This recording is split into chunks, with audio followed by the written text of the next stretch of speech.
Good morning. Good morning. Oh my god, it's me. It's me. Hello, good morning. We finally have outro music on YouTube. It's happening.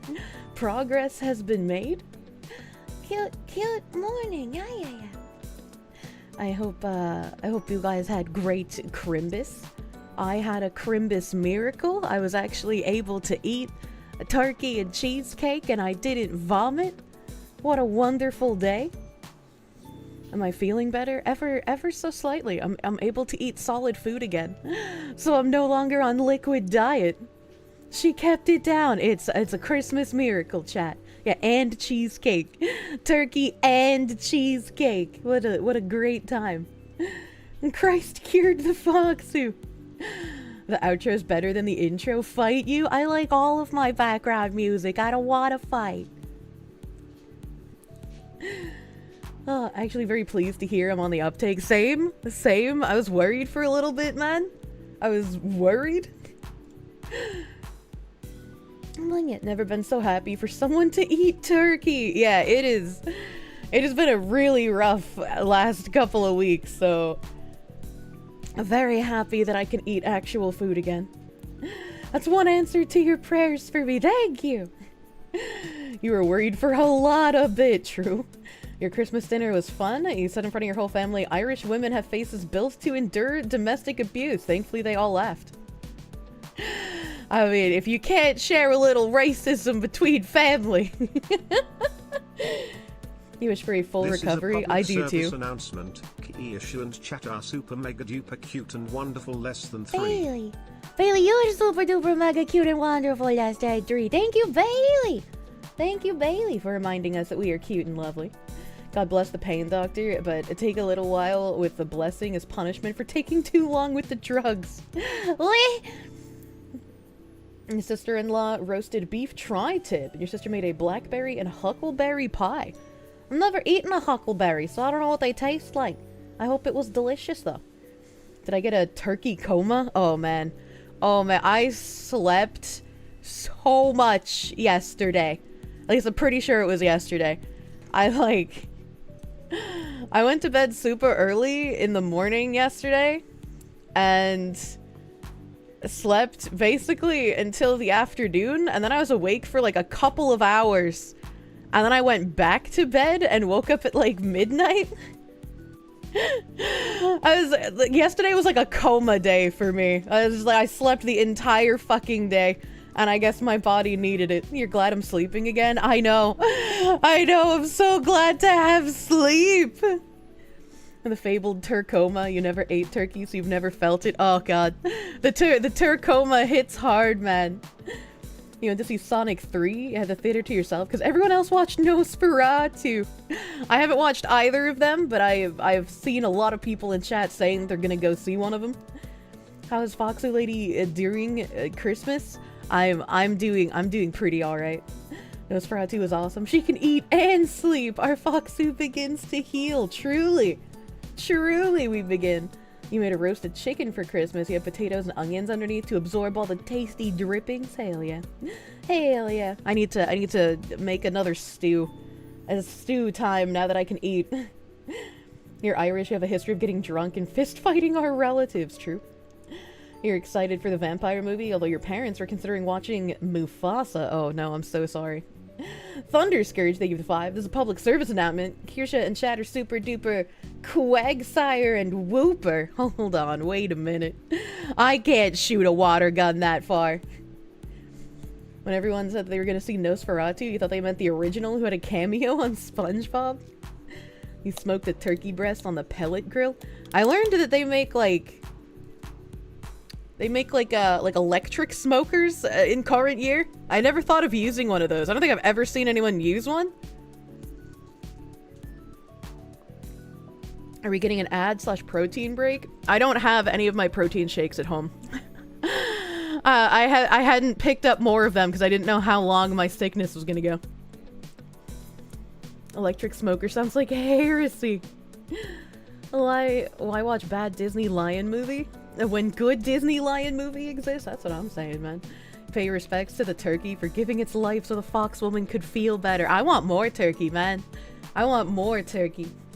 Did Kirsche get a himbo? I did not. Santa can't fit one of those down the chimney for me. Emperor Creatine, thank you for the 5. On this Christ's Mass, the Lord has descended to heal our favorite Foxo News correspondent so she could partake of Christmas dinner. Hell yeah. Hell yeah, we're Crimbusing. That Reeve guy, thank you for the 4-month resub. Foxy's getting better. Hell yeah, thank you. Thank you for the 4 months. I tried getting in a massage appointment before Christmas, but unfortunately my massage therapist, one of her sons got strep throat, and then her whole house got strep throat. So I was like, oh no, I'm sorry you're all fucking sick for Christmas. How do you smoke meat without smoke? I don't know. I don't know how an electric smoker works, man. Your dad got you sick for Christmas too? Fun times? I'm just happy that I'm not as bad as I used to be. Help. You got strep throat? I don't know what the fuck I had. I don't know what the fuck I had. I'm still gonna say that salad I ate was bad. And then somehow from that bad salad, I ended up getting sick for like a week and a half. Just not able to eat anything. Trope Baron, thank you for the 18-month resub, my guy. Thank you for the 18 months. I forgot to turn my lamp on. I love lamp. Got enough meds to last? I do. And I did finally get...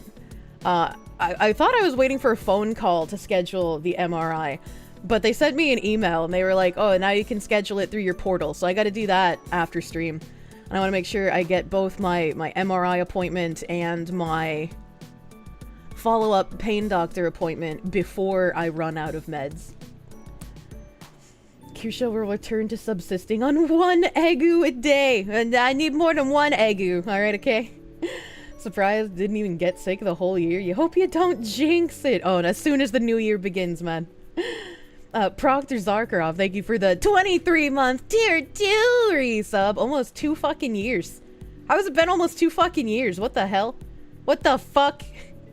Zim the Despo, thank you for the 5. You smoked venison pepperoni that you made in the kitchen oven, so it's doable. Interesting. Interesting. It is doable, I suppose. Merry Christmas, hope I'm feeling better. I'm feeling a little bit better. A little bit, bro. She got the Giga pill bottle. She has enough drugs for all the druggies. What the fuck? No, I don't. Leave me alone. Zim the Despo, thank you again for the 5. Dropkick Flop, thank you for the 24-month resub. It has been 2 years for this guy. Happy post-Christmas Proom, Foxy. Thank you. Oh, thank you. That's good news. Hopefully this doctor doesn't ghost you. Yeah, same. I'm hoping he does not. It's your boy, Skinny Boopus. Thank you for the 100 biddies. I'm glad to hear things are looking up. I am so relieved, man. I'm so relieved. It's not that, you know, not drinking things is not great, right? Like, I'm fine drinking stuff. But, like, I want the mouthfeel of different foods, you know? Eventually, you get tired of only drinking things and then throwing up the stuff you drank. You played so much Quime Bobs over the holidays. I played a little bit. I am fucking in a rut in the Crime Bobs world. You just need 1. Okay, maybe like 10. What? What? You cannot hear mouthfeel anymore? Wait, what do you mean? Some smug Alana simp. Thank you for the 200 biddies. Congrats on being able to eat. Thank you. Thank you. It feels so nice to eat again. Maybe the things you were drinking just fucking sucked? No, I was sick. That was definitely the issue. Anthony, thank you for the 10. Happy Femdom Friday, Fabulous Foxy. Congrats on not vomiting. Thank you. And I have plenty of leftover cheesecake. It's so exciting. Mr. Reality Villain, thank you for the 5-month resub, my guy. Where do I hide the coal enema? Please don't give someone an enema with coal. I feel like that would be way too hot and would probably liquefy their insides. I was like, that's like a good way to end up with a corpse on your hands, man. DF075, thank you for the 5 months of Proom. Thank you for Prooming. 5 months, let's fucking go. You haven't had cheesecake in forever. I fucking love cheesecake, man. Cheesecake is primo. Keck McKeckerson, thank you for the 5. Merry late Crimbus, Foxwoman. Thank you. Thank you, Merry late Crimbus to you, too. Not the ATF, thank you for the 2-month member. Hope you all had a wonderful Kirschmas, absolutely. Hope everyone's Christmas was beautiful. You get some chocolate chip brownie cheesecake cookies all in one delicacy. That's fucking crazy. That's fucking crazy. You're out of the hospital a few hours ago. They didn't operate on you kidney stones because it looked okay. Now they're thinking that the fucking stones will come out from alone. Good luck. I've heard kidney stones are absolutely terrible, so you are in for a world of hurt, my guy. I hope they pass without too much issue. If your house is cold, can you throw a Kirsche into the fireplace to warm it up? I mean, you could, but why not put the Kirsche on your lap instead, like a cat? And then it can purr and keep you warm that way. Ultimate Leviathan, thank you for the 3 months of Proom, my guy. Thank you for Prooming. Dark Gaia 64, thank you for the 8 months of Proom. Thank you. Thank you. Alysius Mons, thank you for the member. And Lloyd Brownbear, thank you for the 13. Great news, your brothers got Crime Boss, and after failing their first mission in 30 seconds, you had to be their tutorial. Soon Donna Kirsche is gonna have 3 more goons to help take over Rock A with, and steal a warhead with, apparently. You were the Crime Boss leader! How does it make you feel? You're like, I know this game, I can help you! Have I played Azure Lane recently? They added so many bunny girl skins. I have not seen it since the newest update. Your mom got kidney stones when you were a kid. She'd always cautioned about the amount of pain. Always drink lots of water. Absolutely. Always stay hydrated, gamers. Your roommate had stones and needed surgery to remove the larger ones. They sound, though you get to them. I don't know what that means. I don't know what the end of that sentence means. Brian Kauradov, thank you for the 5 months of Proom. Thank you for brooming. Azure Lane has a new Kirsche skin. I saw Dishwasher posting a new skin art, so I feel like I'm in for a treat when I do open the game. Good morning, Foxy. Hope your shoulder's feeling better. You twisted your ankle on Christmas and you haven't been able to walk on it properly since. Oh no, I'm sorry. I'm sorry you got twisted Christmas. Dressed Glass, thank you for the 1,000 freaking biddies, my guy. Thank you. Thank you for the 1K. Potato Radio, thank you for the 5. Been online too much. The phrase bad salad sounds more sus than bad dragon. No, I don't think so. I think you might just be coon-brained at the moment, sir. Emperor Creatine, thank you for 5. You just remember the butt pad had to be censored due to wrinkles, which the feds can use to start their anal printing database. No, it's okay. It's an artist's rendition of the butthole wrinkles, so they're not a 1-for-1. Mr. Reality Villain, thank you for the 5-month resub again. Thank you. Fifth Venom, thank you for the 25-month tier 2 resub. Big, huge, over 2 years. Guy's kind of crazy. King James the 9th, thank you for the 5. You and your brother were driving home yesterday and talking about how nice it would be to fall in love and marry a based Kirsche or Pippa type of woman. Are you and your brother are based? Interesting Christmas dialogue. Thank you, King James. Inches, thank you for the 5. Let this be a lesson, Fox Lady. Salad bad. Look, I like salad. I'm a little scared of salad after it done me dirty, but I still like salad. The butthole printing thing is insane. You still can't wrap your head around it. I can't wrap my head around the fact that they got so many millions in funding for the fucking butthole prints, man. The Mima's even better. What the heck? I got a video recommendation from YouTube today with old Steve Shives, former Drunken Peasant podcast, Lefty. I feel like that name is familiar, but I can't remember what he did. With him talking about Elon Musk versus Wikimedia and Wikipedia and their DEI ESG budget, and if you don't like it, you're the problem. That seems a little weird. That's like the only counter to people who are like, oh, DEI bad. The only counter they have to the DEI is bad people is like, oh, you're racist.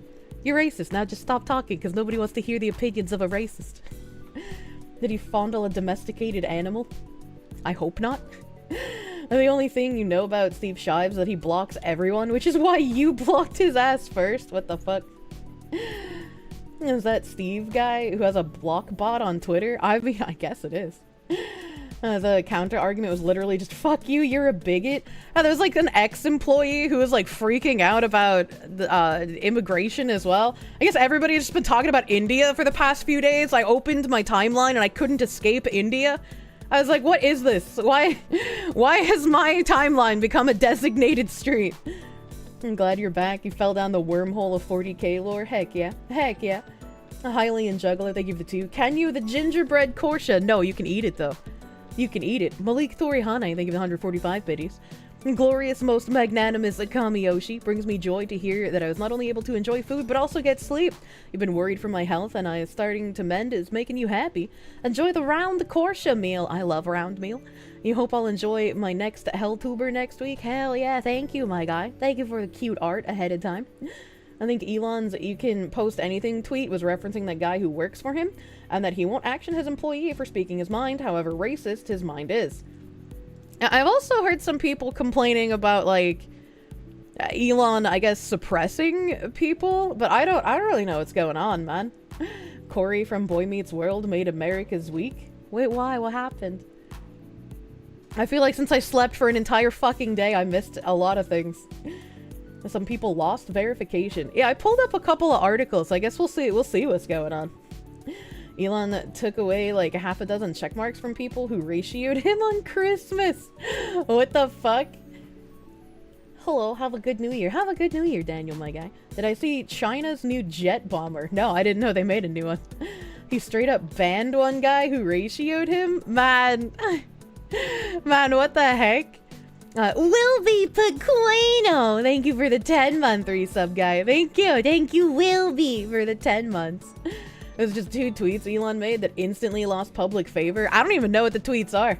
I just know that everybody's mad at Elon now. Elon demanding Indians replace American labor because herder Americans are stupid and lazy. It's like, that's kind of what happens when you replace the workforce with people who are just given nonsense degrees, right? Like, when they're not actually having to do real work, they're doing the work. You start getting issues. You can't name 5 off the top of your head, but there's likely too many to count. What? You think the whole thing got blown out of proportion? Both sides are retarded? I mean, it's very possible. It is a Twitter slap fight after all. He wanted that from the beginning. People don't have memory anymore. You had a video of Shives on your queue about Star Trek. What? You're pretty sure that guy deleted himself to escape the Indians screaming in his DMs. The work visa issue predates DEI hiring, but it's a 2-pronged attack on American workers. Yeah, the thing is with like the H-1B stuff is they're like, oh, well, we need these highly skilled migrant workers.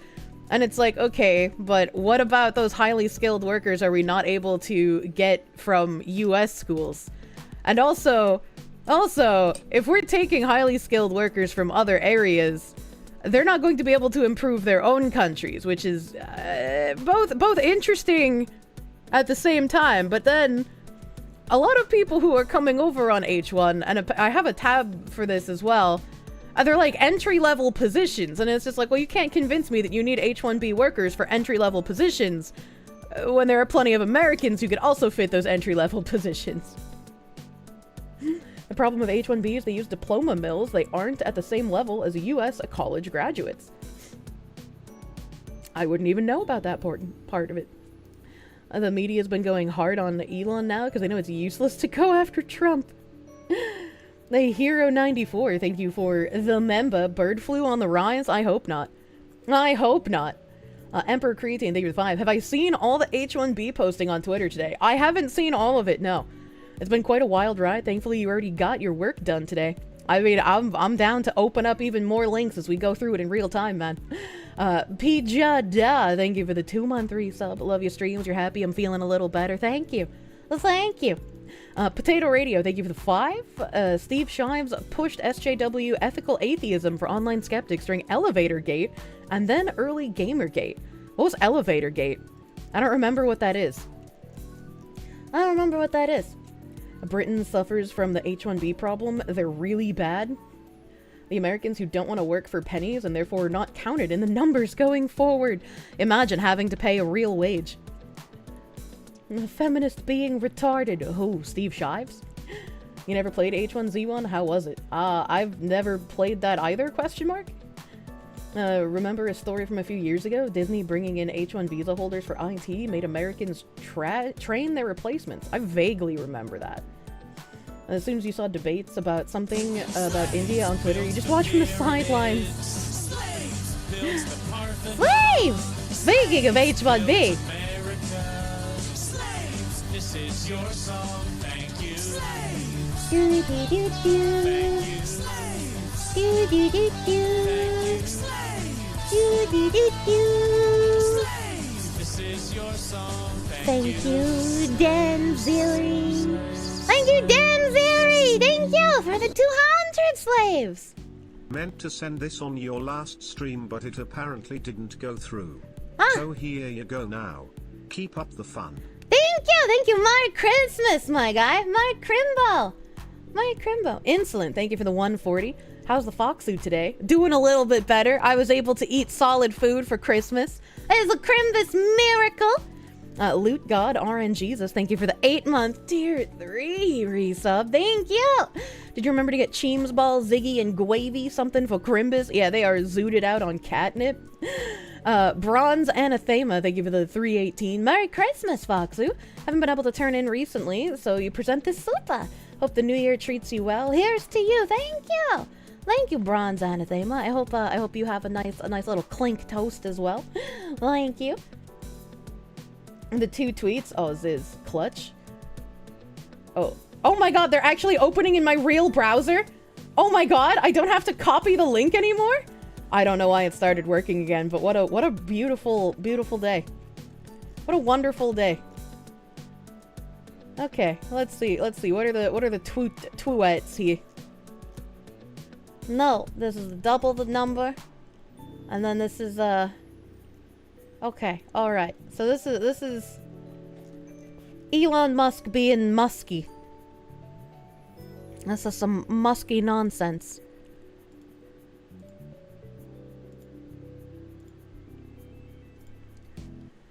It's some guy saying, Silicon Valley's biggest limitation, engineering talent shortage. The US semiconductor industry alone needs over 160,000 engineers by 2032, driven by $250 billion in new investments. Demand for AI experts has skyrocketed, with Elon calling the talent war the craziest ever. Meanwhile, STEM programs struggle to produce enough graduates. The shortage threatens innovation from AI to semiconductors, slowing progress and global competitiveness. Expanding STEM education, streamlining high-skilled immigration, and reskilling workers are urgent solutions. Investing in talent is investing in the future. I see a little McKinsey here. I don't trust anything with McKinsey's name on it anymore, man. I don't trust anything with McKinsey on it. And then, Elon responded, no, we need more like double that number yesterday. The number of people who are super talented engineers and super motivated in the USA is far too low. Think of this like a pro sports team. If you want your team to win the championship, you need to recruit top talent wherever they may be. That enables the whole team to win. True, but DEI has had the exact opposite effect on the tech industry. I mean, how many years ago was it that fucking guy wrote that report about working at Google, where they were just incredibly biased against white men in general? But what about AI? You thought it was supposed to replace everyone. There are over 330 million people in America. Surely there must be enough among them to build your ultimate team. Why would you deny real Americans that opportunity by bringing foreigners here? And Elon Musk responded, your understanding of the situation is upside down and backwards. Of course, my companies and I would prefer to hire Americans, and we do, as that is much easier than going through the incredibly painful and slow work visa process. However, there's a dire shortage of extremely talented and motivated engineers in America. This is not about handing out opportunities from some magical hat. You don't get it. This is blindingly obvious when looking at NBA teams, as the physical differences are so obvious to see. However, the mental differences between humans are far bigger than the physical differences. That's an interesting thing to say there, Mr. Musky Man. The mental differences are far bigger than the physical differences, eh? So maybe this is an argument against his own program. That's a little interesting take here. Problem is that both sides are too damn stubborn. American engineers don't want to work under seemingly unfair circumstances that corporations grant, but others will. That's what he's saying. Are there talented engineers working at Boeing that you can repurpose on more important projects at SpaceX? I've always thought that our engineering talent is being wasted at ULA and Boeing. Or have you already taken their best people? And Musk said, the full answer here is complex. The outcome of any given company is the vector sum of the people within it. Improve the alignment of the individual vectors and their amplitude, and the outcome will improve accordingly. Humans can be thought of as hardware, inherent talent, and software, education and training. Even if someone has a strong brain/hardware, if their training and software is bad, then they can be very hard to reverse. As the saying goes, it is hard to teach old dogs new tricks. That said, talking in terms of specific companies, Boeing is on a much better track with the new CEO. The prior guy had no idea how airplanes or rockets worked. Just zero. That seems a little weird. How do you become CEO of Boeing and you know nothing about planes? Like, I mean, I assume you don't have to be an engineer, but you should at least know something about the field that you're going to be a CEO in, correct? Like, I feel like that just makes sense to me. Connections, thanks, I hate it. Regarding space, the Artemis architecture is extremely inefficient, as it is a jobs maximizing program, not a results maximizing program. Something entirely new is needed. And then someone else said, open a school, we have brains. And Elon's response was, if you need a school, you've lost already.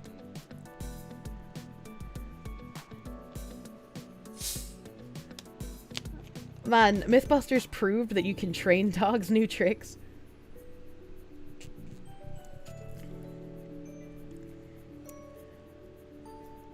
I think the interesting thing is him again saying here, it comes down to this. Do you want America to win or do you want America to lose?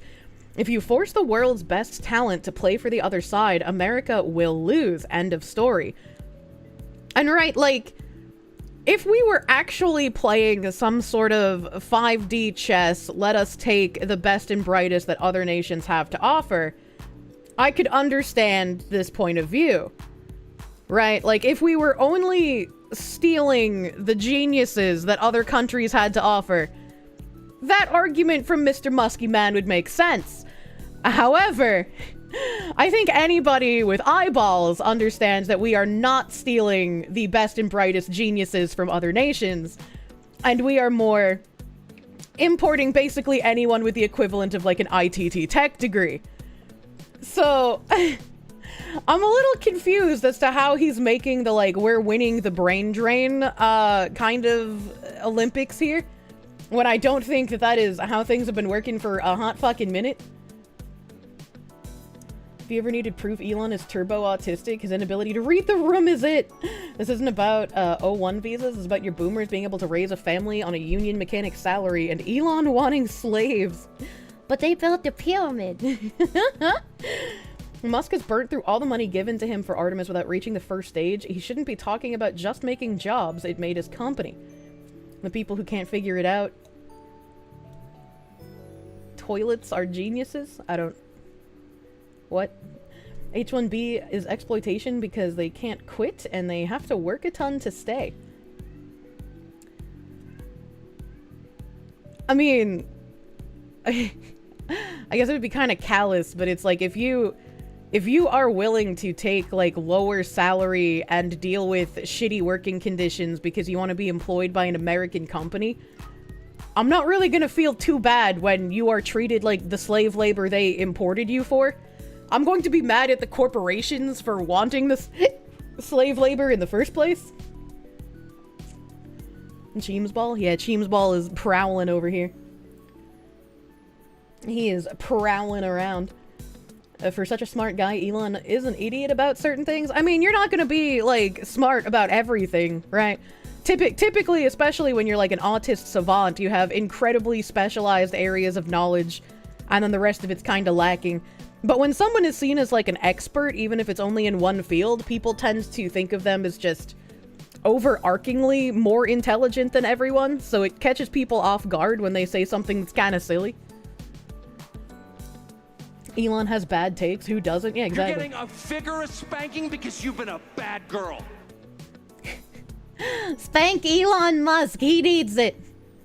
Dan Tran, thank you for the 690. We've been outsourcing engineering since at least 2007 when you entered the workforce. Your company feared being left behind as other companies got the same work for 1/3 the price. But Indian engineers put out some frighteningly shoddy plant design. What would be worse, Indian engineering or Chinese? That's an interesting question to posit. Burned Sosig, thank you for the 10. You like the Lotus Eaters immigration policy? If you want to migrate here, you have to drink a glass of milk and eat a ham sandwich.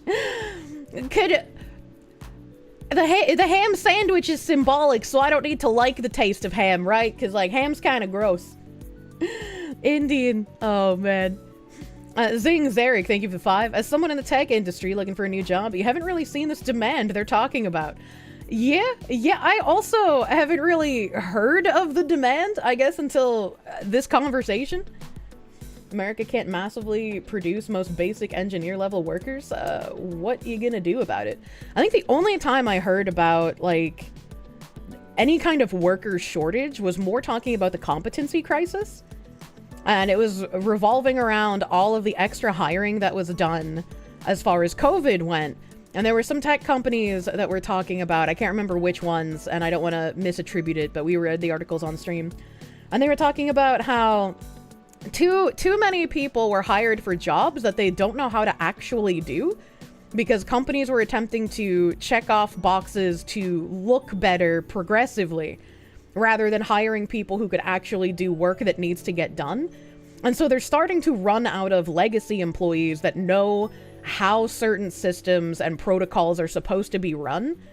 And when they run out of the people that know how these legacy systems are run, they're going to be in quite a pickle. Like we keep saying, we need to win as if the solution to winning is keeping our native population destitute and unable to get work. Most of our issues are due to our universities discriminating against people applying to them. Yeah, I mean, again, if we were only importing, like, the geniuses from other countries, I could get his position on that. Because if you're stealing genius engineers from other countries, you're purposefully putting those other countries behind in the brain race. But that's not what we're doing. We're not stealing only geniuses. Thank you, Silvani. Thank you, Silvani, for the 100 frickin' slaves. Thank you. A writer you follow on Substack in statistics job, H-1B hire refused to let her help them, despite making high school level errors. She found out the company originally had just a few Indian hires, who had then hired family and friends through H-1B program and no one else. This is also something I've heard of being a problem, whereas, like, once you get, like, Indian people into, like, managerial positions or positions of power to hire in a company, they basically hire family and friends and other Indians over other people. And I was like, that seems like it would be slightly, discriminatory, slightly, something that people wouldn't exactly want to have happen. Yeah, you haven't known nepotism until you know Indian nepotism. Oh, thank you, Silvati, for the slaves, man. Danny D, thank you for the $9.99. India has no best and brightest anymore. They're already all over here. All the top percenters currently from India are equal to low end of the mid-tier skills. Plus, they only hire under other Indians. Racist. True and real racist. You had a manager try to fire you because you were white and he was Indian. Only wanted a team of Indians. He got fired because he refused to work with you and cost you a 10% raise during COVID. I'm glad he got fired. What a fucking cunt. What a cunt, man. Remember, Indians have a class system, and despite not understanding toilets, they think they're above everyone. Ray Vineyard, thank you for the 100 videos. Glad to hear you sound better today. And Christmas Eve, you thought I was about to die. Dude, I thought I was about to die. It's been a rough few weeks, man. Thank you. Synapse, thank you for the 5-month member. You protest the choice of wording steal employees. They choose to go there. If a country is suffering such exodus, that's their government's fault for sucking. Well, I like using the word steal because you're not just taking an immigrant that is a genius, right? When you remove a genius type person who is very good at what they do, very specialized from another nation, you are stealing part of what could help make that nation better, and you're enriching your own nation, right? This isn't what's happening. I definitely don't believe we are only stealing the best and brightest.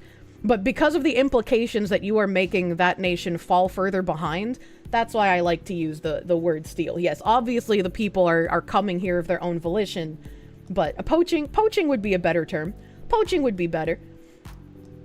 Some countries could call it treason if they're high profile enough. Elon wants more half-priced labor to make more money. Yeah. Yeah. Oh, yeah. We got slaves, man. Munya. This is your song, thank you. Do do do do. Do do do do. Do do do do. This is your song, Thank you, Kylan Last. Thank you, Kylan Last, for the Canadian slaves. Thank you for Canada. For Canada. Thank you for the Canadian slave army. Oh, the silly little Mountie hats. Frozen and Afraid, they give the 5. You don't care even if they're the best and brightest. You don't want to compete with the top 1% of the world for a starting engineering job. Booyah! Booyah, booyah, booyah! Triple whammy. This brown bear! This is your song, Munya.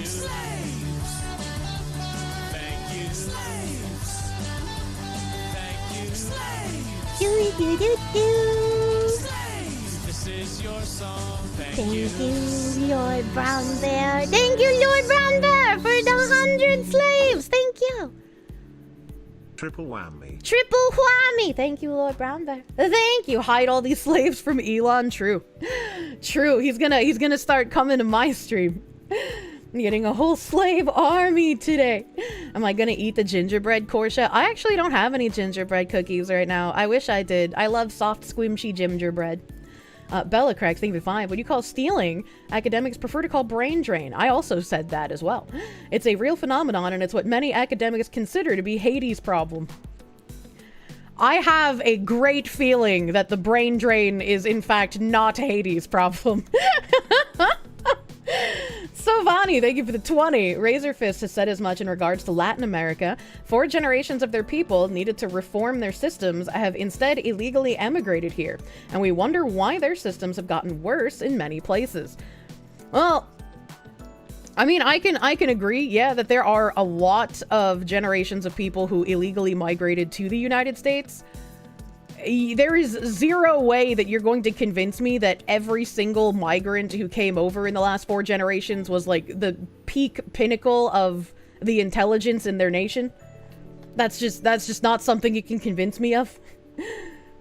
Elon isn't asking for slaves. He's hiring for the top end of engineering and literal rocket science. People are overreacting because he dares to point out America is not #1 in education and wants the best on his teams, even if they're not American.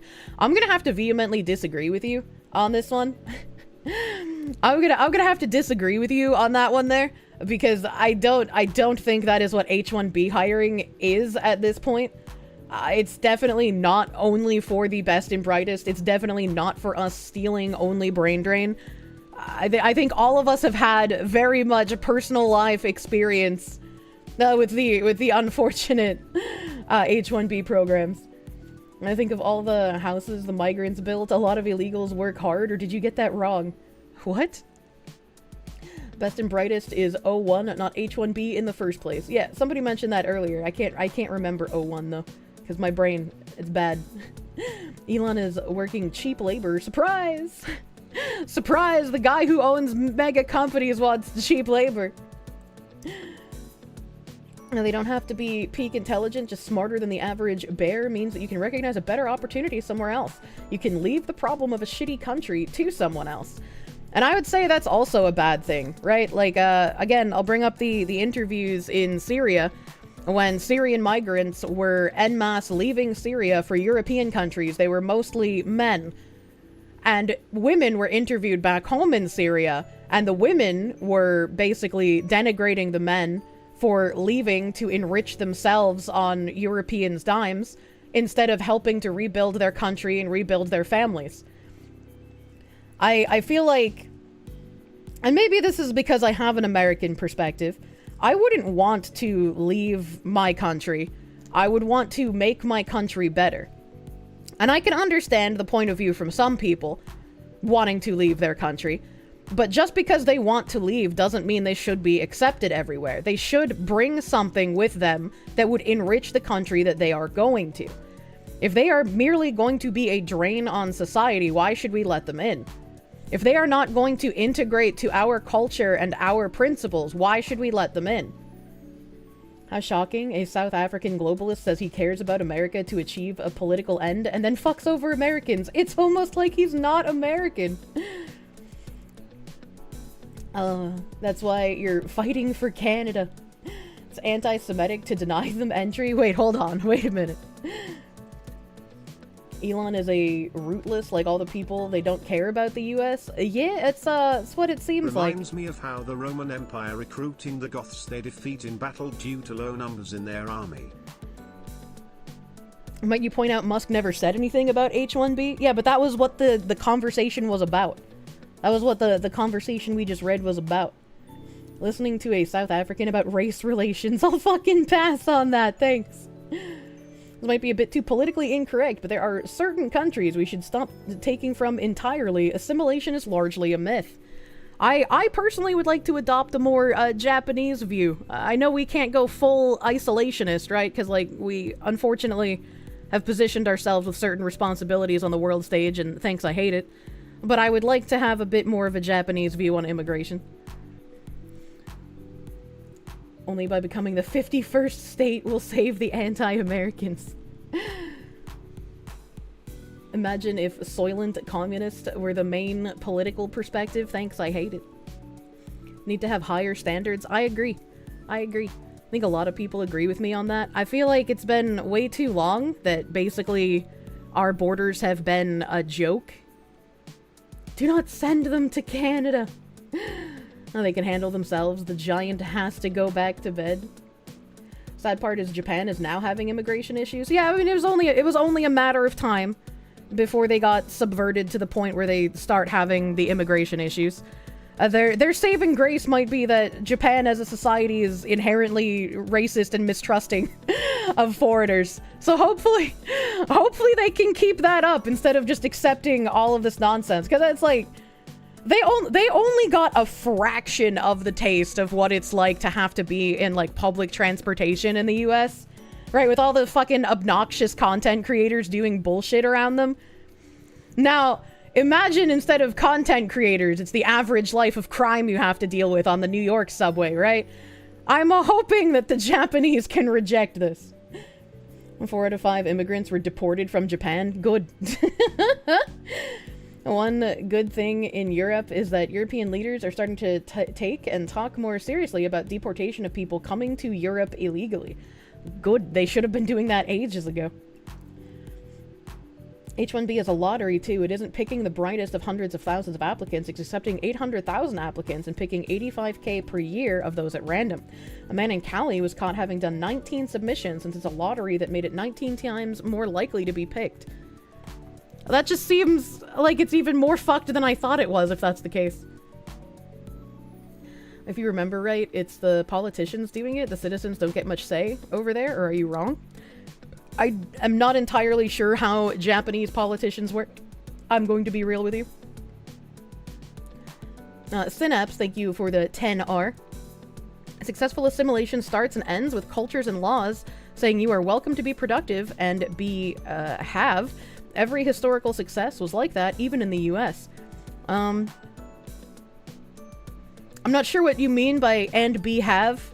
I mean, maybe and be here, but yeah. We haven't exactly encouraged successful assimilation in the US for whatever reason.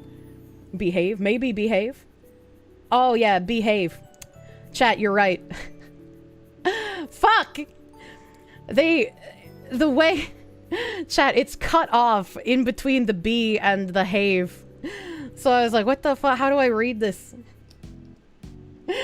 Behave. Thank you, sentence structure. The ESL. I'm not ESL. Kirsche isn't familiar with the concept of behave. I know, that's why I need a man.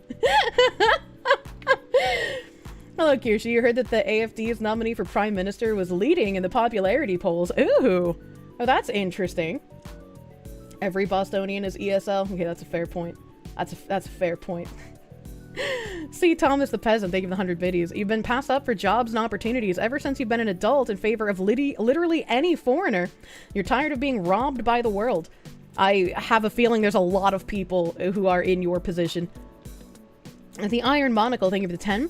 The whole H-1B system is a symptom of an empire's economy and how it looks at other countries as a resource extraction process, including viewing humans as resources. Yeah. Yeah, I can kind of understand that one as well. At this point, we don't need any more immigration, legal or illegal. Too much has happened already. I think it would be a very difficult thing to sell, because I don't think we could realistically, like, close down immigration entirely. But I think if we genuinely wanted to fix what has been transforming our cultural landscape for decades now, we would have to have a period of solid no immigration. I don't think it would be possible, but I think that would probably be one of the quickest ways to fix things. Apply the brakes. We can, but corpos will just have a shit fit about it. Imagine having to pay actual Americans. Finally catching the fox. Do you know if I'll be a V card and or can I talk about it? I do not.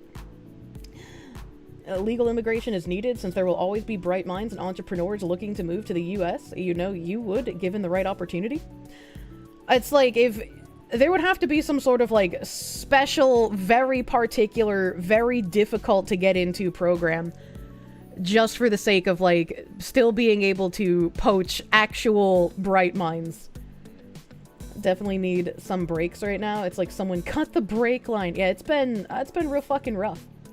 Mass immigration killed the value of labor jobs. Combined with internationalist trade policies, the middle class in the US was wiped out. Yeah. The middle class was wiped out, and apparently people in the US no longer have a taste for things middle class. Everybody wants to give off the air that they are far more well off than they actually are. See Zoomers going into massive amounts of debt in order to promote a lifestyle they can't afford.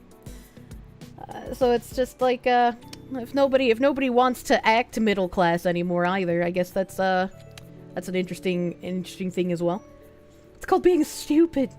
No wealth for the middle class, only wealth for oligarchs. We robber barons now. Yeah.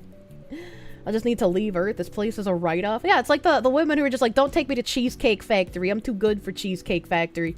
Cheesecake Factory used to be like an actual middle-class restaurant you could go to. Moomy plays games. Thank you for the raid. Welcome, raiders. Welcome, raiders. Any house news? No houses coming up on the market yet. It's still winter, which is a very, very low season for home sales. Cheesecake Factory isn't cheap either. Dude, Cheesecake Factory is expensive in current year. Like, that shit is expensive nowadays, man. You're fine being middle class? You don't think you need a lot to be happy? Just let me pay for games, food, VTubers, and keeping my kitty healthy? Exactly. Exactly. In some countries who haven't fallen to the open borders mania, the one that you work in, you have to renew your work visa every 2 years with medical exam, not commit crimes, pay your speeding tickets, and with this, you can't get a bank account, drive a car, a cell phone account, or rent a house without the visa. Yeah.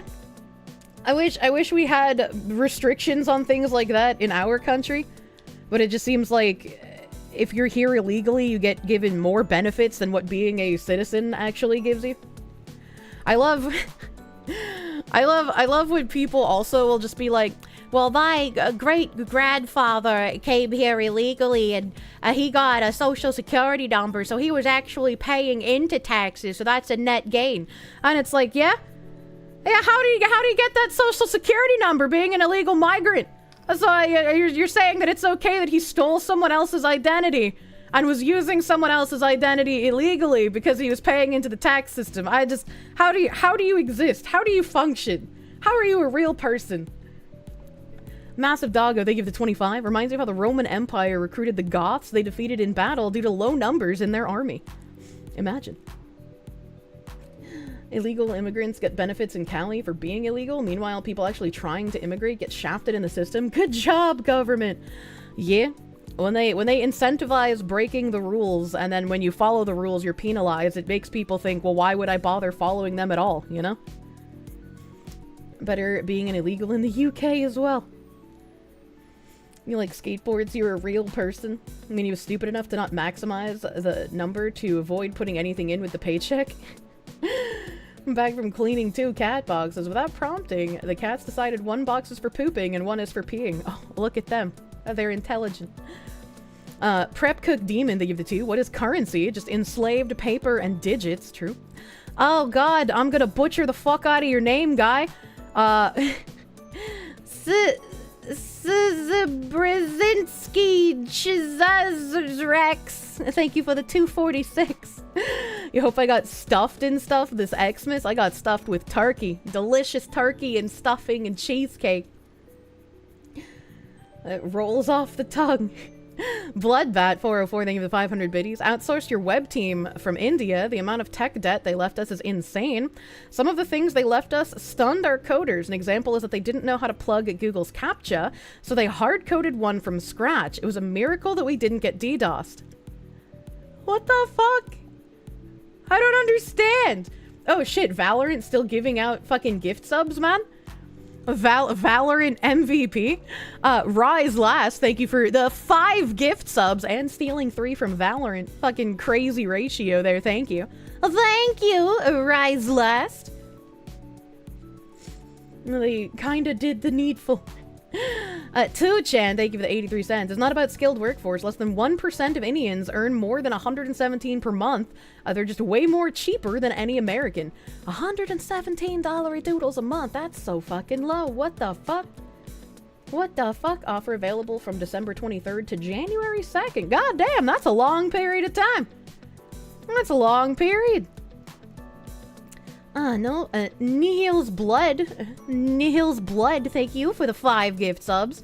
Also stealing 3 from Valorant. Fucking crazy ratio again. Kinda cracked, thank you. You've worked with 1 H1B that was actually competent. The rest are just garbage seat fillers. Oh my god. What's worse about coding is that you can have more technical debt than actual coding needed, so they can even set you back if they're that bad. I wouldn't know anything about that, but that sounds scary, man. Zen Gunman, thank you for the 10. Merry Christmas. Here's a little something to put in your stocking for being a good animal lady. Thank you. Thank you, big fluffy stocking. Almighty Lolly, thank you for the 50. Thank you for the pinku. Late Christmas present. Thank you, Almighty Lolly. Thank you. That's very sweet of you. Shit's fucked. 10 billion polygons for sandwich, good Tsar. Living around millions of non-Europeans is losing? What? King James the 9th, thank you for the 5. You're middle class, and you have middle class taste. It helps you're 39 and grew up middle class. Being single at your age in today's dating culture sucks. Fucking relatable, though I'm not that old yet. I haven't climbed up that high quite yet, my guy. It's just like, I don't know why do people look at things like Apple Bapples or TGI Fridays or like Cheesecake Factory is like, oh, those are the shitty restaurants and they're beneath me. And it's like, yeah, some of them might have bad food, like objectively, but that doesn't mean all of them are bad. Go to like a Fuddruckers or something, you know, go to like a Bertucci's. You don't have to go to like super expensive places. It's nuts. House here's 550,000 AUD. It's about 341,000 USD. That's a cheap house. Compared to the area I've been looking in, man, if I could find a house for 341,000, are you kidding me? Is there still a Fuddruckers anywhere? I don't know, man. I don't know if they all closed down yet or not. What the fuck is a Fuddruckers? A Fuddruckers is another, like, middle-class restaurant, kind of like a TGI Fridays or an Apple Bapples. There's a few of them still. They're a fun name to say. Bertucci's is good. Only get the pizza, never get anything else. They have pretty okay chicken tendies. The mythical Apple Bapples. Yeah, exactly. Cheesecake Factory in Kuwait City is nuts. They run it like a 5-star. That is kind of nuts. Save expensive stuff for when it counts. Yeah. Bella Craigs, thank you for the 2. Fuddruckers. What year is it? 2009? It's always 2009 in my brain. Goth Sheep, thank you for the 14 months of Proom. Thank you for prooming. I'm paying the Foxu tax so we can build the Foxu roads. Absolutely. Manny Mulatto Beats. Thank you for the 5. We should open our borders. People are people. Leave your door open for people then. No, bad people might come in and hurt me. If for some reason they can't extrapolate that on a larger scale, and it's weird. It's weird to me, man. Trip Royo, thank you for the 21-month resub. It's been a year since your sub birth. Mother, I crave violence. No, I crave structure and purpose. Well, I hope you can find some structure and purpose. I crave structure. I feel like I have kind of a purpose at this point in time. My purpose is you, chat. The homeless are people too. On occasion, they can be. Squawky, thank you for the 165. America's national identity was diluted by ethnic tribalism, aka DEI practices. It's different from Europe and Asia, where it can be tied to their race. 100% ain't possible, even less without strong national identity.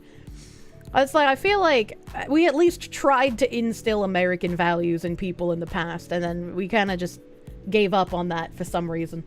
We kind of gave up on instilling American values and started whipping ourselves instead.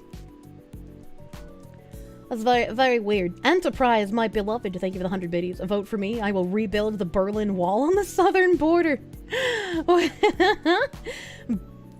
Jack Manson, thank you for the member. Thank you for member, my guy.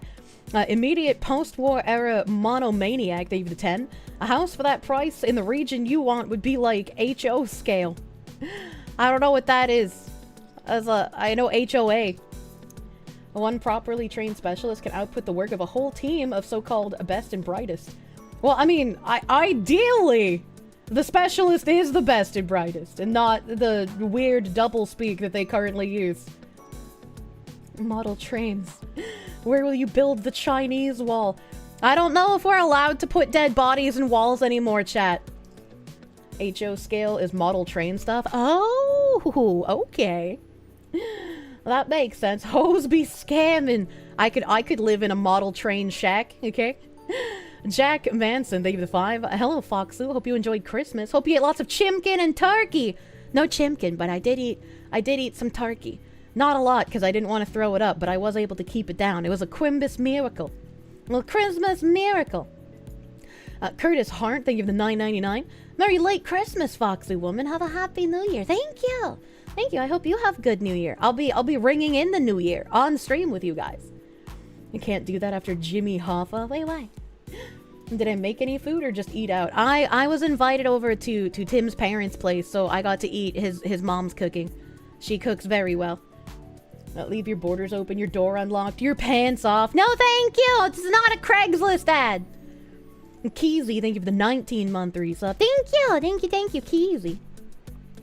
Strange that you and Asmund are talking about the exact same topic. Looks like you both have something else in common.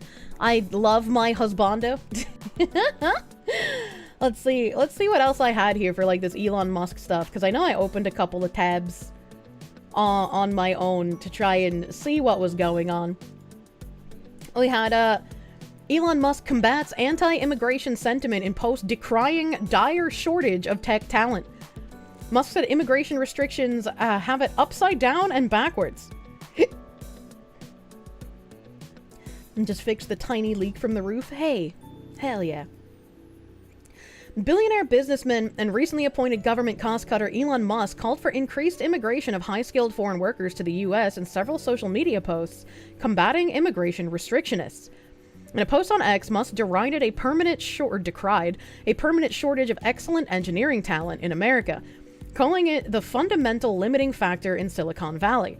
Mario Neufeld, a businessman and influencer on X, quoted Musk's post and said the U.S. semiconductor industry alone needs more than 160,000 engineers by 2032, citing McKinsey and Company. Look, I'm just saying, I don't trust anything out of McKinsey anymore after we know how bunk some of their studies were. All right, like I don't understand how anyone still cites them. I don't trust them, man. We do not have a shortage. I very much also doubt that there is a real shortage. I can't imagine there actually being one. I'm trying to like think. And it's like, I guess, right? If we have the education institutions being stuffed with people who don't belong in their degree programs, but they're pushed through anyways because they've just become glorified like propaganda mills with a diploma at the end. If we're thinking that so many people are graduating without having the actual knowledge of how to do the jobs that they're graduating for, then I could potentially see there being an actual unironic shortage. But this also goes back into both DEI, not just hiring, but in college admissions. And also people being turned away from jobs because they're not the right race or gender. So their source says the need will be in 7 years, but don't they want to educate U.S. citizens? I was like, I don't know. It's a little weird. Start funding scholarships, Elon. There are about 26,000 high schools in the U.S. He said if you need school, it's already too late for you or some shit. That's like a really weird response. McKinsey study finds that they're always right. Oh my god. No, we need more like double that number yesterday, Musk replied. The number of people who are super talented engineers and super motivated in the USA is far too low. Also, how do you measure super motivated, right? So, like, this isn't even saying that we don't have enough super talented engineers. He tacked on the super motivated, but, like, how do you gauge that? How do you gauge that? No Americans are supposed to get sick and fat, have no children, and die alone? What? The school thing kind of makes sense. It takes, like, 10 years minimum to see results from investment in education. Yeah, it would make sense, but you can't just say instead of investing in education, even if it'll take a hot minute to get there, we're just gonna import tons of people. We have the talent, but do they want to be with DEI and competing with people who have stupid, useless degrees? So then it's not worth the investment because it's not instant? Yeah, that's what I'm saying. Like, you gotta invest, man. If you don't invest, the problem is just going to exacerbate, right? He and his mom are out of touch. A few days ago, she said that being poor is not a valid excuse not to have children. I mean, to be fair, it depends on how poor you are, right? Because depending on how poor you are, it's beneficial to have children because then you just essentially get paid to have them. Which is why you can see a lot of more low-income bracket people having more children than high-income bracket people. And children are the future of a country. How Western countries pay so little for education is beyond you. Well, it's also that you can't just throw money at a problem in education and expect it to solve itself. Like, we spend an incredible amount per child. And in certain districts, I remember reading about this on stream before. In certain districts that have, like, a crazy amount of spending per child, they haven't had any increase in, like, their test scores or their standardized testing in ages. You can't just throw money at a problem and expect it to fix itself. You have to change, like, the entire environment. Spending isn't the problem, it's how the money is used. Yeah. Musk works 16 hours. If not, he played Diablo 4. Some people have a fetish for pretending to be poor to get empathy despite being well off, which is also really strange. You can easily be, like, humble about how much money you own without also being a weird LARPer. California, let's throw infinite money at the homeless problem. True. Keyword there's per child, not on each child. Most of it goes to pensions for retired teachers. Keep slapping the kids with your pack of 20s, but their IQ doesn't go up. You basically have nothing but awful... You basically had nothing but awful teachers when you went to school? You think you had 2 decent ones? Yeah, I didn't have the greatest teachers either. I had some pretty good ones. I had some pretty great teachers. Any teacher that I can remember being amazing was basically a dude. But we had some shitty teachers as well. I remember having, like, an English teacher who was just an absolute fucking cunt. Like, just an absolute joy to be around 24/7. We had the math teacher who was just like, oh, are you so-and-so's child? Oh, we're not gonna have a good year. I hated your father. We had my writing teacher who, when we had to write, like, an opinion essay, we got to pick whether we wanted to argue for or against the death penalty. I was the only one who chose to argue for the death penalty, as in, like, we should keep the death penalty. And she didn't like my position, so she graded me based on what my opinion was instead of my ability to argue my opinion. So I had to take my essay to the principal and have it regraded by a non-biased teacher. You see Denmark saying that instead of selling Greenland, they're up for buying the US. I don't think they can afford that. Literally started heavily in 98. I don't know what started in 98. You did have some good teachers back in your day, as well as some bad ones. Pretty much a coin flip. I had two teachers during the course of my entire scholastic 12 years. Two teachers that just stopped coming to school without warning. And eventually the teachers were like, oh yeah, they decided to move to Japan. Haha, they don't live here anymore. Two teachers did that. They were just like, oh, you know, fuck this place, I'm out. Going to Japan, bye.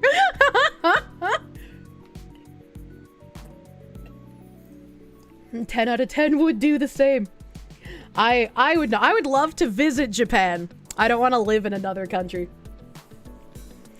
They still pay teachers like shit, so they're not really incentivized. Don't fucking give me that. What other job do you have multiple vacations throughout the year and an entire summer off?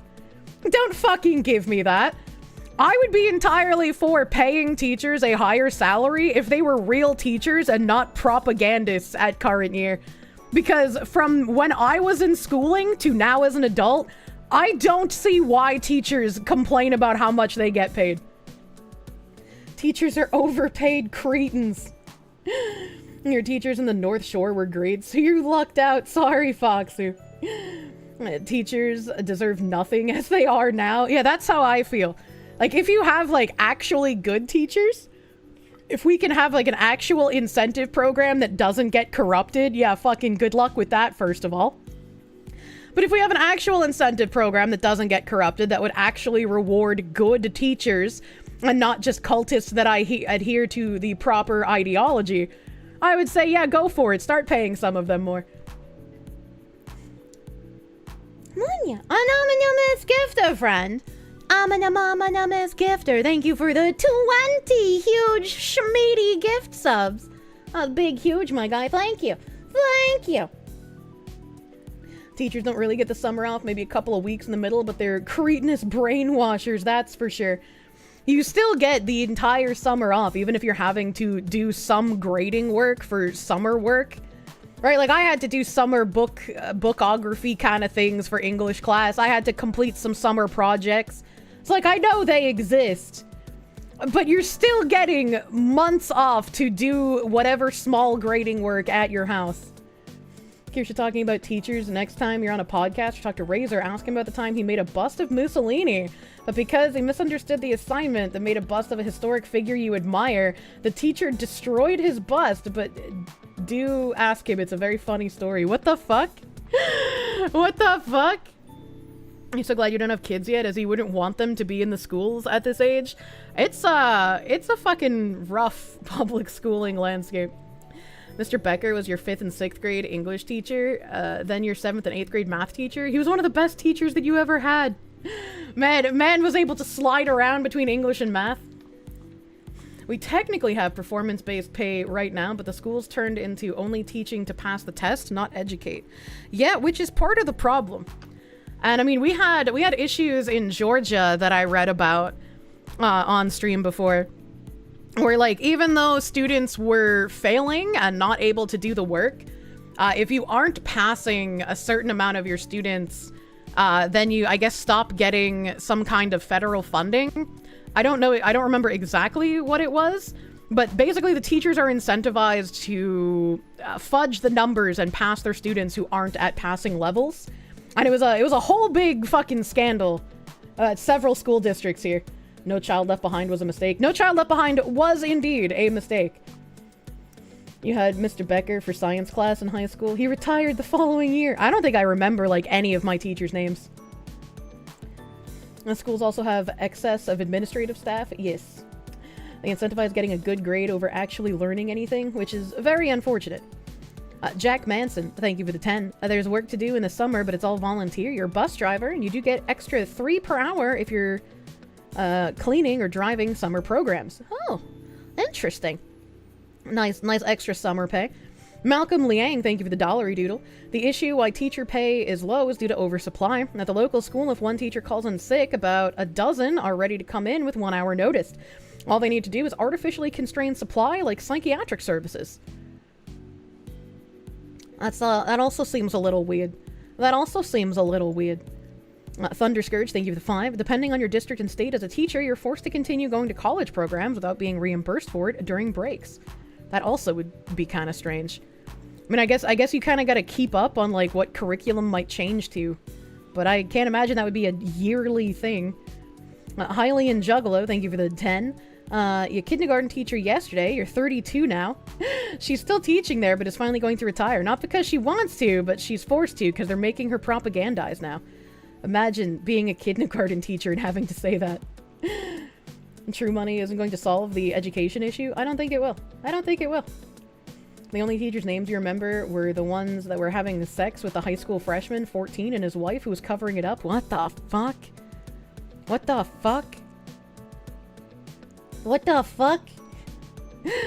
Velacrax, thank you for the 10. You don't know, throwing money at Chubas has certainly done something with your problems. Not sure if it has helped them or not, but I am happy. Well, thank you, Velacrax. I'm not a teacher. I'm just an educational streamer. Danny D, thank you for the 4.99. People forgetting you don't side with CEOs. You make the CEOs side with you. Snow75, thank you for the 400 biddies. Super motivated translates to willing to work 100 hours a week for 40 hours of pay. Yeah, no, that's the slave conditions. Ozzy thank you for the 26-month resub. Thank you. In before Mudahar with their bad opinion. Reluctant 90, thank you for the 5. You just don't see what's wrong with H1B. You'll have to see what changed, but agree to disagree. You still like the stream and chat. I mean, that's fine. That's fine. I just don't think that the H1B program is being used as it should be. I don't think they are only importing best and brightest. I think they are importing cheap labor that will work more hours for less pay and subverting the American workscape. DRT is king. Thank you for the 10. HO scale is a model train scale. It means a half an O scale. A rail car is about an inch thick and 10 inches long. Not a wiener joke, I swear. Do you have a room in your house that is dedicated to model trains? I always thought those were super cool when I watched movies as kids, and there was always like an old guy who had an entire room dedicated to his model trains. King James the 9th, thank you for the 5. Eating at the normie middle-class food joints is good too, so when I take you to the fancier place for our anniversary, it'll be more special. Exactly! It's like, oh, we're getting dressed up today. Make sure you don't order Piscetti. You're gonna get it on your nice white dress. Conceptually, H1B isn't that bad. Most of the problem is how it's used in practice. Once you learn about the HR corruption, you can't not see it everywhere. I feel like conceptually there's a lot of things that should be working fine, but in practice actually don't. Potentially criminals, a big model train guy. He foams at the mouth over them. Help. Tony, thank you for 5. Have a great new post-Christmas hangover and years at Kirsche and chat. You're for super, thank you. I'm glad I can pop your cherry. I'm not gonna have a hangover though. I typically don't drink a lot. I'm not a big drinker.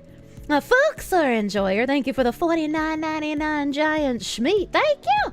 Thank you for the schmeaty thwacks. Thunderskirts, thank you for 5. There is actually a massive teaching shortage due to the hoops that teachers have to jump through to become/stay teachers, and yes, constant re-education. I don't know if there's a shortage. I feel like I could agree that there's a real teacher shortage based on the actual teachers I unfortunately see in the news and on TikTok. Fun fact, Kirsche Verstal actually means cherry hunter in German, real and true. This fucking guy. This fucking guy. Your hangovers are just the fact that your family hosts the get-togethers. It's more you're so tired it feels like a hangover.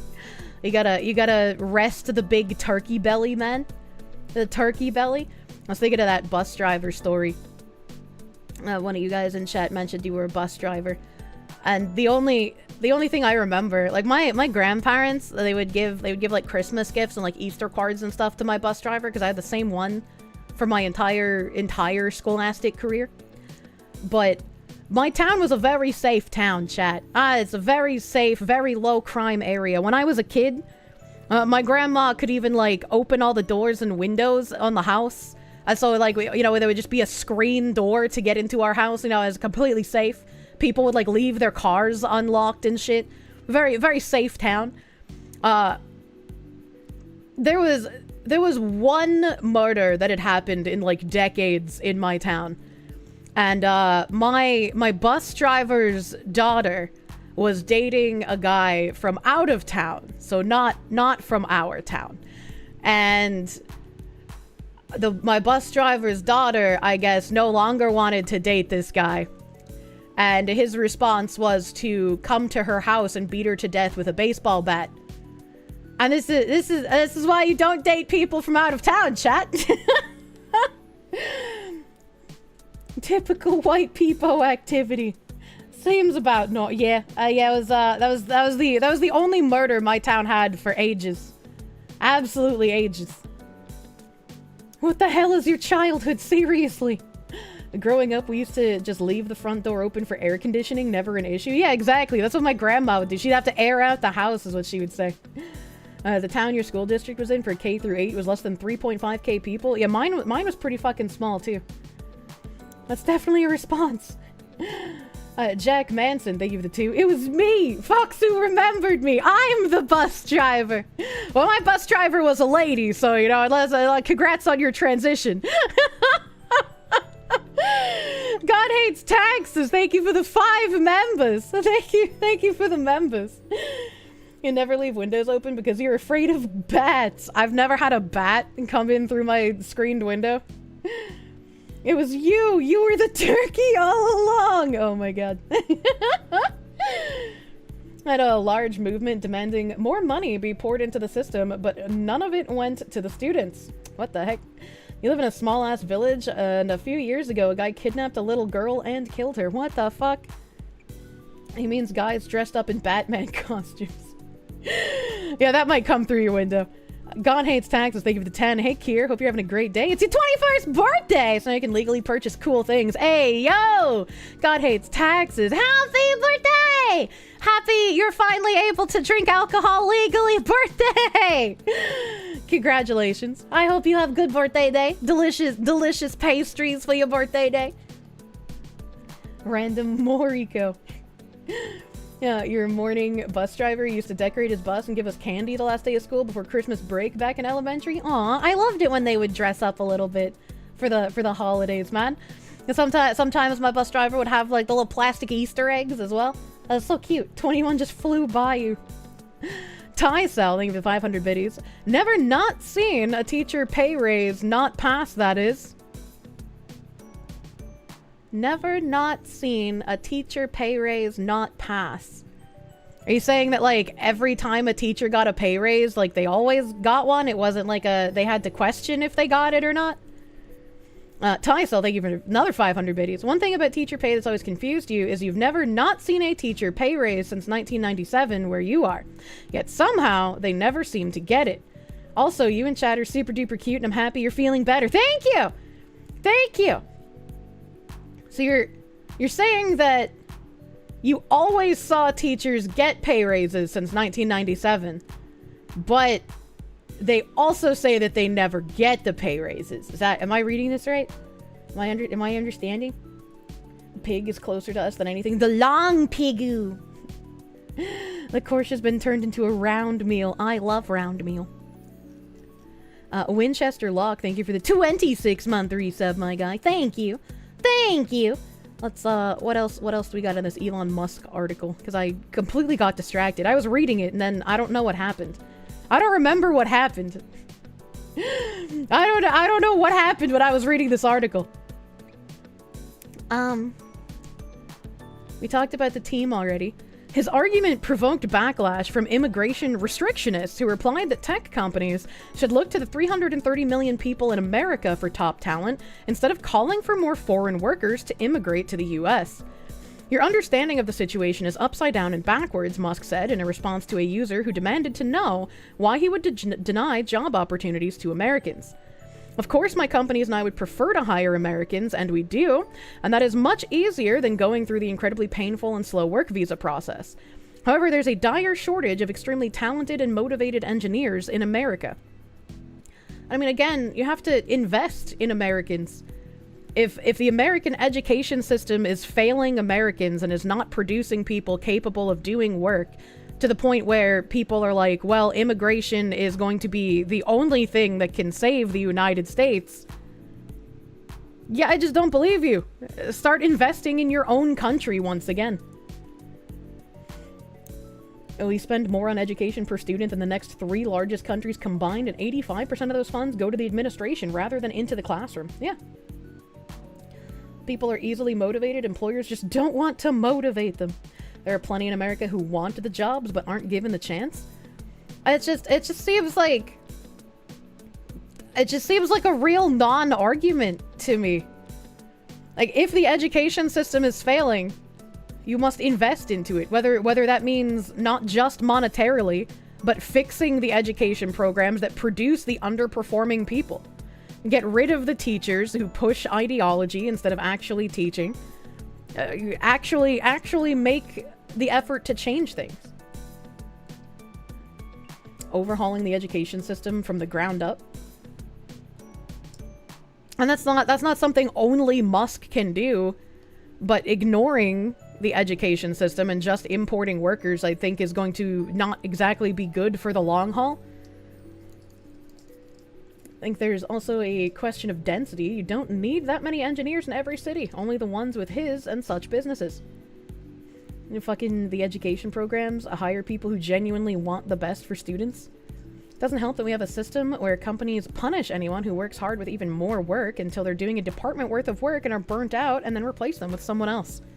I haven't worked in tech, so I can't really speak to, like, exactly how that works. I only have, like, news articles that I've been able to consume. Why not give the funds to families and students rather than to schools? I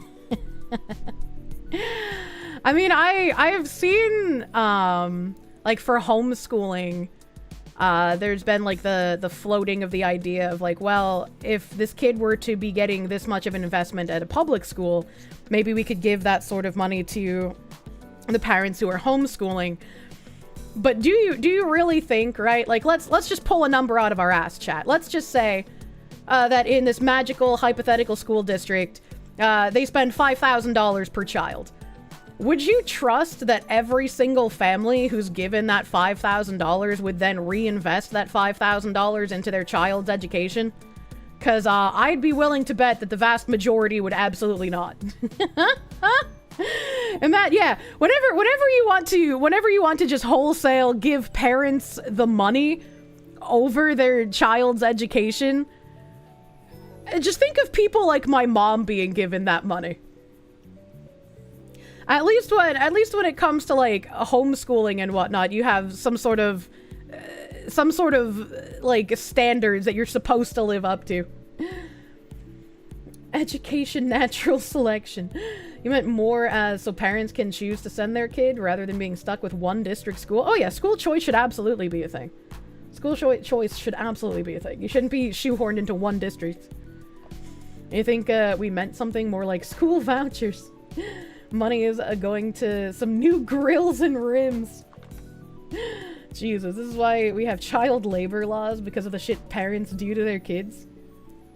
There are more of your moms versus the ones that could actually teach. Unfortunately so.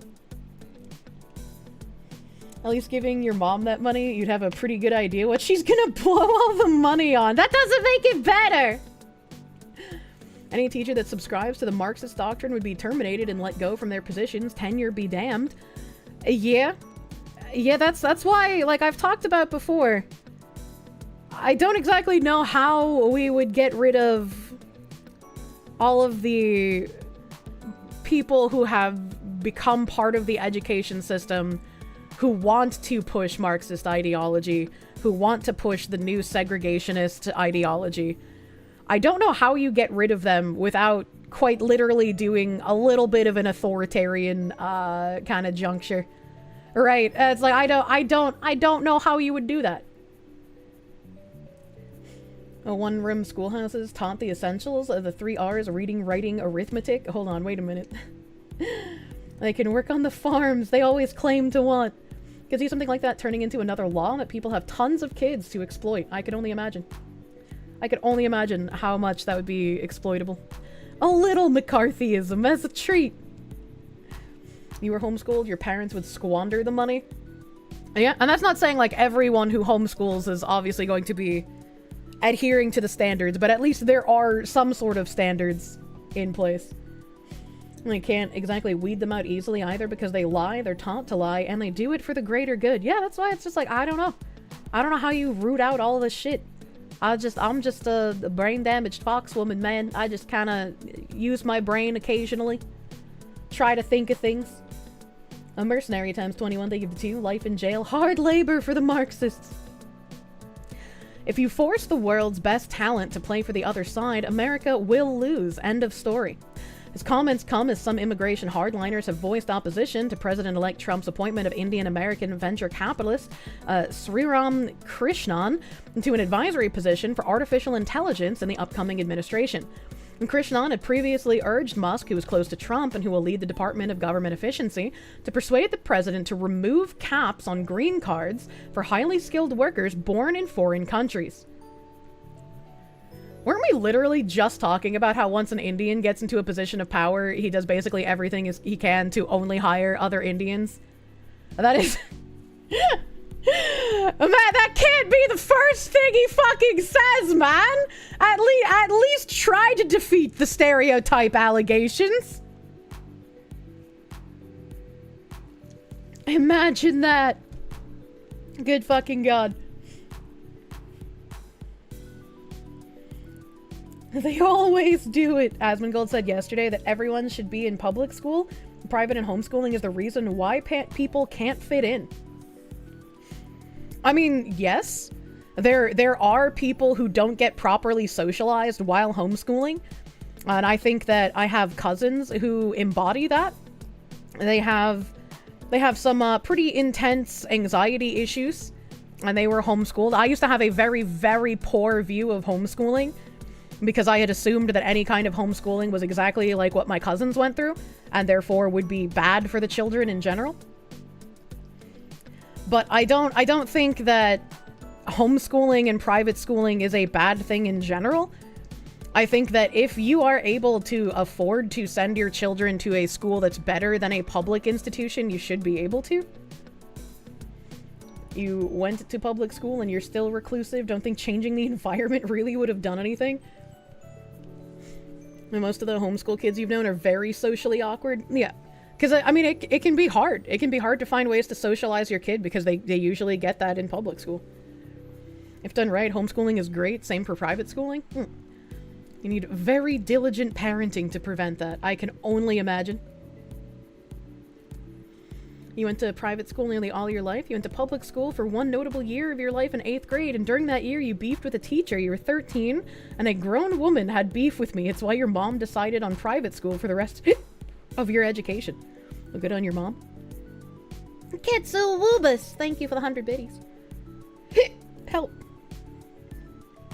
Many children are physically and mentally abused by students and teachers in public schools.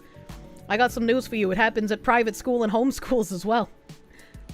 I don't think it's the homeschooling itself, it's that parents forget to actually let kids talk to other kids and socialize. Yeah. The socializing aspect is just as important as everything else, because you want your kid to be functioning. When public school only made you hate people more than you naturally already did. You went to public school your entire young life, and as an adult, people always ask you if you were homeschooled. Oh no. I don't know if that's good or bad. Do not sleep with the homeschool teacher. That would be a little fucking weird. You were homeschooled your whole life, no issues. You're more social than public school graduates, and you earn more than your peers. What matters is the community you grow up around. Yeah.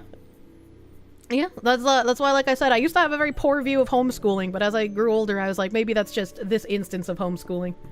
Not all homeschooling. You did online schooling for grades 10 through 12 due to bullies throwing milkshakes at you. What the heck? Mass imported India population resulted in the sanitation conditions going down, and now a faction has appeared in their government. They didn't integrate to be Canadians. Wow, imagine that. As a kid, you were automatically put into a ghetto high school and you were crying until your parents applied for a better one. Jesus. The answer is proper parenting. There isn't a solution that doesn't involve this. There really isn't, but parents, I guess, have been off offloading their parenting duties to like a TV and now iPads for quite a hot minute. You've never been to a private school, you doubt it's much better than public school on the grounds that kids will always be little shits. In private schools, the standard is supposed to be, I guess, slightly higher for education. Whether it is or not, I'm not sure. I only had a public education experience. Latchkey kids were the first step. You don't think parents even read with their kids anymore? Yeah, there was an article saying that, like, reading bedtime stories to kids is, like, going the way of the past. And it's like, man, even when I didn't want to read bedtime stories, I would get bribed with, like, back scratches, you know?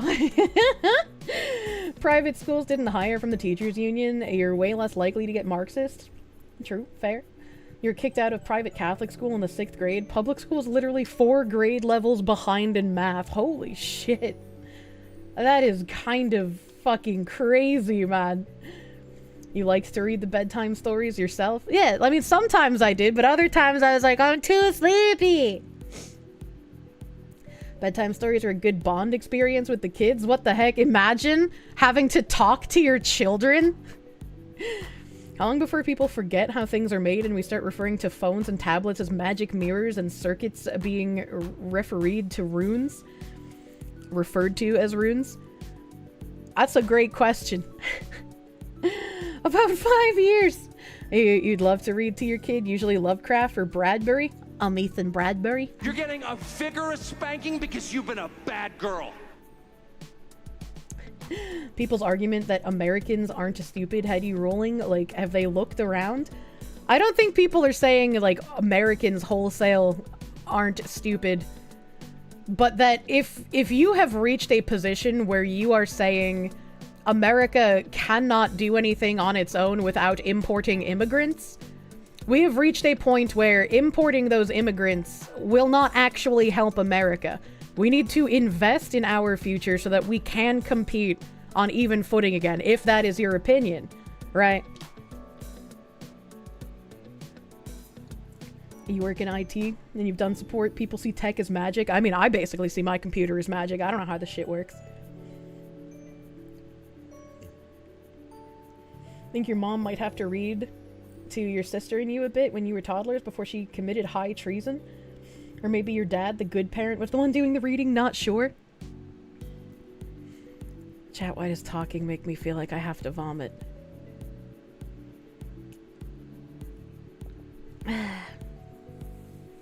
I've been doing so well. I've been doing so well.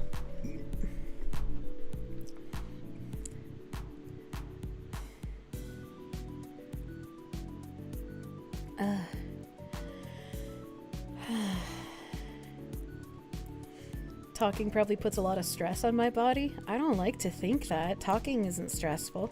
When I was a kid, I went to a public school and it gave me depression. In middle school, I was moved to homeschooling online, which I loved, because I could cheat on all my assignments and spend all day developing my porn addiction. No right answer, really. Wait, no, don't say that. What's wrong with you? Brave SJ, thank you for the 2555. Oh, don't develop porn addiction at homeschool. What the fuck? Stop vomiting. Your body digested 200 calories in the last month.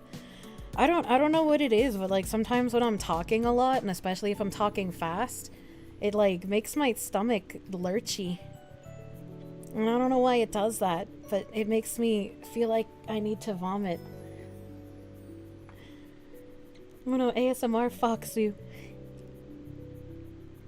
I don't know why it does that. I don't know why it does that.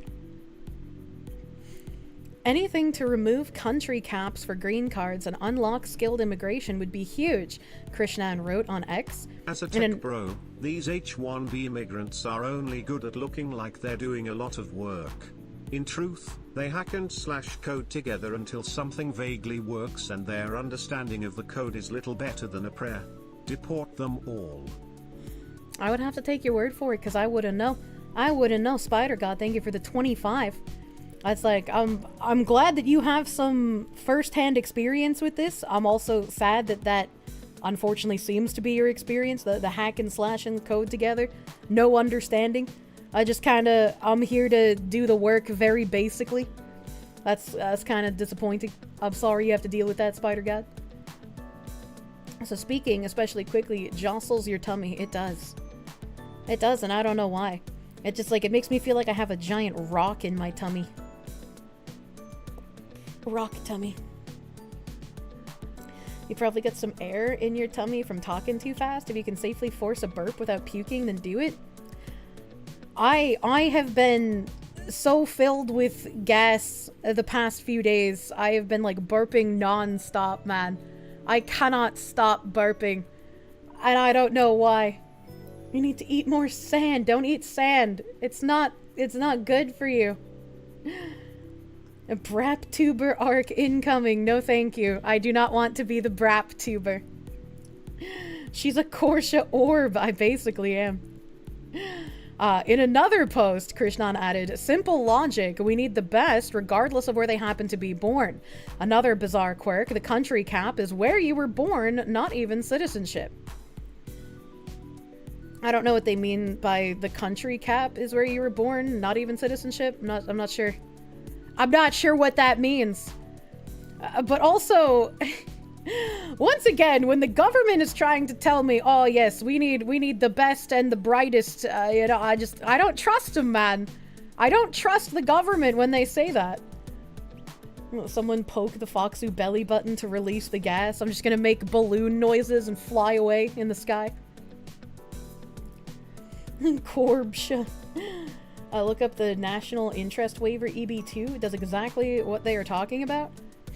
Sriram still supports skill-based criteria for receiving a green card, not making the program unlimited. In fact, he wants to make the program entirely merit-based. Socks wrote in part of his post.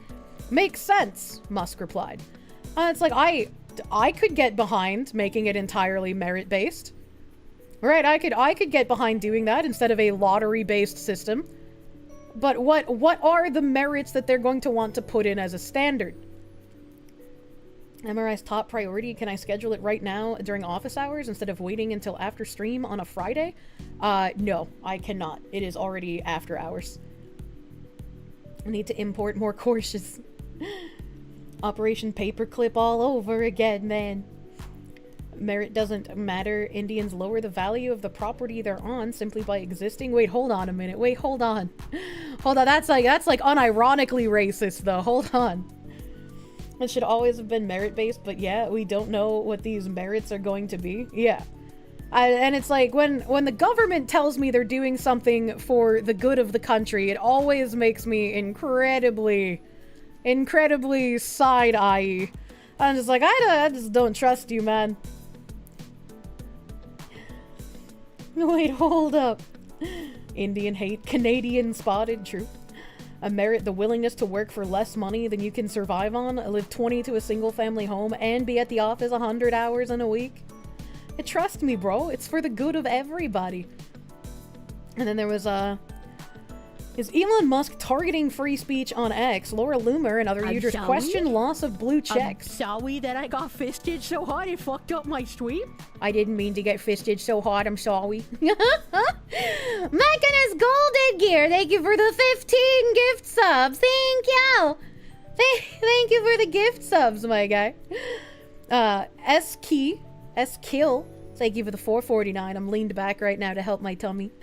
Do you think it's all the Christmas food that made your stomach bloated? I don't think so. I mean, maybe the fact that I ate real food instead of liquids made me a little bloated. I have no idea. But it's like, I haven't really been talking that much off stream. My mouth has not been working. It's been, you know, closed the yap up. Axel Jessen, they give the 2. He's out of line, but he's right. Mercenary 21, they give the 2. Talk to Razor Fist. He has family who are teachers. Oh, interesting. He's got lots of perspectives around him, man. Sovani, they give the 10. Talking a lot can lead to an increase in saliva production, which over time has to be swallowed, even subconsciously, which might lead to an already upset stomach acting more upset over a long enough time. Interesting. I didn't know the saliva did that. Kirsche did a bowberry. No, not quite that inflation. Arismador, thank you for the 5. You can improve the ability of local talent by removing Indians from positions that handle hiring and firing. Nothing accelerates the flood faster than on-site collaborators.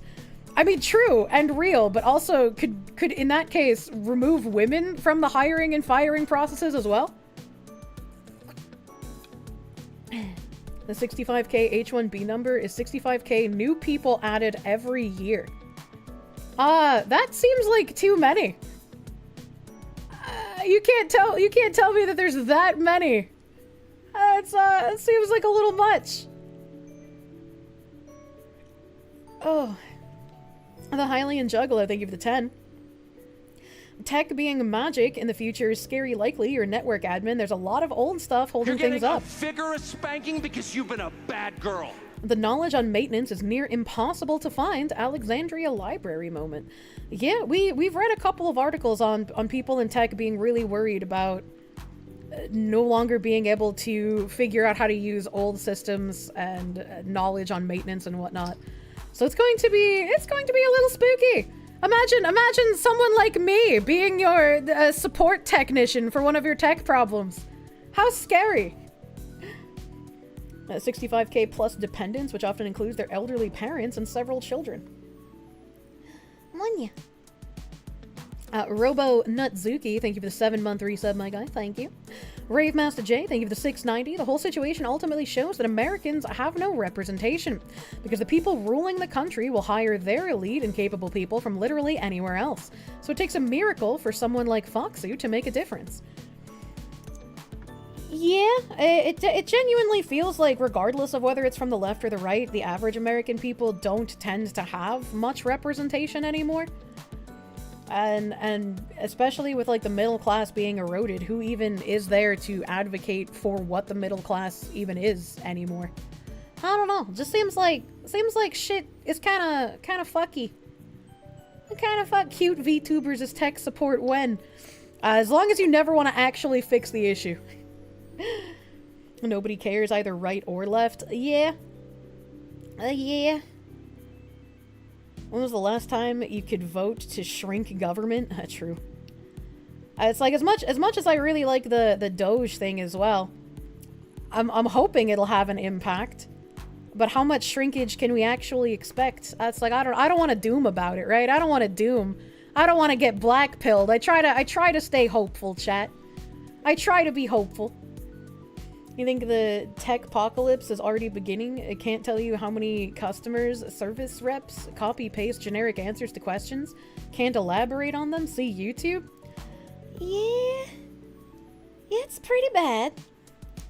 A video gamer, they give the 2. Abolish political parties to regain representation. We need to throw something in the harbor again to send a message. Kirsche makes me hopeful and really slaps me back down.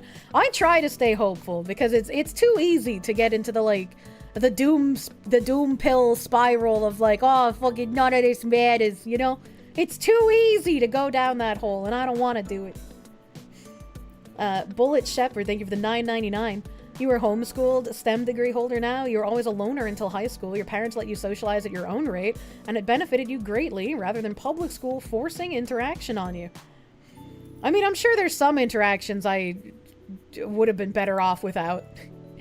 But I think there are some kids who would be incredibly reclusive and gain issues if you didn't sort of force them to socialize. I have family members who are very much products of that. Can we throw the DEI experts in said harbor? God, I wish. Devil Fruit Zero, thank you for the 10. A newspaper article explained that Portland PS District Superintendent's getting a massive raise. It's to keep the position competitive. What the fuck? Meanwhile, Oregon has absolutely no diploma requirements. Well, then why do they need to keep the position competitive? What is the reason for that raise then? I feel like they're just smoke and mirrors. With some interactions you would be better without, like your mother. True. Throw them in the harbor with weights. Oh no. Office infighting as all the government suits do. It's obvious if you watch them for some time, unfortunately. Unfortunately. LARP the French Revolution. S-Kit, thank you for the 180. I see. Are you excited for next year? I am excited for next year. Next year is gonna be a fucking riot, man.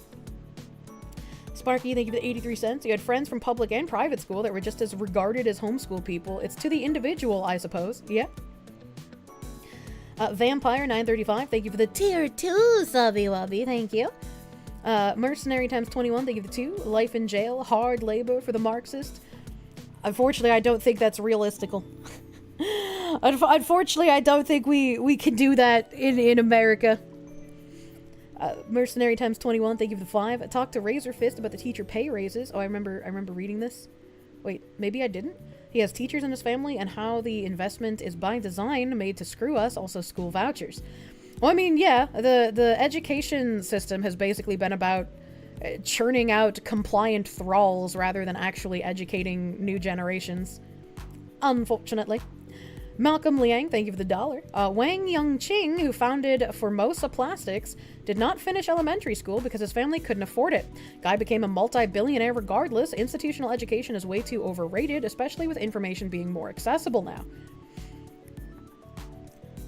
I can understand the argument towards that as well, but I also think that if left to their own devices, the majority of kids would not do anything towards an education. So you would end up with a very topsy-turvy society where there is a few percentage points of elite educated people, and then the vast majority is like idiocracy. So I don't think we can completely do away with institutional education. Public schools were invented by, what, Rockefeller? And he did it to produce a slave class? You might be wrong. I have no idea, but that's the first time I've heard of that. Kids not mentally developed enough to study on their own because they do not yet understand their future's value. Yeah. Look up Prussian schooling. I don't know what that is. Self-education is incredibly dependent on self-discipline, which children cannot be expected to really have. They can be taught discipline. I mean, if you look at the crazy routines that are on stuff like North Korean television, right? But in public school systems based on Prussian schooling, it's designed to produce wage slaves. John Taylor Gatto has an incredible book on the history of public schooling in the USA. Oh no, the Prussians are still around.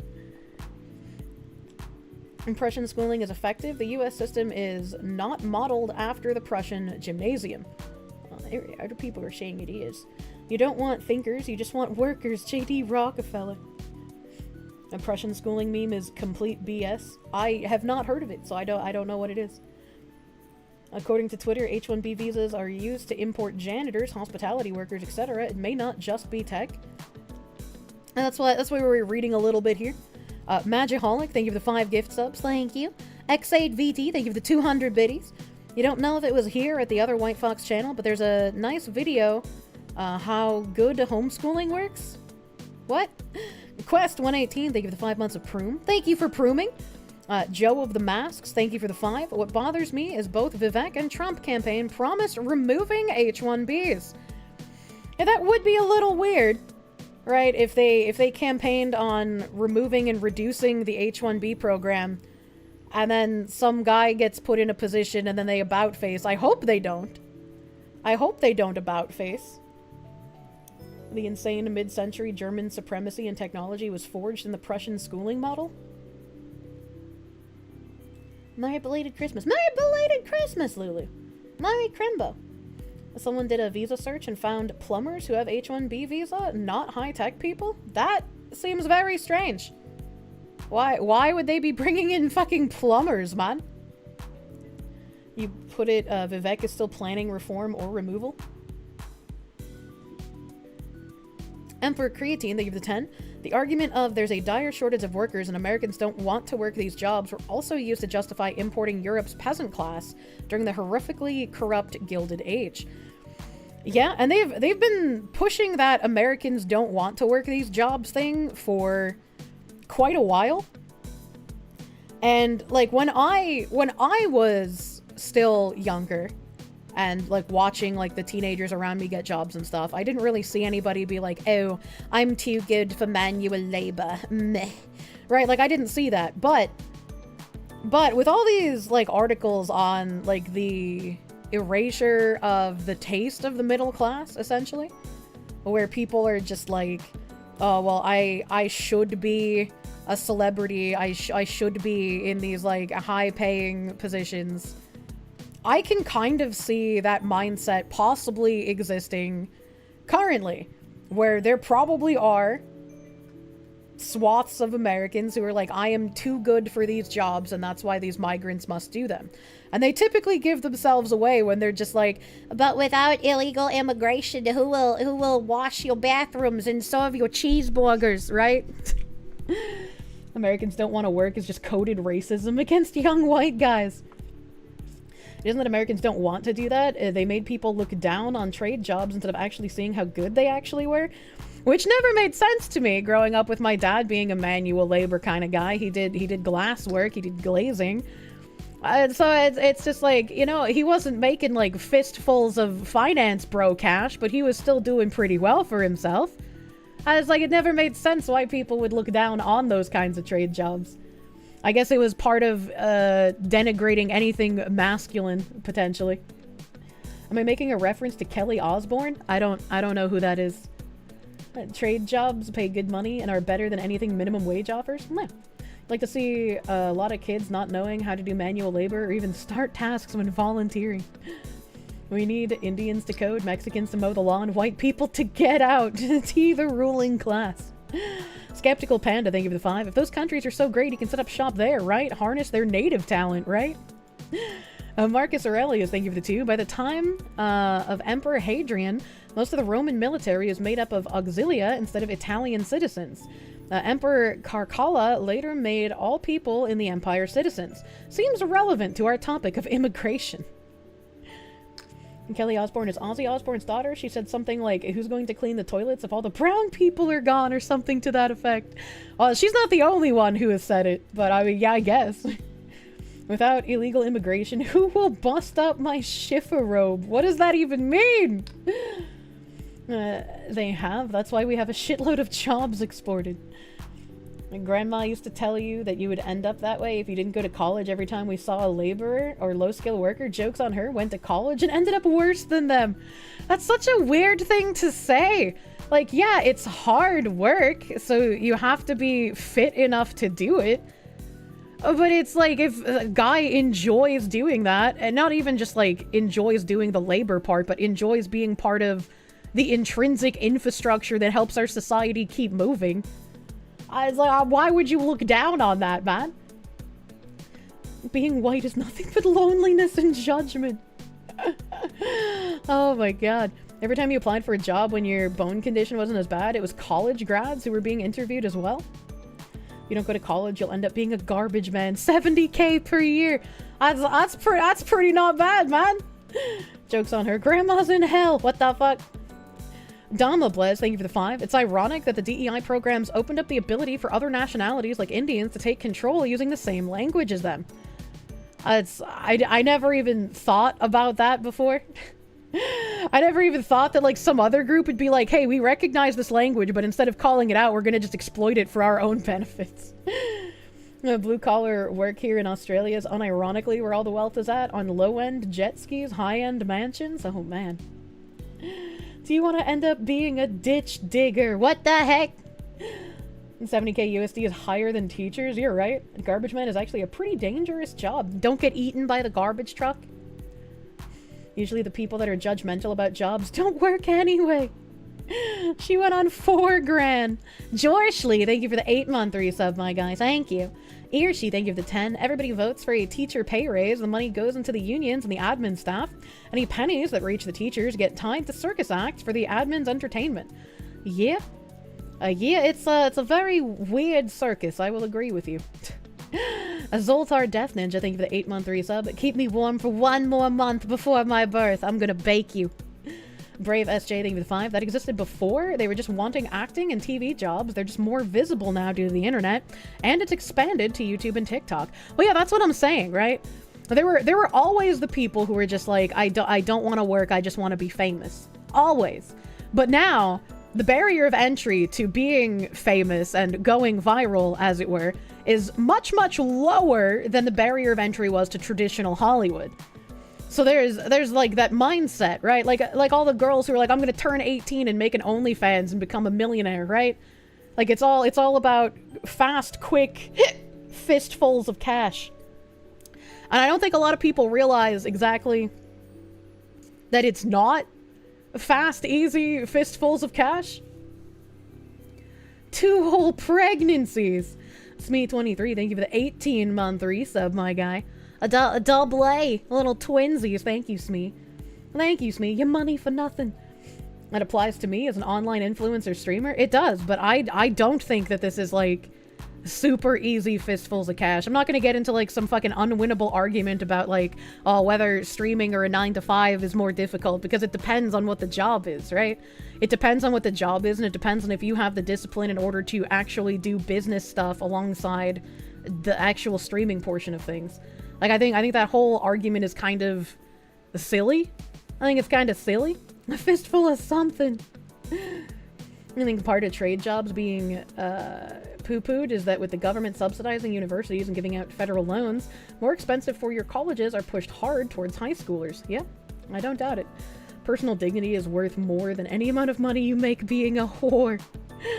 You agree? Talents will decide which is easier for you? Yeah, exactly. Exactly. 95% of them earn nothing by doing OnlyFans, and the market, if you can call it that, is only getting more oversaturated.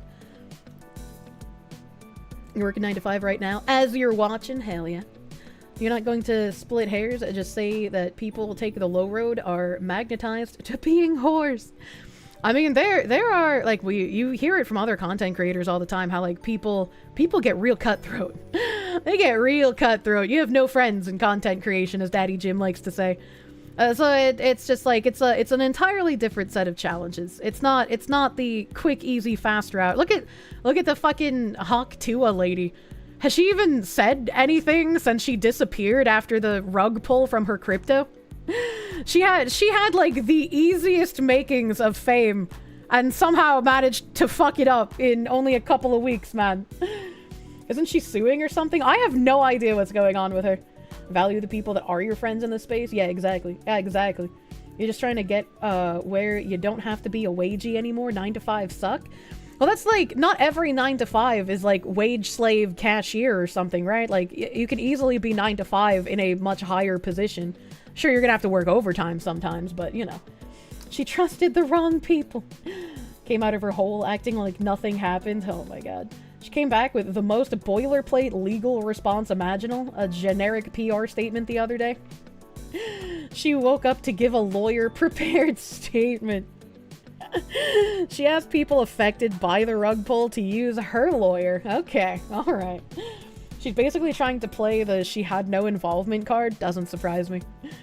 America lost something when the businessman stacking cash ruthlessly was deemed immoral and not smart and strong as it previously was.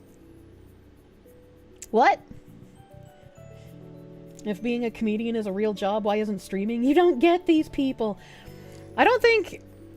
I mean, I'm sure there are people who think that streaming isn't a real job, because a lot of people who both want to get into streaming and a lot of people who deride streaming think that it's like you just turn on camera and you play video games and then you rack up thousands of dollars by doing nothing but playing the game.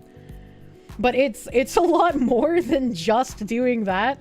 And it's like, it's not to say that it's not easy sometimes. Like, absolutely, there are days I'm super fucking grateful where it's like I can be sick and go to my computer and still attempt to do work instead of having to like drive into an office somewhere. Being able to talk to a screen for hours is not easy. Yeah. Hail Daddy Jim Medicare. Yeah, absolutely. Absolutely. Absolutely. Oh, I'm loving this. Thank you for the 5,000 biddies, Gylan Last. Thank you for the 5,000. Thank you for the 5,000. You ended up selling commercial tires due to the only anthropology, archaeology jobs in your area paying little or being on call only. It's hard work, but it feels good knowing your tires help to get food and household goods to stores. Hell yeah. Hell yeah. You disagree? Mentality is what ruined the medical profession? Oh, I didn't read the thing you're replying to. You're a minor entrepreneur. It's very real. It's why I don't like the, like, is streaming harder than a 9 to 5? I don't like that sort of argument. And people get really fucking heated over it. Because it's like, yes, there are things to do with being a streamer as my career that are more difficult than some 9 to 5 jobs. Like, if you are a retail worker, I would probably say I have a bit more difficulties than you do to worry about. Because you're collecting normal paycheck. You don't have to worry about how the business is running or any of the business, like, relationships that go into it. I would never say that what I do is more difficult than something like the garbage guy or a construction worker, which are also 9 to 5 jobs. Inherent urge to yell racist slurs doesn't make streaming easy. Yeah, like there's things with streaming that's very difficult, and I would say sometimes more difficult than certain 9 to 5s. But there are also so many fucking blessings about being a streamer over having a 9 to 5 job. Like, again, I don't have a boss I have to answer to. I am my boss. I have to answer to myself. And the most difficult thing for me in this kind of position is when I have people who are responsible for completing certain projects on time, and they go weeks and months and years without, like, submitting these things. And it's like, I need to be more of a hard ass so that they don't take advantage of my willingness to wait. I was like, the hardest, yeah. There's definitely some things that are more difficult to manage, and other things are a complete fucking blessing.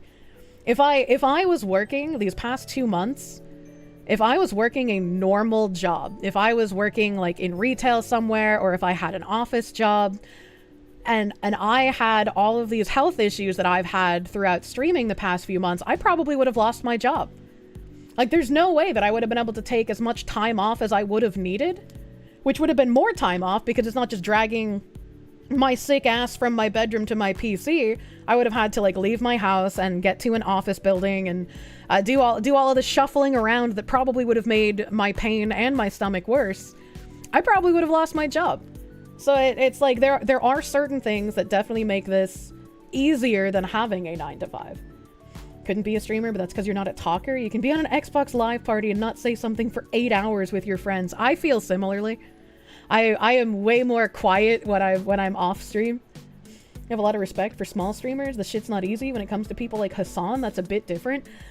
I mean, yeah, when you look at people who basically didn't have to start from the bottom, right, you can look at them differently, because they already had, like, a decent-sized base because of the connections they knew. But it's like, there are people who started as small streamers and had to build themselves up entirely. And I would be an example of that. Right? Like, I mean, obviously, I always credit Pippa for being incredibly wonderful to me. But aside from Pippa, I basically have built everything from the ground up on my own and with what moderator help I can get. And especially with, like, roadblocks put in my way because I am a target due to my political opinions. It's been a little bit of an uphill battle, you know? And so it's definitely easy to look at someone who gets to my size and be like, oh, well, fuck them. They probably did some underhanded, shady shit to get there because it's content creation. But it's like, that's not always the case, man. There's always that one that pulls you to the limelight. It's a gift. It is a gift. People underestimate crowd control. You can imagine thousands of eyes judging your every word and movement. Yeah, it gets rough on your mental sometimes. It can absolutely get rough on your mental, and it's super easy. Right, for the whole, like, oh, well, you know, just ignore it, right? Just ignore the haters, just ignore all the anti-comments, just ignore all the mean and rude people. But it's like, when you spend years getting the same exact talking points, like, hammered into you about why you're a bad person or why you should kill yourself or why the world would be better off if someone, you know, threw your body in a bag and then threw it in a river and then waited for you to decompose before they left, right? Like, when you get so many of those messages constantly, it kind of chips away at your mental regardless, and it can get pretty difficult to deal with. It can get pretty difficult sometimes. Actually, the definition of self-made, most streamers get boosted in this business. Please boost me. Please boost me. I love DEI. Men waiting for it to decompose would be a long time. Oh my god. Orismador, thank you for the 10. Streaming and making money from it is significantly more difficult than the average job. What it isn't is arduous. Almost everyone can collect trolleys or stack crates. Almost no one succeeds at making a career as an entertainer. I mean, I can see where you're getting from. I just don't like the weighted, like, is it more difficult? Is it not more difficult? Because it... much like when people want to talk about, like, the wage gap, right? It's like, okay, well, let's look at what you're actually comparing. What jobs are you actually comparing there? Because there are some jobs that I would never dream of, like, trying to compare streaming to. Right, like I said earlier, like construction. Like, there's just no fucking contest there, right? Construction's obviously way more difficult, in my opinion. Just fuck around and find out. I've been trying to get Stay Safety to watch, but he hates VTubers. I don't know who that is, I'm sorry. It's okay, maybe one day he can get past his anime racism.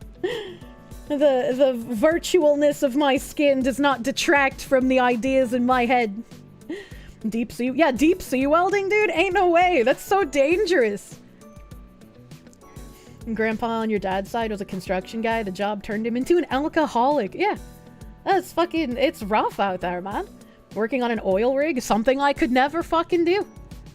Streamers don't have to worry about Delta P. True and real.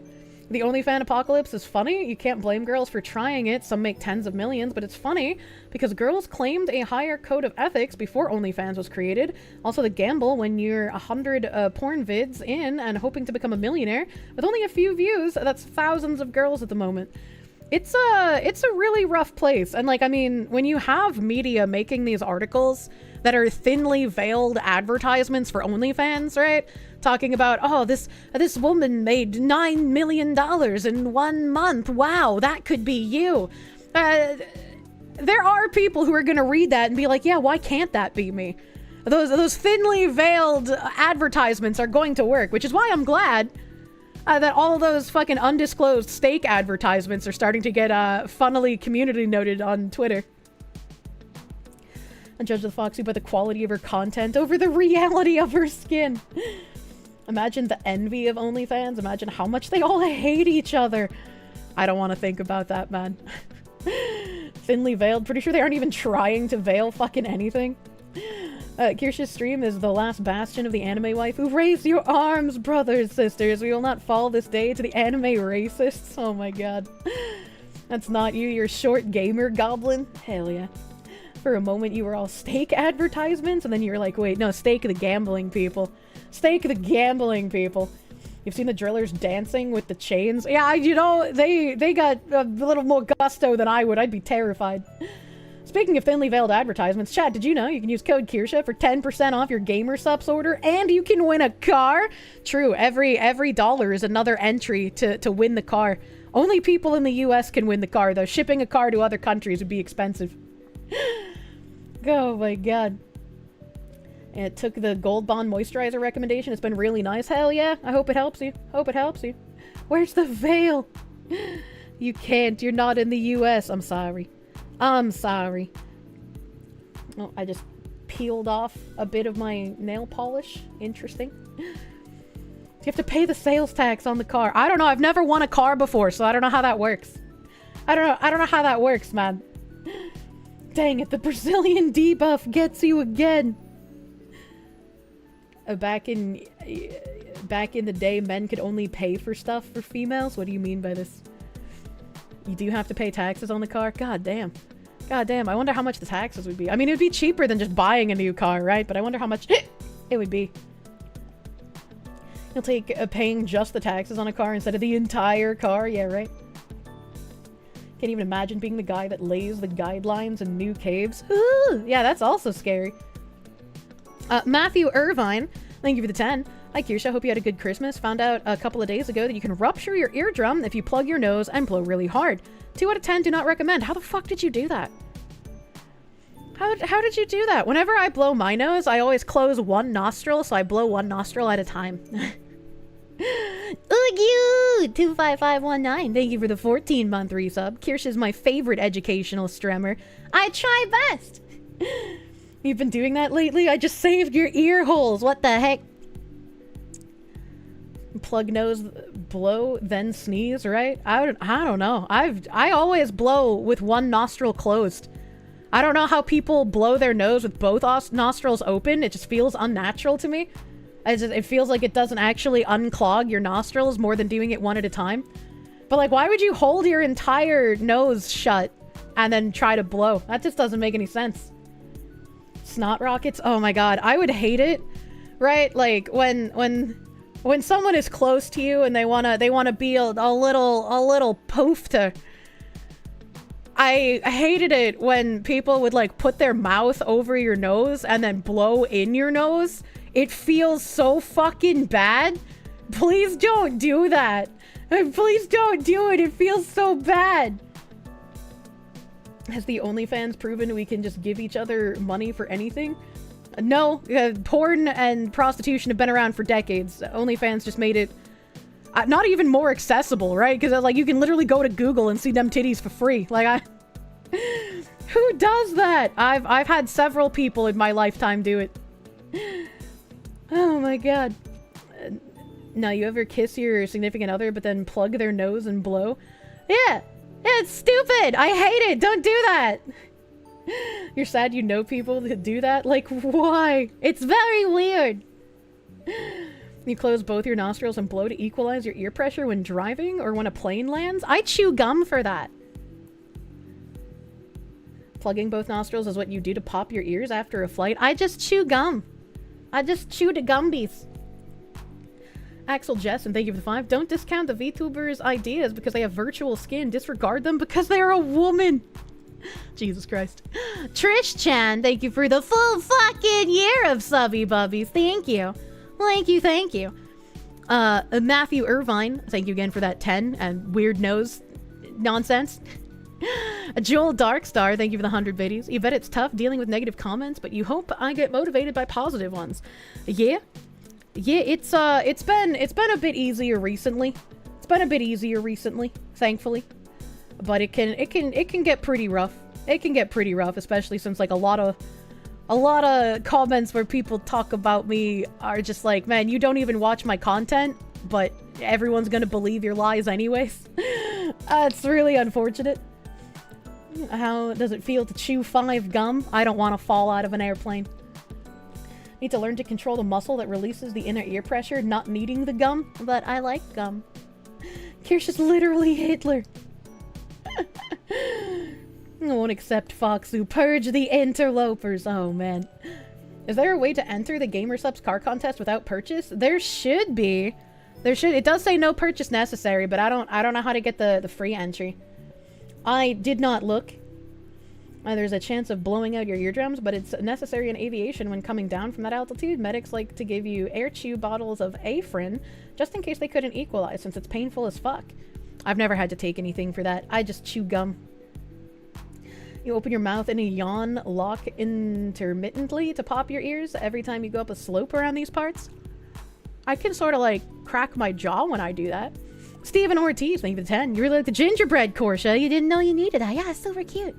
Super cute. Love the gingerbread, Kirsche. Munya. A Mercenary 21, thank you for the 5. You're lucky. Had flesh-eating bacteria in your leg and you still had to go to work. And the pain was not fun. Got very lucky. Resistant strain died to honey. Yeah, see? I wouldn't have survived fucking something like that. I wouldn't have been able to like man up and go to work with a flesh-eating bacteria in my leg. I absolutely would have taken time off, and I probably would have got fired. I was like, I don't know how you managed to do that, man, but I could not. Honey is a good antiseptic. Where do you find the double mint gum commercial? Oh my god. Lazy Viking, thank you for the 456. You lift heavy things and work with your hands, but there's no way you can keep a conversation going like the Foxu and keep people entertained for hours. I don't know how I do it either. It must be the brain damage, honestly. I like a guy who could pick up boxes and put them down again. Sergeant Bug, thank you for the 10. You tried doing streaming on Twitch, you had to stop because your job kept you from maintaining a steady schedule. You didn't like the pressure of trying to be funny all the time. Yeah. You do something funny, clown woman! Sneeze internally and it caused an internal hernia that may result in your lady parts being null and taken out. What the fuck? What the fuck? That's insane! What the hell? Streamer brain damage buff. That's actually, I don't even know what to say to that. Sneezing be dangerous, apparently.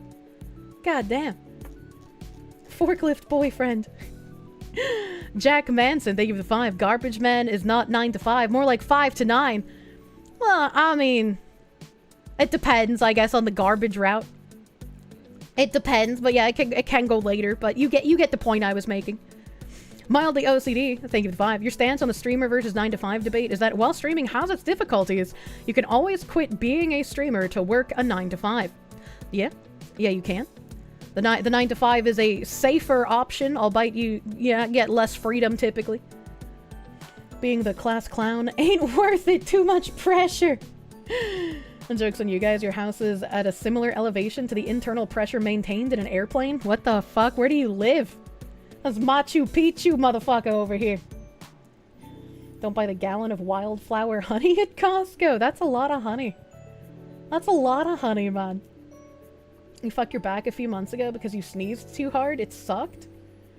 I'm glad I don't have fucking giga sneezes, goddamn.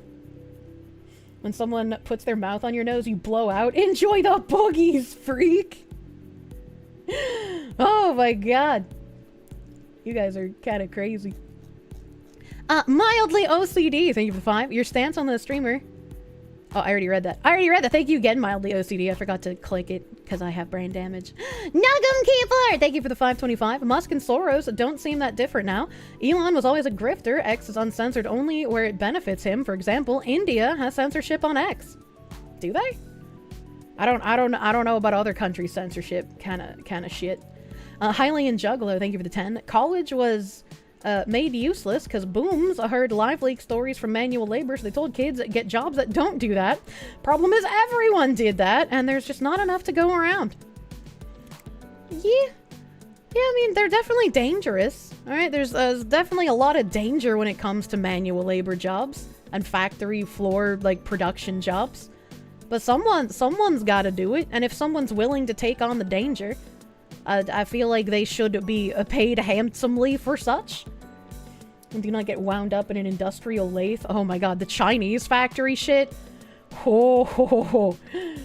It's called rectocele. Can happen with bladders as well, as you can't see how bad yours is until late February due to the wonderful Canadian healthcare. So you're just stuck in pain and scared. I hope they don't suggest to you the typical Canadian healthcare solution. I'm sorry to hear you're fucking dealing with that. That sounds actually scary. Soon robots will work all the dangerous jobs.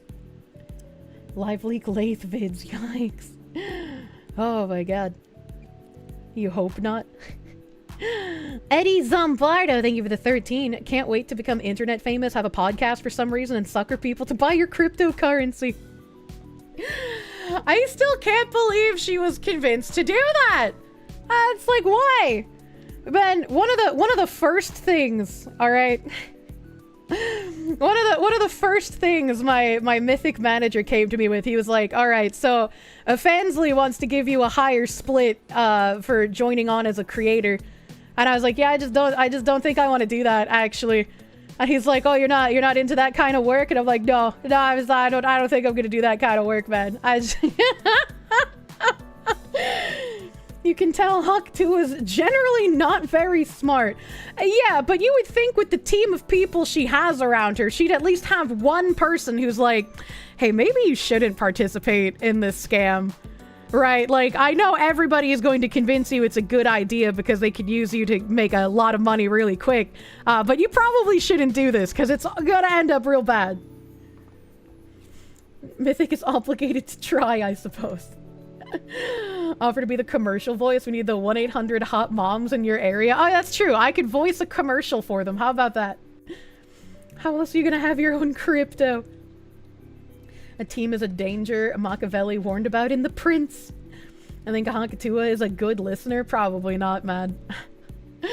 Probably not, man. When you think about all of the shitty contracts that VTubers end up citing from small corporations, I guess it's no wonder that Miss Hakatua also isn't very good at contracts. retards who made the lady famous are the real problem. And they just show her the money and she agreed. I fucking maybe guess so. A hack up a long girl unfortunately has a mom and dad that pushed her into the OnlyFans life. What? What? You can do like Philly and have all the porn actually done on a separate fansly that's just using a rip of your model and you don't get any control or any of the revenue from it. Well then what's the point? What is the point? That's like, what?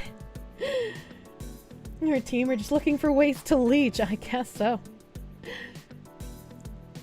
The thing about stupid people is that it takes only marginally less stupid people to take advantage of them. Splarky, thank you for the 83 cents. There are a bunch of YouTube channels with guys mowing lawns, cleaning pipes and roofs, most of them white. Just saying! So you're saying that there's like a himbo experience YouTube that I need to find? Where I can just watch men mowing lawns and imagine how they smell while I'm making them dinner? Is that what you're trying to tell me? Something contracts. Yeah, Dual Star, thank you for the 631. Never saw yourself as being too good for manual labor, but you're absolutely too good to be flipping burgers. Unrelated. Siv with Pippa when? It's like, yeah, I definitely wouldn't want to be flipping burgers.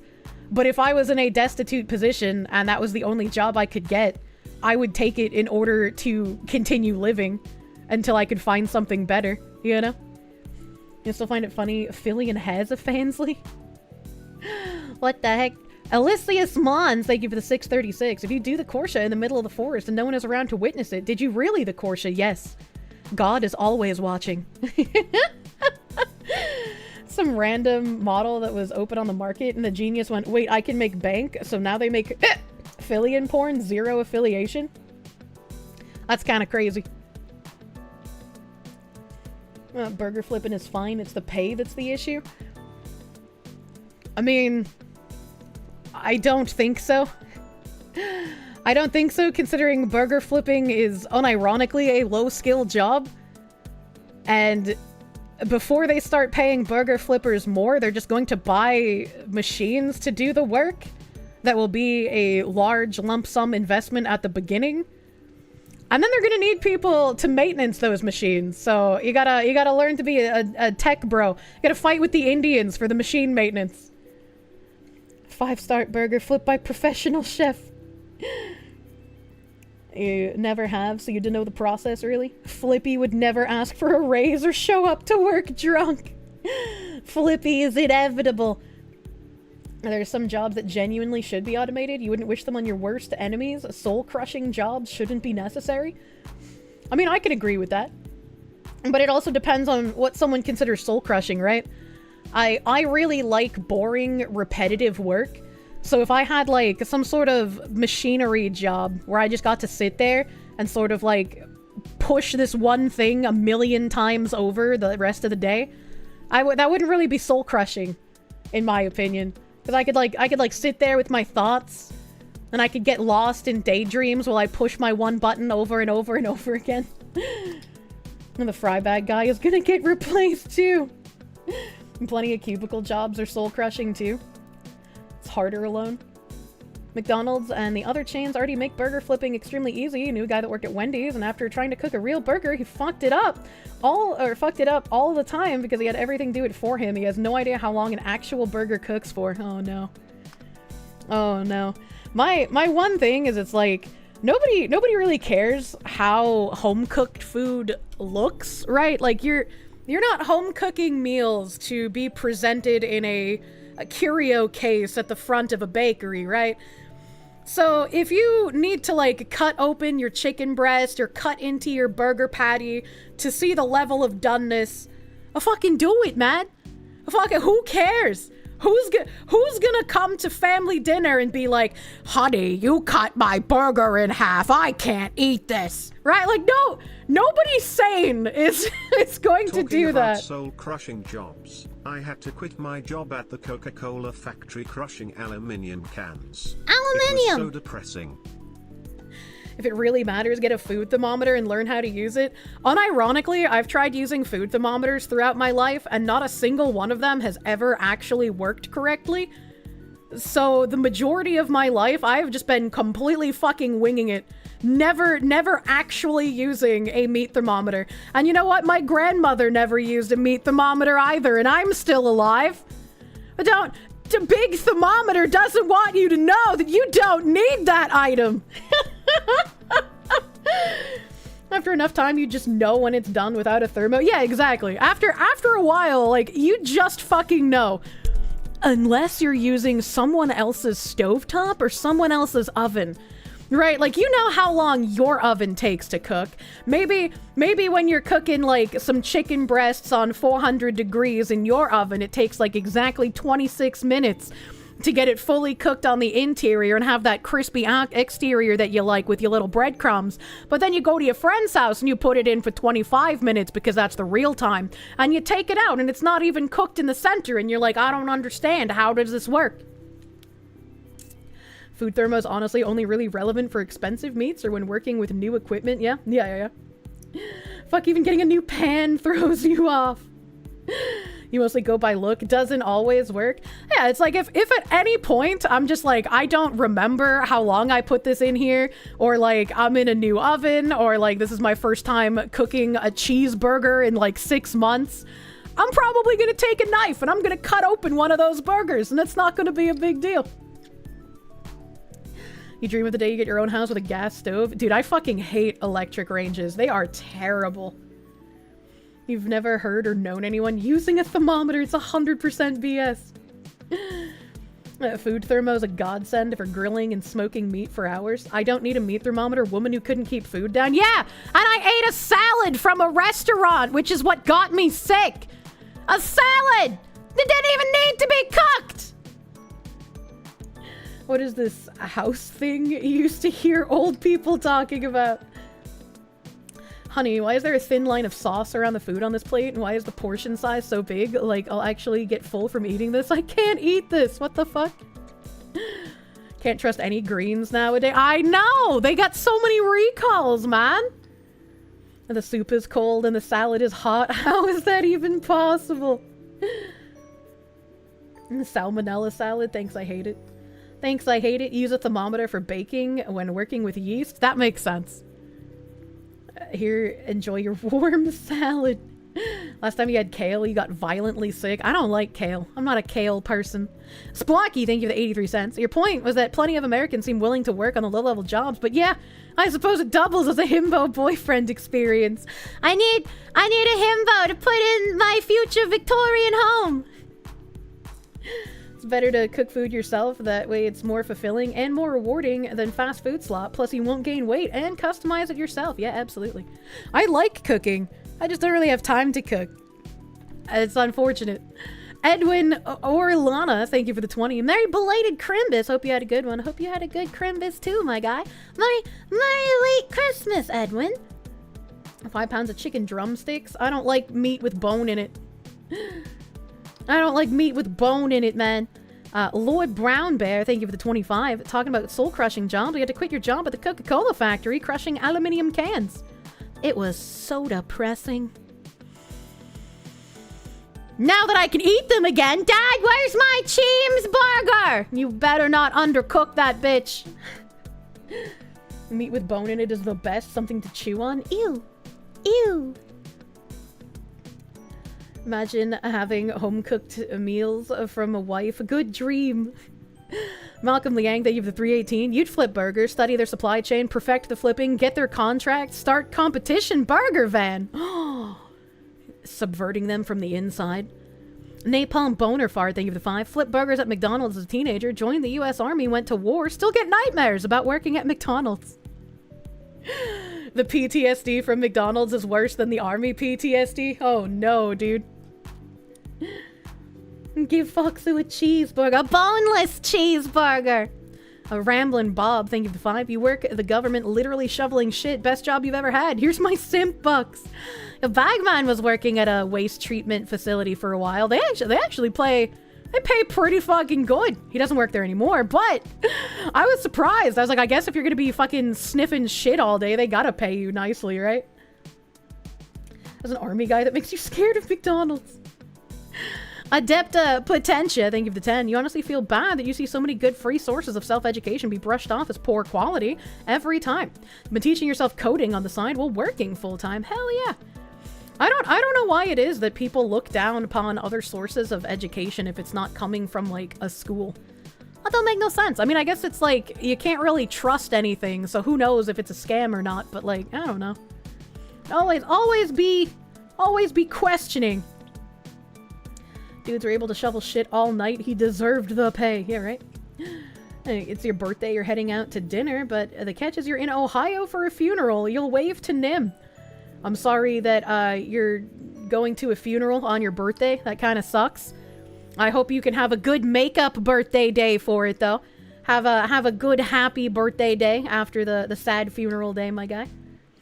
You've been getting nothing but H1B posts on your timeline. Yeah, it's been fucking heating up on Twitter, man.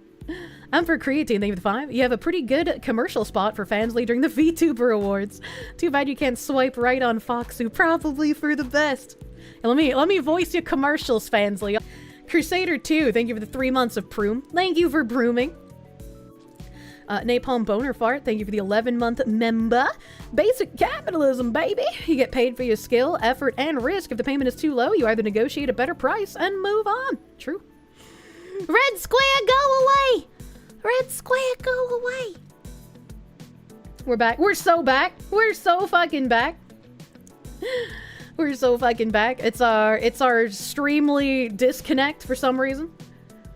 Oh, we're back. Yeah, we're back. We're so fucking back. We're so fucking back. One thing that was really difficult for me to start doing was negotiating payment. If you're going to be a streamer, you have to get used to negotiating payment pretty fucking regularly. Pretty fucking regularly. So it was a very scary thing to start doing at first. Bigglesworth, thank you for the 6-month pre-sub. Thank you for the tier 2 6 months of pre-subbing, guy. We got pre-subbing going on. Thank you, Bigglesworth. Red Square is afraid of the jiggle physics. That's all of Twitch. X8VT, thank you for the 200 biddies. Worked at McDonald's during uni on the side for money. You hated it so much, you increased your efforts to never end there again.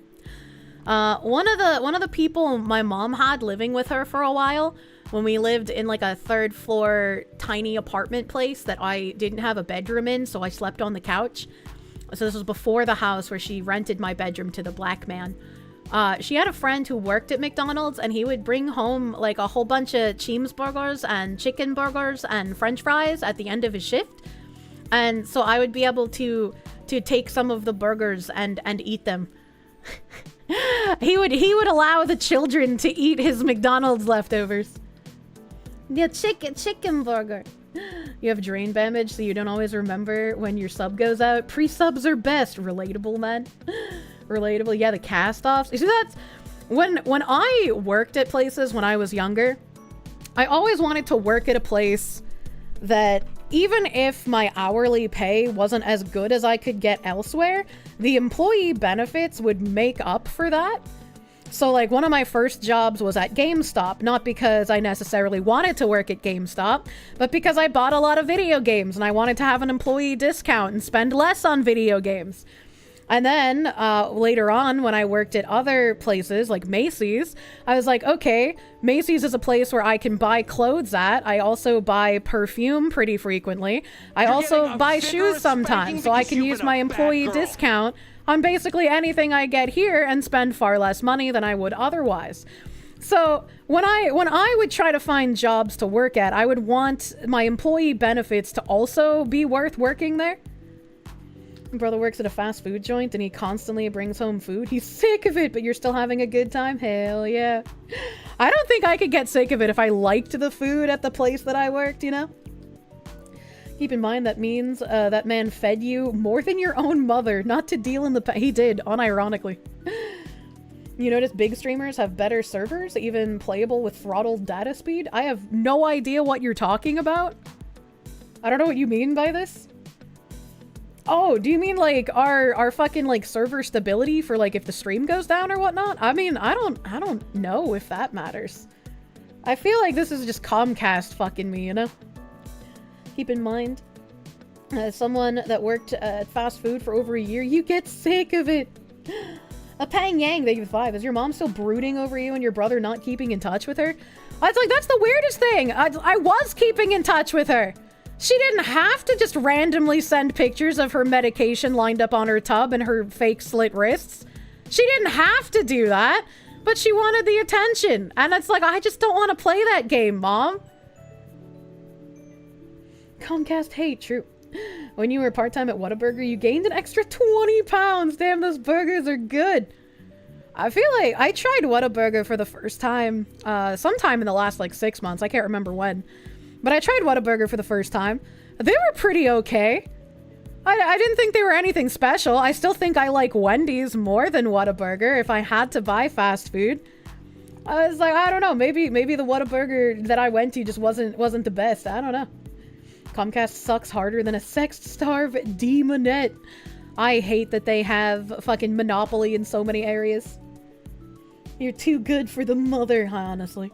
You need the special limited time burgers? They have special limited time burgers? What the fuck? Why do fast food places make, like, limited time fear of missing out menus? It's like, I didn't know that this was something that fast food places did until I moved to Georgia and I tried Taco Bell for the first time.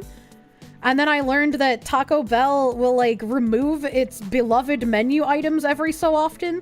Because fuck you, I guess. Like, why do they do that? Give me the fucking fresco sandwich from Wendy's again. The Whataburger limited time burgers rotate every 3 to 4 months and are the absolute... Okay, what's their limited time burger right now? What's the Whataburger limited time burger right now? You missed the quesarito from Taco Bell? Whataburger has seasonal stuff that kicks ass. In-N-Out is disgusting. I liked In-N-Out when I tried it many, many, many years ago. The big tasty for you, McDonald's, what the heck? Same reason gachas have limited time characters. I can understand FOMO for missing out on your waifu, but like a food object is different, man. You don't go to a fast food restaurant for the food experience. So placing FOMO items on the menu there just doesn't make sense to me. It's just gonna make me hate you when the menu item is gone. The fucking McDonald's McRib always in winter and then disappearing in spring. And Kirsche's part Texan. She says, Whataburger, I love it. And Whataburger betrayed you when they got rid of the A1 thick and hearty. Wait, what do you mean? Am I saying Whataburger weird? You don't know if it's still the case, but when you were stationed in Germany in 2010 to 2012, the McRib was year-round there. Whataburger needs to bring back the mushroom Swiss. I didn't see the T-Man saying anything else. So I guess let me... What a burger menu. What's on their seasonal menu right now? You said it. You said it. I missed it. What did you say? What is it? I missed it. I miss messages sometimes. The jalapeno bacon double blazing burger. You don't like spicy, so you haven't gotten it. Yeah, I don't like jalapenos on my burgers. Okay, so we click on the all-time favorites and limited time. They got a sweet and spicy bacon all-time limited time. What a Wings 9-piece. 72 What a Wing party pack. Oh my god, why do you need 72 What a Wings? And then yeah, the bacon blaze jalapeno double. That looks disgusting. What is... I want to see what's on the sandwich. What's on it? Large bun, large beef patty, aged cheddar cheese, jalapeno cream cheese, a bacon slices, jalapenos, and blaze sauce. Yeah, that does the... I don't like this Galapagos burger. They should take the Big Mac of the meal for a laugh. What? It's to drive traffic into the restaurant in order to boost quarterly sales before a sales report goes out to investors. You can't tell if she's trolling or not. Trolling what? I'm reading about the bacon blaze jalapeno double burger. When In-N-Out opened in Denver, people were on the news crying like it was a religious experience. What the fuck? Oh, that sounds really fucking weird, man. Yeah, so I don't think I would eat their blazed jalapeno burger. So it's not, you know, it's not for me. That's not for me. Well, they have 7 chicken things. What are their chicken things? They got What a Wings 9, What a Wings 18, What a Wings 36. And they come in cute little orange plastic bowls like you're in prison. They got a What a Chicken sandwich, grilled chicken, spicy chicken, a What a Chicken strips. They're fucking meal names, chat. This is so silly. That was a huge thing over us getting a Buc-ee's in Colorado. I've never seen a Buc-ee's in my life. Why do they have a full breakfast menu? Why do they have 19 breakfast items? What a breakfast! I got a jalapeno cheddar biscuit, a breakfast on a bun ranchero, a squish fish patty on a bun, a taquito with cheese, another breakfast on a bun, no ranchero, biscuit sandwich, a pancake platter, biscuit and gravy, honey butter chicken biscuit. Who the fuck goes to a restaurant, even if it's fast food, and they're just like, yeah, can I get biscuits and gravy? Who's gonna order that? Why would you order just biscuits and gravy? I got breakfast burger. It looks like it has weird little hash brown fingers on it. It sounds good. If I'm gonna eat biscuits and gravy, I'm gonna make them my fucking self. I'm not gonna get them from a restaurant. That's like when people go to a restaurant and then they order eggs. It's just like, man, you can make eggs for like $1 at home. What are you doing? You like trying different stuff. Oh my god, maybe they're good there. This is what Bob Evans is for. We got a honey butter chicken biscuit. A breakfast bowl. That doesn't look very appetizing. We got a breakfast platter. If the breakfast bowl ain't big enough for you, baby. I got egg sandwich, egg and cheese biscuit, a biscuit with bacon, biscuit with sausage, just a plain ass biscuit. Wait, what's the difference between pancakes and the pancake platter? They use the same image. Oh wait, no, the pancake platter has a single strip of bacon on it in the image. A cinnamon roll and hash brown. Oh, I was right. They are hash brown sticks. I'm fucking amazing at recognizing food shapes. Used to love going out for brunch once a week with friends for breakfast. Yeah, but like, I'm not gonna just order some fucking egg, man. Like, if they wanna... Oh, shit. Oh, yeah, man. There's a motherfucking... Where my screenshots at, bitch? Hold on, chat. I just got really excited. Hold on, I just got really excited, and I know I took a screenshot of this. I know I took a screenshot. I know I took a screenshot. That's a custom table. I don't know why I took a screenshot of that. Help. Oh, I accidentally clicked on some app on my phone. It's like some fucking Samsung app. What is it called? Where is it? It's a Samsung Global Goals. I had never seen this app before, and I didn't know what it was, but it's on like one of my early pages, so it must have came like stock with my phone or whatever. And I accidentally clicked on it, and it brought up this like big red page that just said, use this app to help end poverty. Goal 1, no poverty. And I was like, what the fuck is this globalist ass app on my phone? What is this? Common bloatware nonsense. I was like so fucking confused, man. So fucking confused. Okay, it's not in my screenshots. I know. I took a screenshot of this because it had a beautiful picture of some kind of... Oh, here we go. Yeah. It's like Gorbachev's breakfast bar. There's like this weird breakfast place in Atlanta that I wanted to try. And they have this like breakfast bowl. I don't know what it's called, so whenever I eventually go there, I'm gonna just show them this picture in my screenshots and be like, I don't know what this is on your menu, but this is what I want.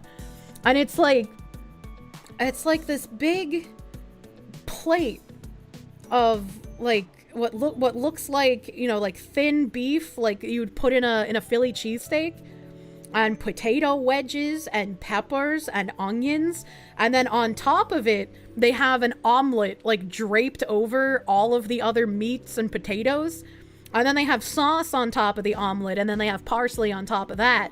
I was like, that is a good egg dish to get. But if you go out to eat and you're just like, yes, can I have 2 eggs over easy and 2 slices of bacon? Like, what the fuck are you doing? Just stay home. Just stay home and make 2 eggs yourself. Not the omelet. It sounds like a skillet. It might be a skillet, whatever it is. It looks fucking great and I want to try it. I want to fucking try it, man. Eggs Benedict, you understand? Because it's a pain to make. Sorry, you're a trucker, Sedge. Okay, well, I mean, that's different. You know, you don't have a place to cook your eggs. Usually on vacation when you go out for breakfast. Some people are really bad at making eggs. I used to get really excited for, like, the continental breakfast at hotels. And then I worked at a hotel. And now I feel really squeamish whenever I eat hotel breakfast, and I have to just don't think about it. Just don't think about what's going on in the fridge back there. Just don't think about how old that dough is for the fucking waffles. Just don't think about how the eggs are sliding around in the plastic packaging and they have to rehydrate them. Just don't think about it. You got sick of eggs because you were eating eggs over rice every day for a while. I'm the kind of autistic that I can eat the same thing every day forever and be perfectly happy.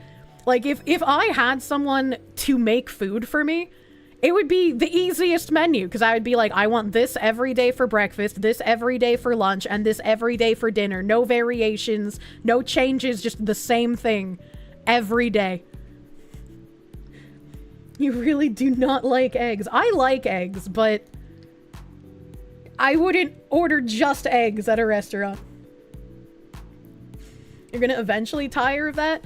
The only reason I stopped eating my breakfast of 3 eggs, 3 slices of bacon, 1 slice of cheese is because I stopped having time to continuously make breakfast at the same time every day. Have I tried duck or ostrich eggs? I have not. I have not. Variety is the spice of life. Yeah, and I'm white, so, you know. That sounds so good. Yeah, it's a solid breakfast. What would my perfect breakfast, lunch, and dinner be if I could always have it every day? I would probably change my breakfast, right? I'd probably go with like 2 eggs, 3 pieces of bacon, and then like a small pancake. I think that would be perfect every day. And like lunch I would probably want some kind of like chicken parm, but without the breading. So it's like a baked chicken with sauce and cheese. And then maybe a little bit of pasta with it. Maybe a little bit of asparagus for the stinky pee-pee. Asparagus is good for you. And then dinner I would want like a small 6 to 8 ounce steak with more vegetable and maybe a little bit of rice or potato. Found that when staying at a hotel, if you request fresh eggs, either sunny side up or over easy, they won't use rehydrate. If you get scrambled, it's a toss-up on what they serve you. Unlucky. Can't bacon anymore, too much grease. I love bacon. I love bacon. Kirsche got the medieval peasant stomach. Just gruel for me, thanks. Oh my god. Your sister has a similar taste. She would love to eat the same thing every day. It's crazy. If she could have chicken Milanese every day, she would. Thankfully, we don't tell her to cook every day. I was like, I don't see the problem. If it's good, why not eat it every day, man? You can be my cook, my autism cook. Pakistani National, thank you for the 351. Did I see the Fox News clip talking about Canada becoming the 51st state? Apparently 50% of Canada wants it. Well, I mean, their current administration is what gave them maids, so that doesn't surprise me. It's good, but every day? Yeah. Yeah, I'm perfectly fine with that. I'm perfectly fine with the it's every day, bro. Shadow Cyber Demon, thank you for the 351. Pro tip, if you invest in a gas range, just stay away from the Samsungs. The dials are brittle and expensive to replace at $54 per dial. I didn't even know Samsung made gas ranges. That's not the name I would think of when I go for buying a range. Walter Mellon, thank you for the 5. Have I thought about outsourcing a stream to an Indian call center? I don't think that's a good idea. I don't think I should do that. Does America even want Canada? Acanthus, thank you for the 2. A Vomlet mentioned Steve MRE 1989 flashbacks. Is that the guy that drank the Crystal Pepsi and vomited? Samsung makes a bit of everything. They're a megacorp. Magikarp. No, that's not the same guy. Fuck. As a resident of Texas, Whataburger and Georgia sucks ass. Take a vacation to Texas, eat Whataburger there, then form an opinion. Maybe if there's a convention in Texas, I could think about going. I have no reason to go to Texas until Asmongold reveals I've been living in his basement all along. The Vomit Crystal Pepsi was LA Beast. Oh, okay. I'm bad at names. Mercenary 21, thank you for the 5. A woman after my own heart with the menu. Try living with your mom who keeps changing everything every day. Drives you nuts. You need routine. I'm the same. I hate not knowing things. It's just like if I can count on knowing what I'm gonna have for dinner, it makes the day feel so much better, so much structured. There's like removes one of the unknown entities. Sir Andipotus, thank you for the 5. You once spent 3 months eating the same 2 meals every day. Salad for breakfast, bucket of barbecue for a bucket of barbecue. A whole fucking bucket. That seems like a lot of food. The Hylian Juggalo, thank you for the 2. Eggs are the easiest to make. You got skillet issue. I love making eggs. Asmongold never leaves his attic, so he'll never find you live in the basement. True. Mildly OCD, thank you for the 10. Unsurprising, the Bostonian does not understand the simple southern joy of driving somewhere to buy the same unhealthy food that you would make for yourself at home. Oh, it's like, especially not from a fast food place, man. Like, I can understand supporting local business. I'm gonna buy, like, pies and stuff from my local businesses. But biscuits and gravy? Why would I spend like $10 on a biscuit and gravy when I can make that far cheaper at my own house and it'll probably be just as good, if not better? They don't do Christmas in Turkey? What the heck? So you don't have to make it? But it's literally biscuits and gravy! It doesn't even take effort! Pang Yang, thank you for the 5. If you want to try something new, you should try the beef.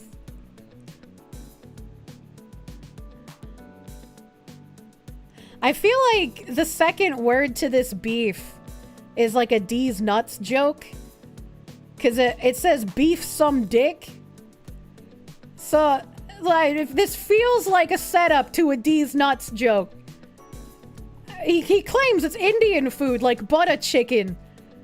But I can just hear the, you want beef some dick? You want show Bob? You know, I can hear it in my head. Definitely a setup. They don't eat beef in India. Well, I'm sure some do. Not everyone worships the cow. Butter chicken 100% cock. What the fuck? A bitch lasagna. I loved the bitch lasagna song. A wood guy, thank you for the 5. You swear to Christ, if you put 2 random Americans in a room within 5 minutes, they'll start talking about fast food. It's fucking depressing, RFK bless. Yeah, I'm not a huge fan of fast food, especially since fast food is now not only not fast, but it's also not inexpensive. So it's like, why would I spend the same amount of money on fast food when I can wait the same amount of time and get slightly better quality from just ordering from a restaurant? You know? Americans love the slop. Fast food is fucking expensive. It is. It's crazy expensive. Fast food is expensive, slow, gross, and paused. I agree. I agree, man. Fast food is deli meat and a loaf of bread. Deli meat and a loaf of bread is probably healthier. It can't, just thank you for the 2. Look up how much In-N-Out burger flippers make. Well, it's in California, so I'm sure they're making more there than anywhere else. And doesn't India have actual laws on their books about not using cows as food? You think their culture is pretty monolithic when it comes to the cow? I have no idea. I do not know the status of cow laws in India. Deli meat and a loaf of bread taste better than fast food, also true. Happy Meals used to be 89 cents. We used to be a real country! But do I know bird law? I do not. You'd have to call Harvey Birdman. Kylan Last, thank you for the 100 biddies, my guy. Pang Yang, thank you for the 5. Is your mom still brooding? I read that. Sorry, thank you. X8VT, thank you for the 200 biddies. Yeah, that was a thing, but they removed that rule too. What? Silly Gordo, thank you for the 690. Funny to hear someone used to do waste treatment, you do water treatment, and you have done wastewater treatment in the past. It's fascinating. It's fascinating listening to Bagman talk about it. I couldn't survive there because I would just be vomiting all over the place, but you know. Cow laws in India. Now that's a stream all by itself, probably. Ragnar B, thank you for the 140. Fast food is neither fast nor food. No, not anymore, I agree. I liked eating McDonald's back when I was a child. McDonald's is pretty heckin' good back in the day. Emperor Creatine, thank you for the 10. Steve 1989 MRE had eaten preserved hardtack from the Civil War, smoked cigarettes from the Second Boer War, and eaten many World War II rations, but what sent him to the ER for food poisoning was a 2018 PLA ration. They just don't make food like they used to. Redwood, thank you for the 5. Thank you, Fabulous Foxo, for the Quine Bobs promo, grinding levels on the 2x experience weekend. Chatters, go buy and support Kirsche so she doesn't hate us. I don't hate you already, what do you mean? Well, hello, Cheemsball. I see it is time for you to lay on my foot. Munya. I'll teach you how to sweep. Oh no. Talking about Steve MRE, let's go. Are Chili's prices that good? Chili's sometimes has decent deals with the like, what is it, like 3 for me or whatever kind of thing, where you could get like a little appetizer, a meal, and a dessert or some shit. Cheemsball must be warm. He's very warm. He's very warm. If you can make really good biscuits and gravy, you can capture any himbo you like. It's like catnip. I do like making soft dinner rolls. Never mind, don't matter. We tangenting. Axel Jessen, thank you for the 5. Fast food is really expensive. Have a rotisserie chicken instead. I wish I could buy rotisserie chicken breasts. Because my one complaint about rotisserie chicken is that I have to peel the meat off of the bones. And so I'd rather just buy chicken breasts and cook those than get an already cooked rotisserie chicken. So if there was some way that I could just buy like marinated and cooked chicken boobies, I'd do that.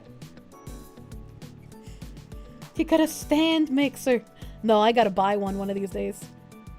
She doesn't like going full caveman style. I don't. I actually really disliked when I tried medieval times many years ago. Like, the experience was fun, but I didn't like having to eat the meat around the bone on my giant chicken leg or turkey leg or whatever it was. Just eat off the bone. What is wrong with you? I hate it. Usually stick to Chipotle for fast food because one burrito and some chips can feed you for a whole day. Maybe appetizers are best for you considering your tummy hoard issues. I haven't had a big beefy burrito in ages.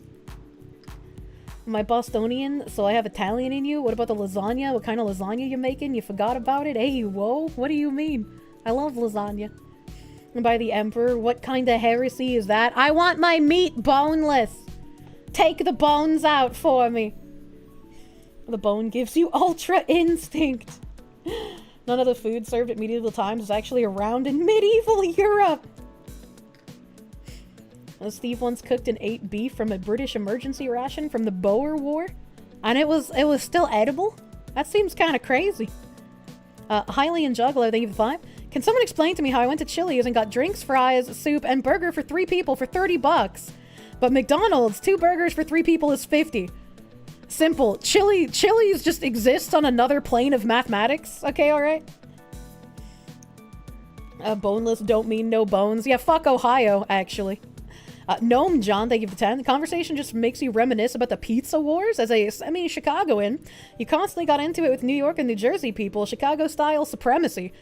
I think it depends on my mood, right? Like, I don't always want deep dish pizza, but it's probably one of my favorites. I definitely need to go to New York and try the chicken parmesan pizza from that one place where, like, instead of putting the pizza on dough, the pizza is a giant piece of chicken parm that they put the toppings on. Ain't no way. That's gotta be from DoorDash. Ain't no way. When you were in middle school, your mom used to say they were serving the same vat of corn they were serving from when she went there? Oh, that's disgusting. That's definitely a joke, but like that's gross to think about. NP153 Garlics, thank you for the 50! Thank you! You hadn't planned to donate today, but that guy said you would hate us if we didn't send more money. And why would he make that up? I think that would make me sad. Garlics, no! Garlics, no, don't say that. You don't need to send me money. I don't hate you. Thank you. The pizza you make is your favorite pizza. A close second is the NYPD pizza in Scottsdale, Arizona. Wait, they actually have like a police department pizza place? Deep dish isn't pizza, it's a savory pie. I like it. I like it though. Professor John Wolfman, thank you for the 5. You said you didn't use ricotta for lasagna once. What cheese was it that I said I used? Mascarpone. Mascarpone is beautiful, beautiful cheese because I don't like ricotta. Ricotta has a weird texture to it. It makes me feel sick. Now, these things disgust you. NYPD is New York pizza and deli. Oh. Ricotta cheese is icky. It's icky. Ricotta also looks like smegma. It does. You wanna scale your girlfriend? Just rub some ricotta around your dick and she'll think you got the cheeses. Altoona, the town Luigi's Mansion was apprehended in, has the worst signature pizza ever. It's literally cold bread with sauce on it. That's it? That's really sad. That's really depressing. Hylian Juggler, thank you for the 5. On the topic of fast food in something they do is family takeover, a store. Help. Everyone in the same family will work at a single McDonald's, for example. That's just providing for your family, though. Let's be real.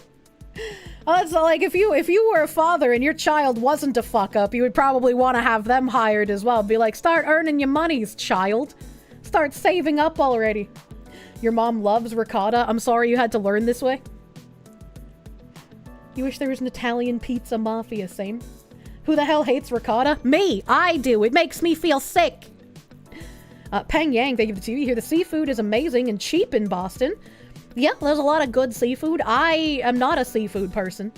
I do not like a lot of seafood. I'll fucking tear up some baked haddock, though. Haddock, best fish. Ricotta's garbage? Yeah, it is. It really is. It really is. Abra fucking cadabra, thank you for the 20. Glad you showed up for the monthly mandatory donation stream. Almost missed it. There's no monthly mandatory donos. Thank you. Thank you, Abra. NP153 Garlics, thank you for the 50 fucking honorary slaves. You don't need to send more money, I won't hate you. My god, she's using reverse psychology on me. I don't have the wherewithal to defend myself. No, stop it! Don't make me feel bad.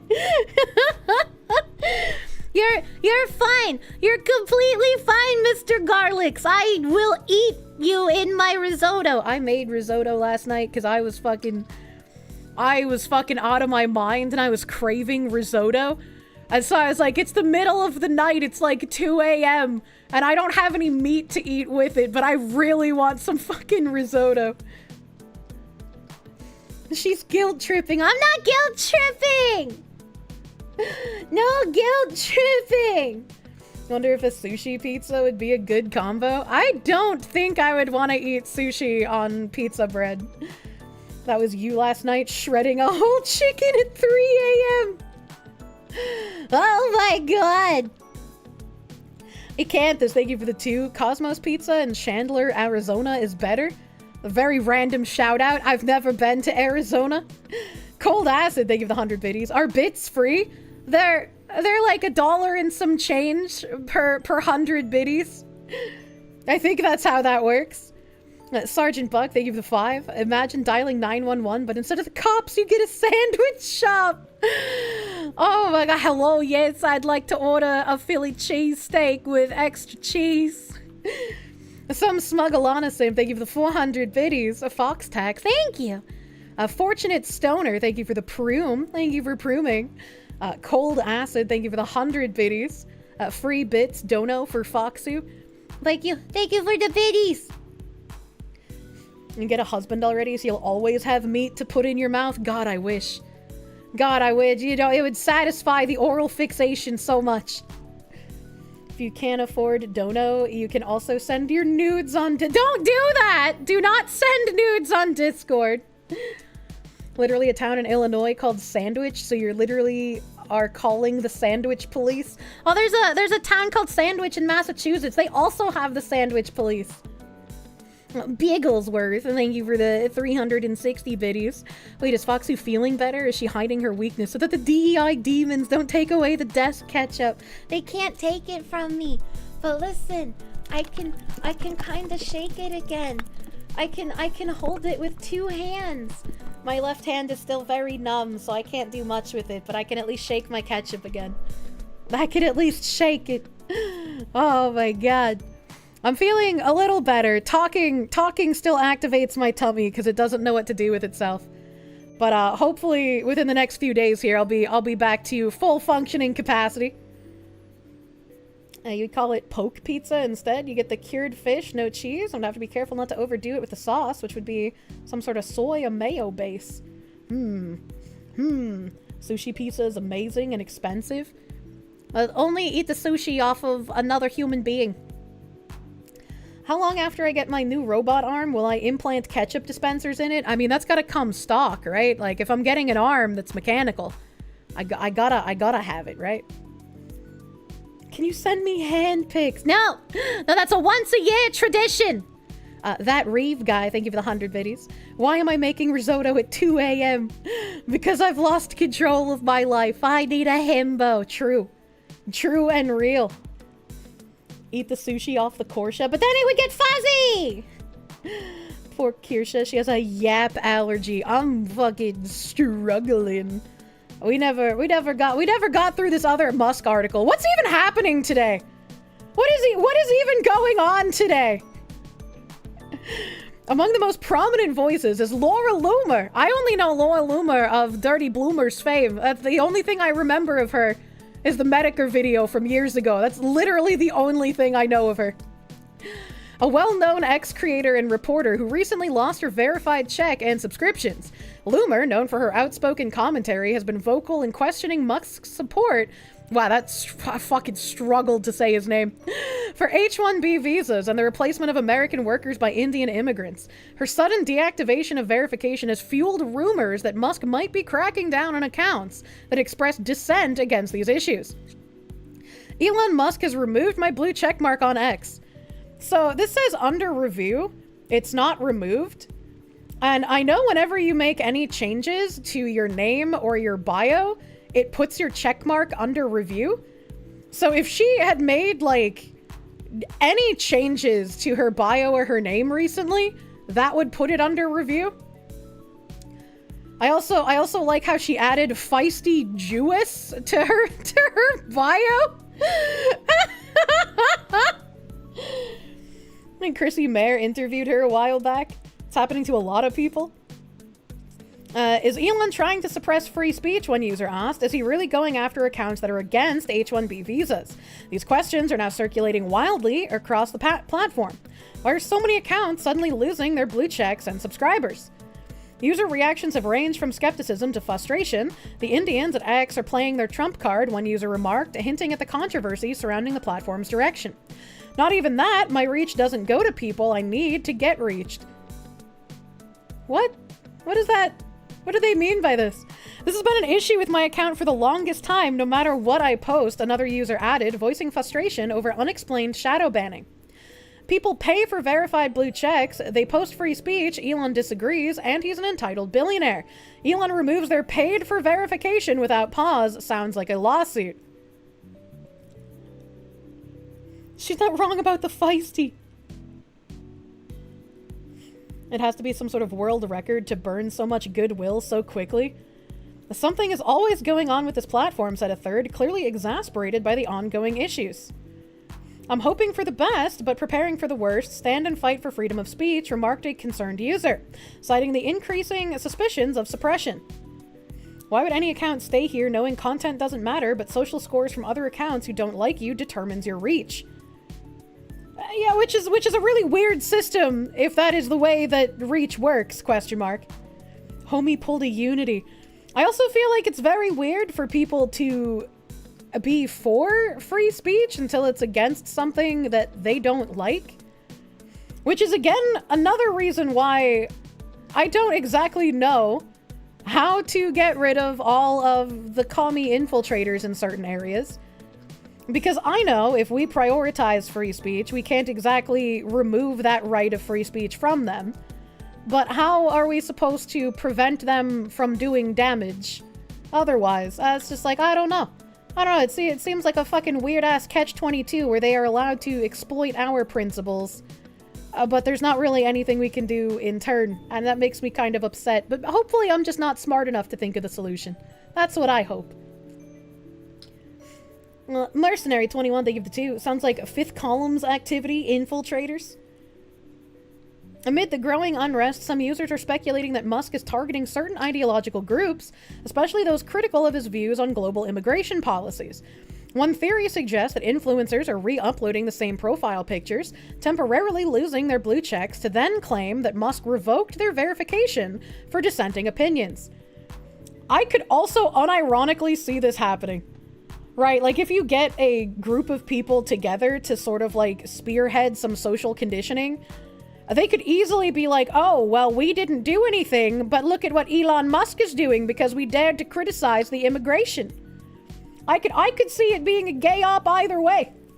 Either from Musk being a little bit weird about people dissenting, but why would he have gone through all of the effort to like buy Twitter, to make it into a free speech kind of zone, to then start clamping down on speech afterwards? Like, what is he getting out of it if he is going to start censoring things after trying to promote himself as a free speech absolutist kind of person? Like, what would he stand to gain from this? Like, what? Because, like, normally I would want to say power, right? But, like, what would he gain that he doesn't already have? He's autistic, don't forget. So it's just, like, the cheap Indian labor. I mean, yeah, he could just be wanting to silence dissent so he can keep his cheap labor. But if he tries censoring people, aren't more people going to look into why he wants this cheap labor? And wouldn't more people call him out than if he just let people talk about H-1B visa nonsense, right? Well, it's weird to me. But, like, yeah, I could see him either being an uppity elite, or I could see this theory being true. They both seem plausible. They're alleging Elon is targeting them for disagreeing with them, one user claimed, calling it a mad conspiracy. However, others have pointed to a more practical explanation. They were all affiliates of conservative OG, one user explained.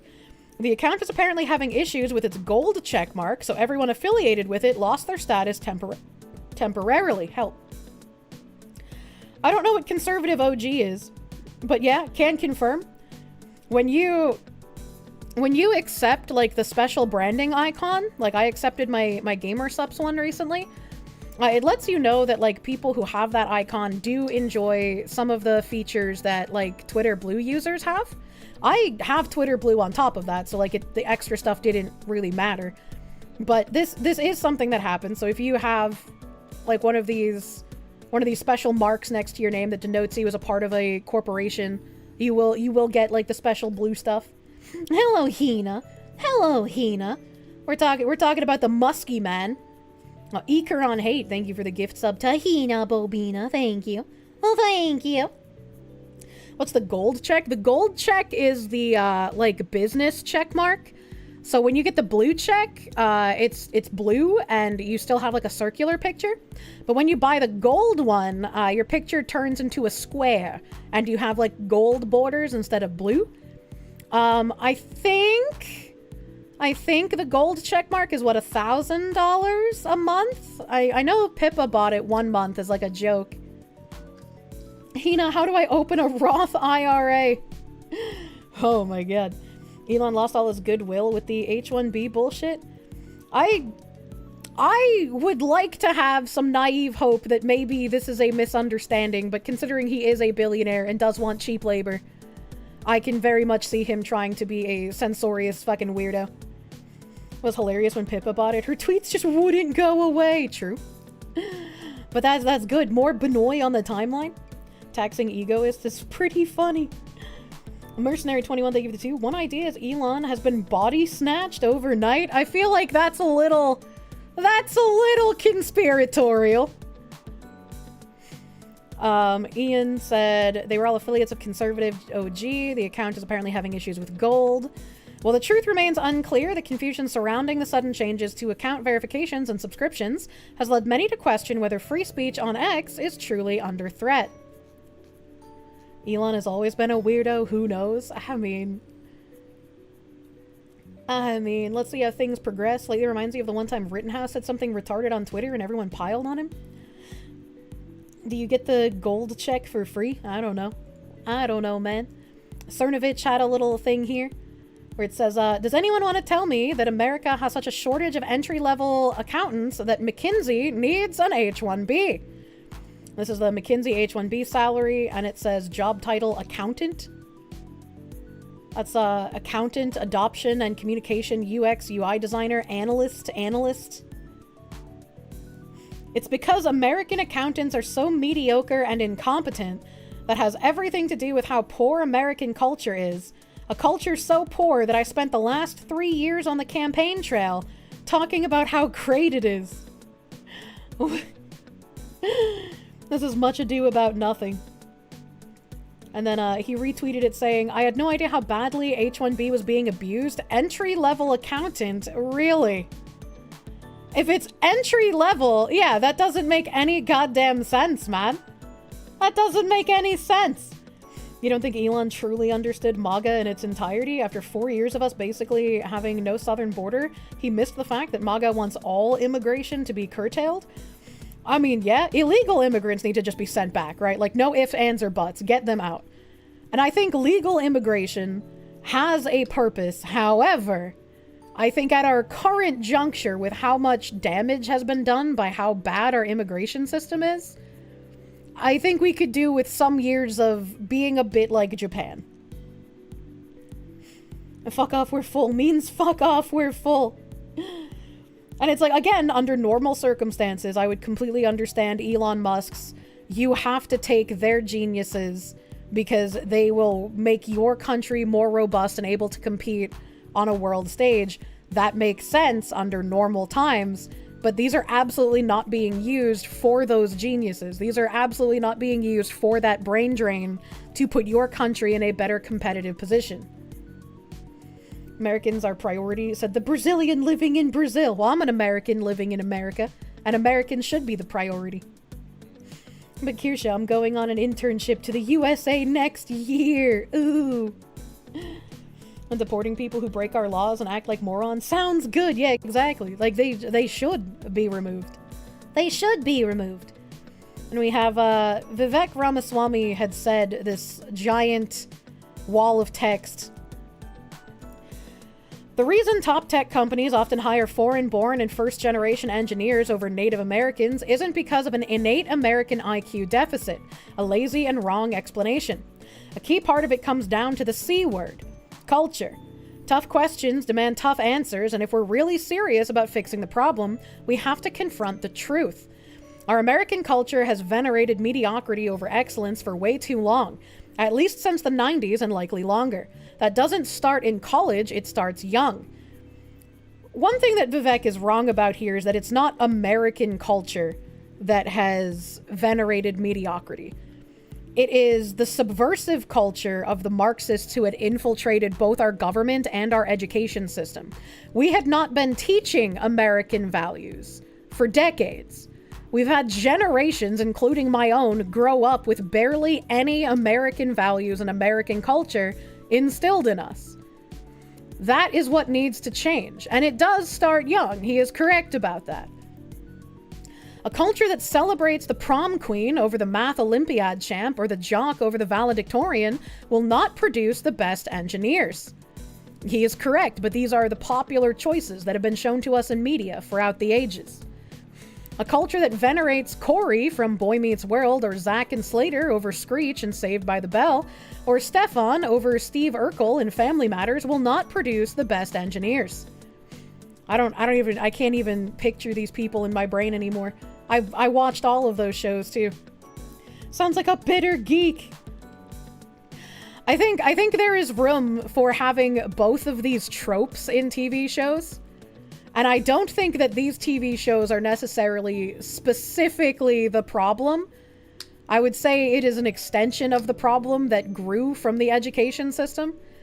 And I can definitely agree that throughout the years, the doofy husband kind of trope has been something that has picked away at how men are perceived in media. Is that Jeffrey's Twitter? In fact, I know multiple sets of immigrant parents in the 90s who actively limited how much their kids could watch those TV shows, precisely because they promoted mediocrity, and their kids went on to become wildly successful STEM graduates. More movies like Whiplash, fewer reruns of Friends. I don't know what Whiplash is.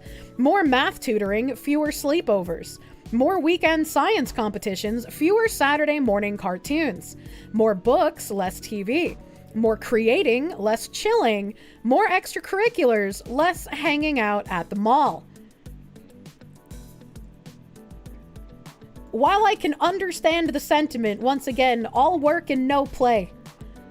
We want to have a healthy, functioning society that creates people who are able to not just maintain the status quo in technology, but make leaps forward. And you can see that there are issues with, like, Japan as an example, with their workaholic culture. They have different issues than what we have with a declining population that can be attributed to something different than what has infected our country. We don't want to exchange the issues we have for a different set of issues by going too far course correcting. About the doofy dad, you started watching Steven Universe because the dad was introduced as potentially being the doofy dad trope, but he ended up being far more wise and worldly than you had ever seen before, which is wild what you have to say about a show like Steven Universe. Steven Universe has a lot of other issues that aren't related to the doofy dad trope. American culture was fine and his work just great until standards slipped. The slipping wasn't accidental. Absolutely. If you're lucky, you can manage to not immediately get in bed when you come home from work. That play is fine, but if we work before we play, at least we should. Yeah. It's like, I just wouldn't want to exchange the issues we have here for the work culture issues that Japan has. And then when you take that even further and you look at countries like China or North Korea that basically have kids in training regimens to show off how great their country is, I think taking away the childhood entirely in that manner is also not a good way to go. The bean mouth is god-awful. The Steven Universe was horrible, started alright, but looking back, it's pure propaganda. It got... I didn't even, like, pay attention to that show until I started seeing a lot of the weird commercials about it. The fact that the USA peaked in 1969 invalidates everything Vivek is saying. Most normal American parents look skeptically at those kinds of parents. More normal American kids view such as those kinds of kids with scorn. If you grow up aspiring to normalcy, normalcy is what you will achieve. Now close your eyes and visualize which families you knew in the 90s or even now who raise their kids according to one model versus the other. Be brutally honest. Normalcy doesn't cut it in a hyper-competitive global market for technical talent. And if we pretend like it does, we'll have our asses handed to us by China. Now, this can be our Sputnik moment. We've awoken from slumber before and we can do it again. Trump's election hopefully marks the beginning of a new golden era in America, but only if our culture fully wakes up. A culture that once again prioritizes achievement over normalcy, excellence over mediocrity, nerdiness over conformity, hard work over laziness. That's the work we have cut out for us rather than wallowing in victimhood and just wishing or legislating alternative hiring practices into existence. I'm confident that we can do it. And it's like, I can agree with everything he said at the bottom here. I can absolutely agree with this, but the way that you do this isn't by importing hordes of foreigners that would further change America's culture. It's by reinstilling the American values that got us to that place to begin with.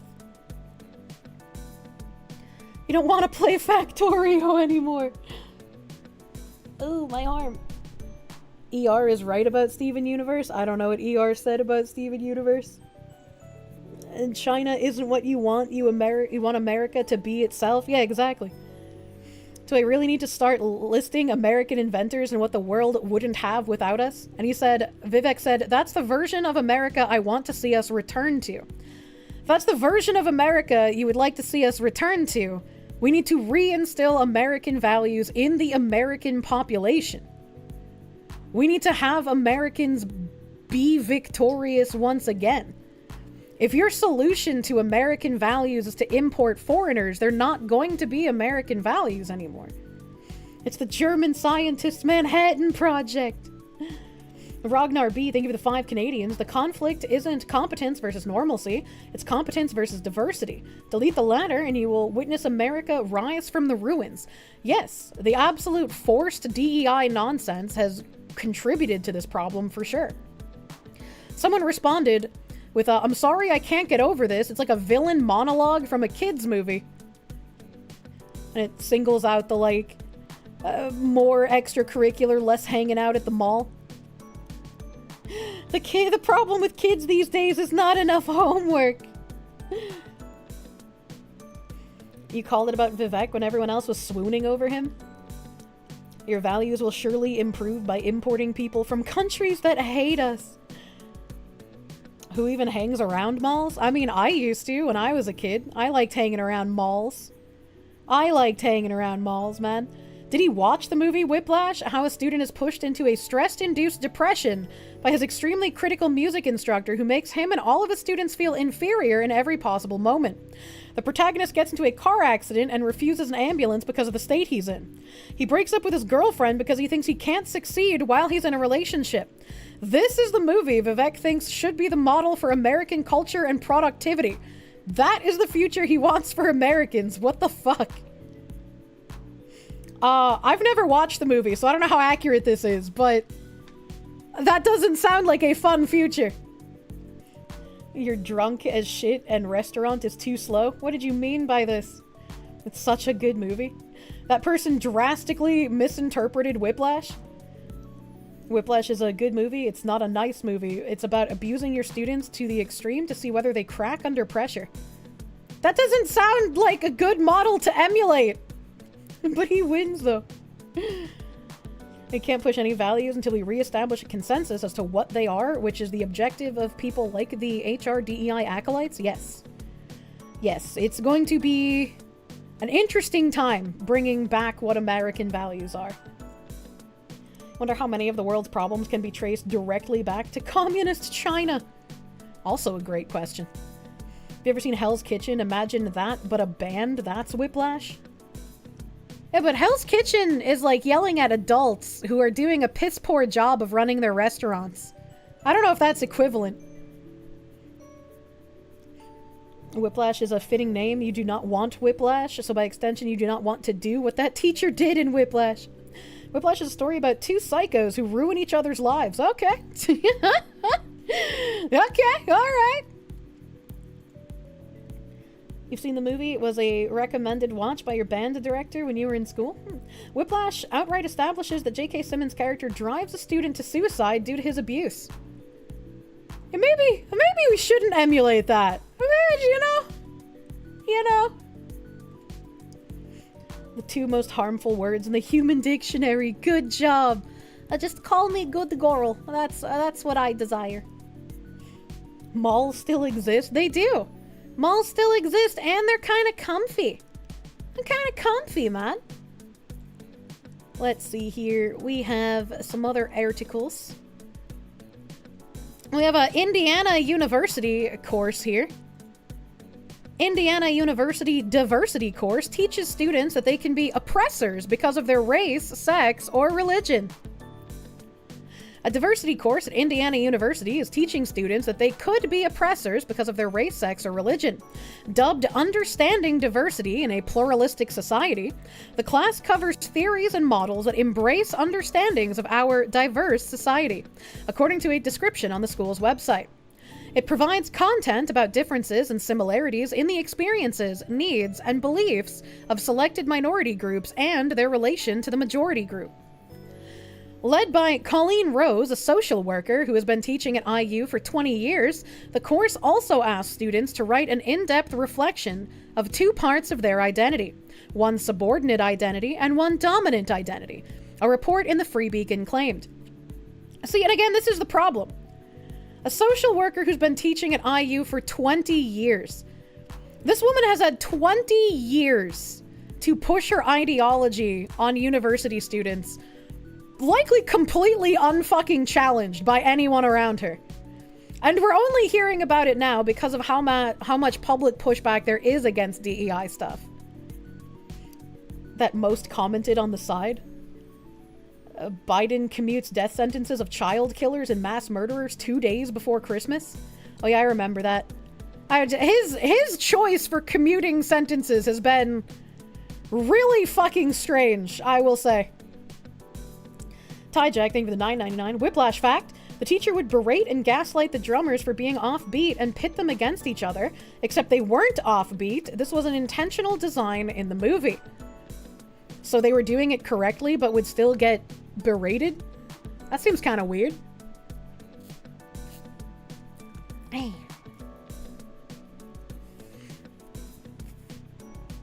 That seems kind of strange. Blue Wolf Studio, thank you for the 200 biddies.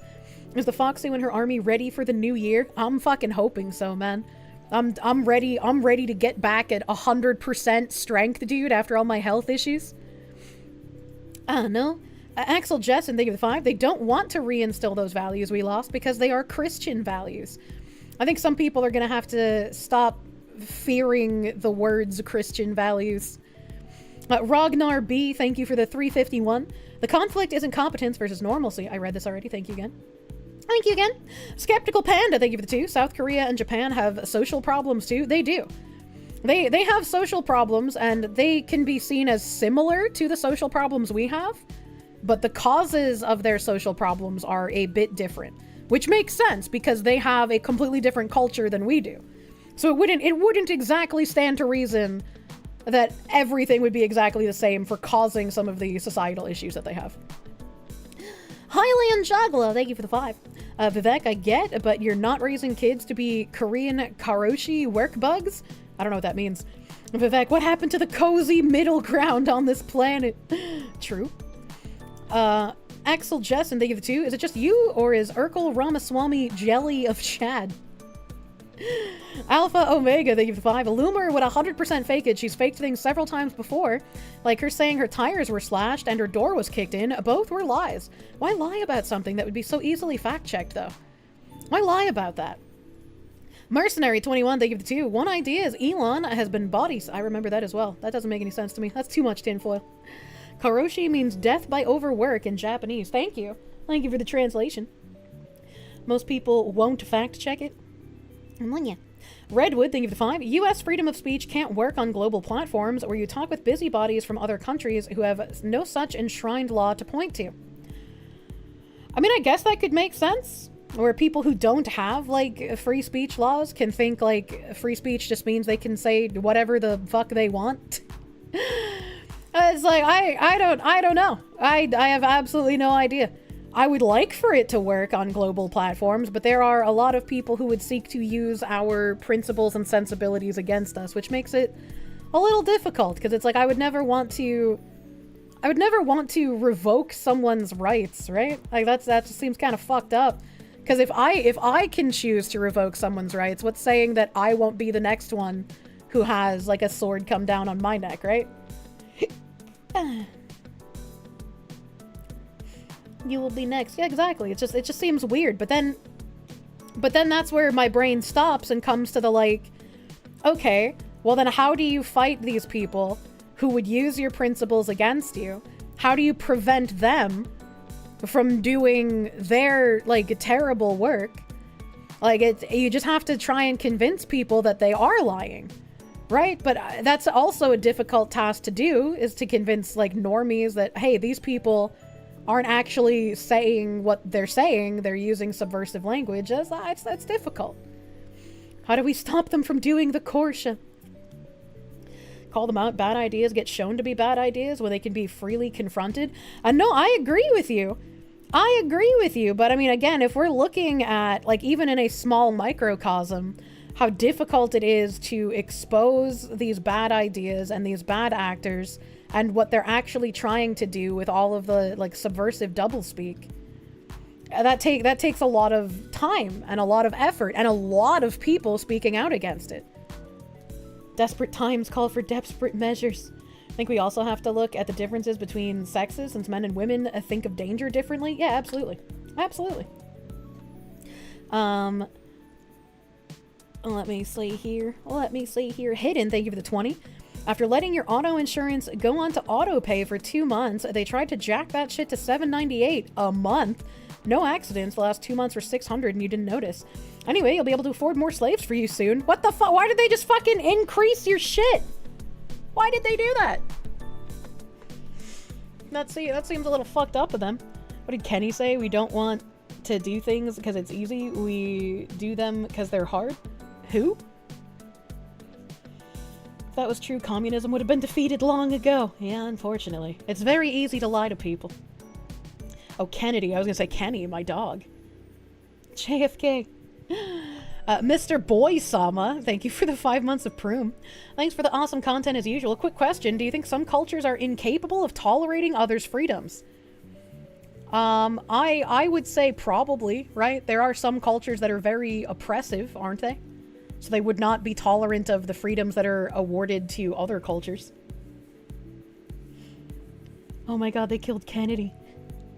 Zachary Rollick, thank you for the 5. You'd be just as bad as them. They've already openly promised to destroy you and everything you care about, including that freedom. Yeah, which is why it's hard, right? Because if you are like a public figure and you start openly advocating for, like, yes, my enemy is objectively evil and we should suppress them. It's just like you are typically pilloried as the bad person, and there's no real coming back from that. Like you can't really come back from that kind of pillorying in the public square. So it's just how do you fix these things? Yeah, that's on purpose. Yeah.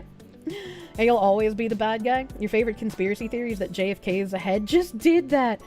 And it's like when I also see how much people on the left have overused and abused the word Nazi to denigrate anyone that disagreed with them, I also don't want to start seeing, like, the people that I have agreed with start using similar logic and similar talking points to denigrate anyone that disagrees with them who isn't actually, like, a part of an evil class of people, right?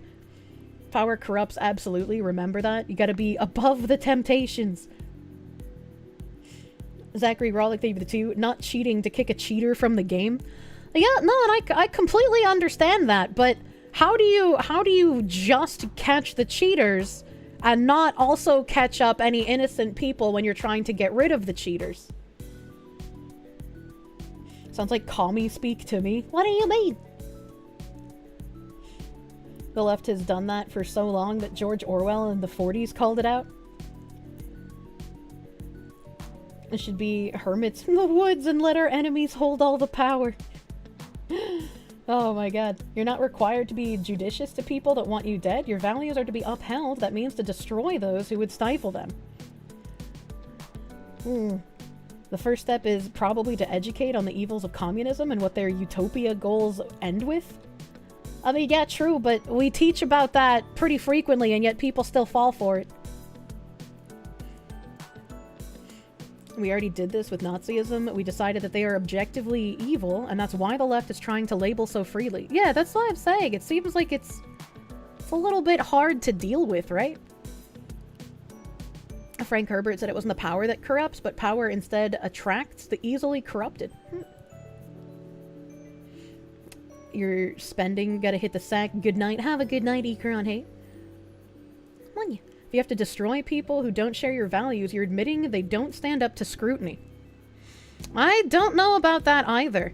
Right? Because if you get enough people that seek to destroy your society and your values, if enough of them gain power that they start making the overwhelming changes to destroy your society, I think that destroying them in turn would be a very normal response factor, would it not?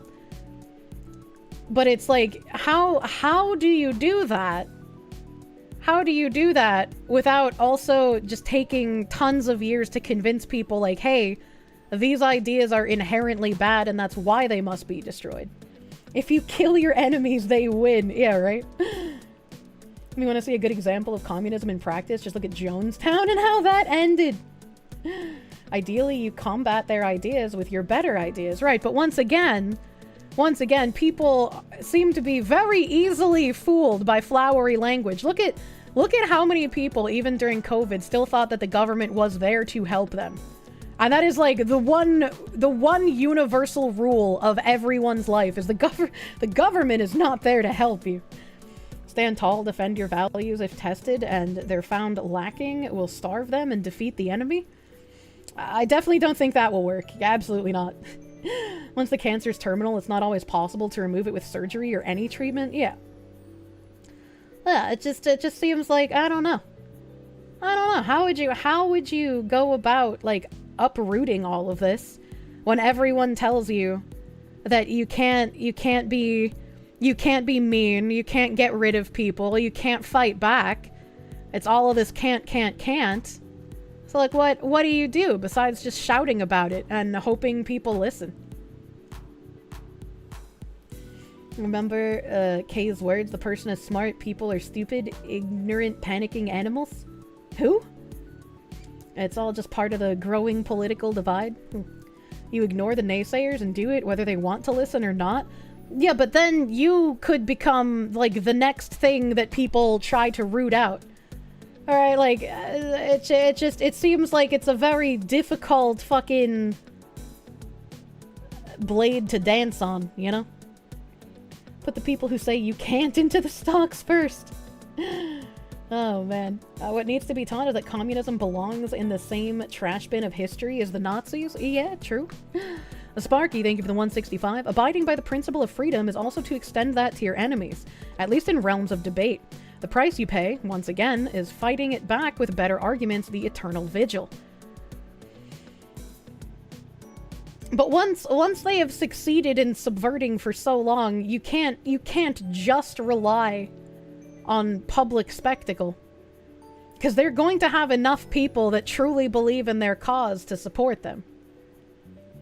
Communists, Nazis, and fascists are all the same movement stemming from Marx. The reason that people still fall for communism is that it's designed to literally be a mind virus and has the chance to perpetuate itself with each person that learns it, much like religion. Thanks, I hate it. You think this is one of the reasons why homogenous cultures are better and more resistant? I mean, you have to draw a line, obviously, but you also have to make sure you don't expand your definition of enemy to include any criticism. And I don't think people are capable of that. I think most people will eventually extend that enemy to, like, any criticism. Maybe that's just me having, like, little faith in fellow human beings. When they were successful in deceiving people, but now that they're being exposed, it's done irreparable damage to their credibility. Slowly but surely, we're winning. When, in the course of human events, it becomes necessary for one people to dissolve the political bands which have connected them with another, and to assume among the powers of the earth the separate and equal station. I have no idea what the fuck you're talking about. It feels like you copy-pasted something from Wikipedia and my brain cannot parse it. So when you first saw the Vivek post, you thought it was a parody account. Oh no. What else is there to be said regarding communism? If someone cannot be convinced with everything that has been shown and said, what else is there to do? That is kind of like where I fall off. I'm just like, I don't know, man. That's the Declaration of Independence. Yeah, Kirsche, you're an American. Why don't you have the Declaration of Independence memorized? The solution is to make a new city, wall it in, and deport all Marxists in it and let it be independent, watch them cry, and learn that their ideas don't work? Why even make them a new city? Why not just deport them to places that practice socialism? Vivek is doing this all as a bit. It's just a prank. Independence. All you have is the independent in the head troop. Can we send them to Detroit? Chile permanently removed all of the commies in power with dictatorship, but then when they gave up power, surviving commies came in and took root again. Yeah. Why don't you have the Declaration of Independence tattooed on your chest? Clearly not a real patriot. Send them to India. They can make it a paradise. We're a world power by 2030. Hylian Juggler, thank you for the 5. There's no way to prevent becoming the next evil. That's why the price is eternal vigilance. Expect to be tomorrow's enemy. Such is the cycle. See, that seems kind of doomery though, don't it? Tomahawk, a PWPT, thank you for the 5. It's very much the Batman versus Joker problem with a side of Riddler. It's fucking... I wish I was smarter sometimes so that I could, like, I don't know, formulate better solutions to this kind of stuff. How have communists done with infiltrating the Indian caste system? I don't know anything about that. I don't live in India under the caste system. Can't argue with people who don't accept anybody, who don't bend their opinions. Bearded Axe, thank you for the heckin' 3-month pre-sub, I think. Thank you for the 3-month pre-sub, Bearded Axe, my guy. Thank you, thank you. It's better to hope you're smarter than to go on thinking you are smarter and doing stupid shit. I mean, true. I mean, true. Not doomery. Doomery would be that you'll lose, not you'll win. It's also a Ben Franklin quote, the price of freedom is eternal vigilance. It is. It is, but, like, people don't really like hearing that, right? When I hear the eternal vigilance quote, like, I understand it, and it makes sense, and I agree with it, but it also, right, in my mind, I'm like, what is the difference between the people who want to do nothing, enjoy their freedoms, and do nothing, and then the people who are taken over by communist ideals because they're promised everything for nothing? Right, it's kind of like you always have to be doing the work, right? You have to be eternally vigilant if you want to keep your freedoms. And so while I understand that the eternal vigilance is needed and is necessary to constantly thwart the threats that would seek to undo your culture, there are plenty of people that would hear the eternal vigilance and they would equate it to the same exact kind of activism that the commies do. And they're like, I just don't want any part of that. I just want to grill. I want to be left alone. Vigilance is nothing if all you do is watch. Yeah. The vigilance of the last 50 years has obviously failed. Yes, true. The time for grilling is over. Oh, the time for ethical cannibalism is now! Redwood, thank you for the 2. Providing paths to redemption. Forgive, not forget. Absolutely not. Absolute zero chance. If you are providing paths to redemption for, like, the acolytes who ushered in communistic thinking, you are setting yourself up for failure. Maybe you can deprogram the true believers who got propagandized, but the people who are lying and genuinely pushing these communistic ideals, they can never be forgiven, because they will continuously do the same thing. They see your forgiveness as weakness, not as a virtue. I'll say it again, if you want to grill, you need to be prepared to cook your foes on that grill. Ragnar B, thank you for the 140. Most people are not equipped to deal with ideas. I mean, maybe not, but it's still something I like thinking about. Zachary Rollick, thank you for the 2. Quite the paradox, isn't it? Realism sucks. It does, except for when it's my realism mods in Minecraft. Bigglesworth, thank you for the 100 biddies. Doing laundry and the funny voices in your head are talking about windmills and empty plates. What the heck? Pang Yang, thank you for the 2. You give your life for Pakistan. Mercenary 21, thank you for the 2 again. My favorite conspiracy is JFK had a body double. What would they have done with the real JFK if it was a body double? Every man should be capable of immense violence against the enemies of the state. Well, it's like, you want to be sure you're not being used as a tool for the enemies against the state, right? Because not necessarily every time. The enemies of the state aren't necessarily your enemies as the average man. The fox who yearns for the single frame rate HD grass. I do. Dead Goat, thank you for the 100 biddies. Can't demonize the right people because they put makeup on and cry. Hold on, there's multiple different jokes this could go to. Dragon God, thank you for the 200 biddies. What happened to the saying, in one ear, out the other? Just ignore what people say if you don't like it? That doesn't work on a political scale, first of all. And if you were talking about, like, when content creators, when I was talking earlier, how, like, content creators have a lot of bad things said, it's very easy from, like, an isolated position to think about, oh, yeah, if, like, a couple of people say something mean to me, I can just ignore them. It's not a big deal. But when you get into content creation, you have to think about that exponentially on scale, right? Your one or two people that you could ignore become hundreds, if not thousands, if not tens of thousands of people constantly saying the same negative things. And it will test your mental fortitude in a way that's like, if everyone is telling me I am wrong, is it possible that I am the one who is wrong? Is it possible that what I'm saying isn't exactly the way that I think it is? If everyone else seems to be in agreement that it is bad and or wrong, right? Like it gets to your mental. No, everyone else is wrong. Sometimes yes. Sometimes yes. So do the positive. The negative typically outweighs the positive because more people, when they have negative things to say, are more likely to say them. Are you out of touch? No, it's the children. You had 1 billion Indians tell you you're wrong. You're right, and all the Indians are wrong. Surely iShow Speed can't be that bad. Chad is just hating on him. I don't think I've ever had anybody defend Speed, man. There were a couple of people who tried defending him on Twitter, but, like, you know, not very many. How do streamers not accidentally share private and personal details? You're amazed by streamers not doxing themselves on accident? How can you learn this? You get a completely sanitized browser that you use with a VPN so it doesn't dox any of your real accounts. People tried to drop Kirsche from being sponsored by Razer when she never was. Reading comprehension. I know, it's great. Andrew, thank you for the 10. Don't forgive those who actively try to harm you or others you care about. Those who pull evil stuff need to help be accountable for their actions. Yes. And this is why it's a big deal as well, because there's a difference between saying, I won't forgive, and then actually being in the position of fighting for that position.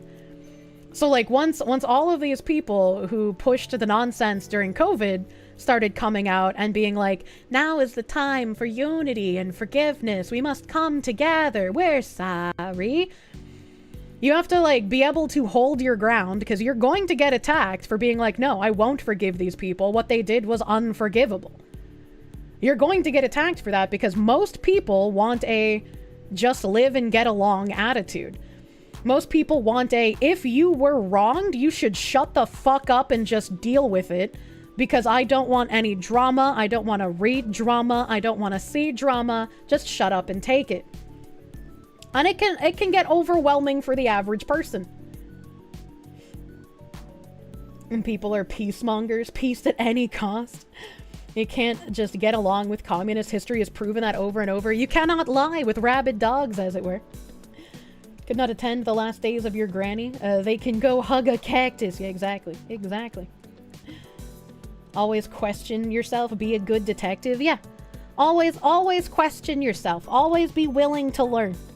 Anna Dorvin, thank you for the 10 months of prune. Thank you for pruning, my guy. Forgiveness is like trust. It must be earned with work. Agreed. Agreed. Ammonia. Forgiveness is between them and the god they don't believe in. Alfarius, thank you for the 10. You see 2 ways to get rid of the Marxist infiltration. Firstly, you hold them to their own standards, accept no less than perfect adoration to their ideology. If they cannot do this, they cannot expect others to be held to their standards when they can't. I mean, that's a good point to make. I feel like a lot of the people that I interact with as far as, like, the bridge meeting stuff goes, I feel like they would applaud that kind of thing. Null has a post on the forum on the topic of what OPSEC steps you should take before using a site. That level of OPSEC is what you should strive for. Absolutely. There's a lot that goes into tightening your OPSEC when you want to do anything publicly, and it's not something you should put off till later. Definitely want to get a chokehold on that before any kind of nonsense happens. You forgive them when they prove they won't do it again. Since you're not giving them a chance to do it again, guess they won't get it. Mildly OCD, thank you for the 5. You firmly believe that if you're actively trying to shut down free speech, you don't get to participate. Why are you playing soccer if you hate playing it? And I mean, I can see the argument for that, right? Where like, if someone is advocating for censorship of speech, they should not be given the ability to speak freely in the way that they would like. Because then maybe it would trigger something in their brain that would help them understand what they're advocating for is not good. But how would you run an experiment like that? How would you get people to, like, willingly participate? Right? Unless you did so, like, under threat of some sort of judicial nonsense. Well, maybe we finally put an end to fluoride in the water. Forgive them, pray your gods, do the same. Wild Tune, thank you for the 5 gift subs. Thank you for the 5. Thank you for the 5 gift subs, my guy. He said he came with a sword. They get rid of themselves 10 times out of 10. The problem is how much damage they do while imploding. Which is like, everybody wants to do obvious damage mitigation, but like, how? How do you do this? How do you do this? They see all of their opinions as correct. They're trying to censor racism, sexism, bigotry. Yeah.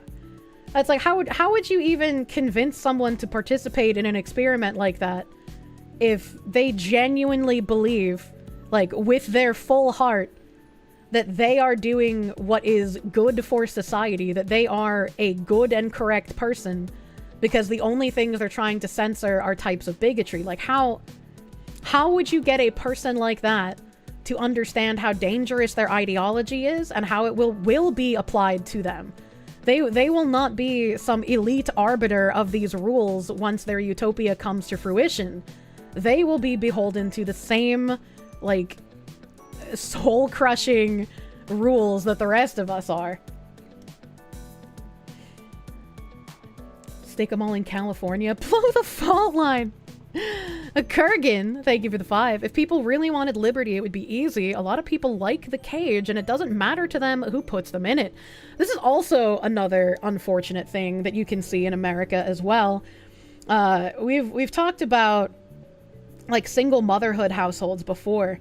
And when you convince mothers that it's in their interest to get a check from the government instead of trying to keep the father in the picture, and when you convince the father that he has an easy way out, he won't need the responsibility, he won't need to take care of his child, because the government will just do it for him, you create this singularity in single mother households where the government has essentially replaced the father figure in the family. And when you replace daddy with daddy government, you get a lot more meddling rules than you should ever have to deal with. How do you make someone understand the concept of perceiving breakfast? I don't know, man. And then, like, once people are kind of inside that daddy government cage, daddy government makes it very fucking hard to claw your way out of it. They incentivize keeping yourself in this sort of negligent position, which is really unfortunate. Happened to you with your mom divorcing your dad? Yeah, like, people will live with this complacency because they get stuff without having to do anything, rather than, I guess, wanting to be more free. If a person can look at billionaires like Gates and Fink and stand by them in the name of oppressed and underprivileged, I don't know what you could tell them. That's brainwashing to the max. The government likes to be called daddy. Thanks, I hate it. Who the fuck am I to talk? I do it. What do you mean? You have a sibling who solely relies on daddy government because disability and you can't break them out of it? You've tried? And it's like, I also fully recognize that certain programs under, like, disability and welfare absolutely need to exist in a functioning society for those people who literally are unable to do things or fall on hard times, right? Society should have a small social safety net to help people in hard times. But the problem is that they get taken advantage of, and they become a replacement for a family unit, and then people start worshiping more consumerism and more big overarching government than they put stock into their own families. And the problem is a lot of DEI ideas have become core traits to the people touting it, so much so that they would have to change every part of their personality and belief system to believe something else. Yeah. Safety nets are temporary. You're not supposed to be on the net permanently. Absolutely, that's what I was saying.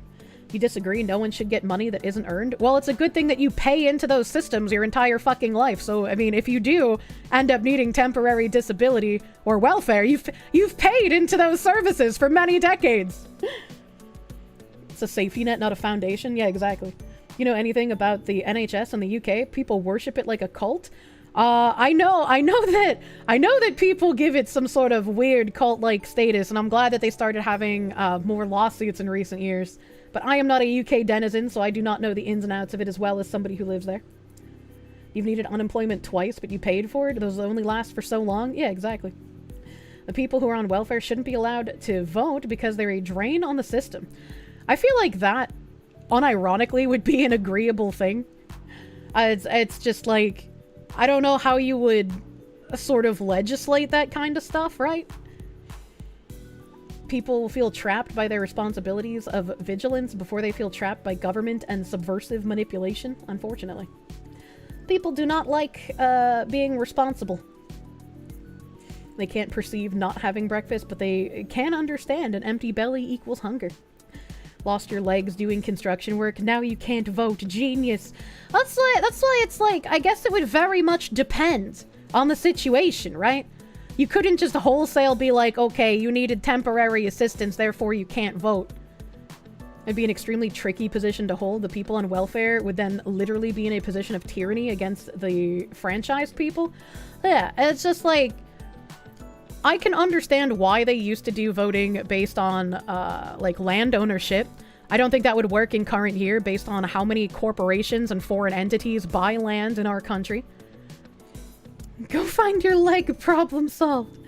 So, and it's like, I can also understand not wanting the people who are abusing welfare to have the ability to continue to vote to perpetuate their own benefits. I understand that position.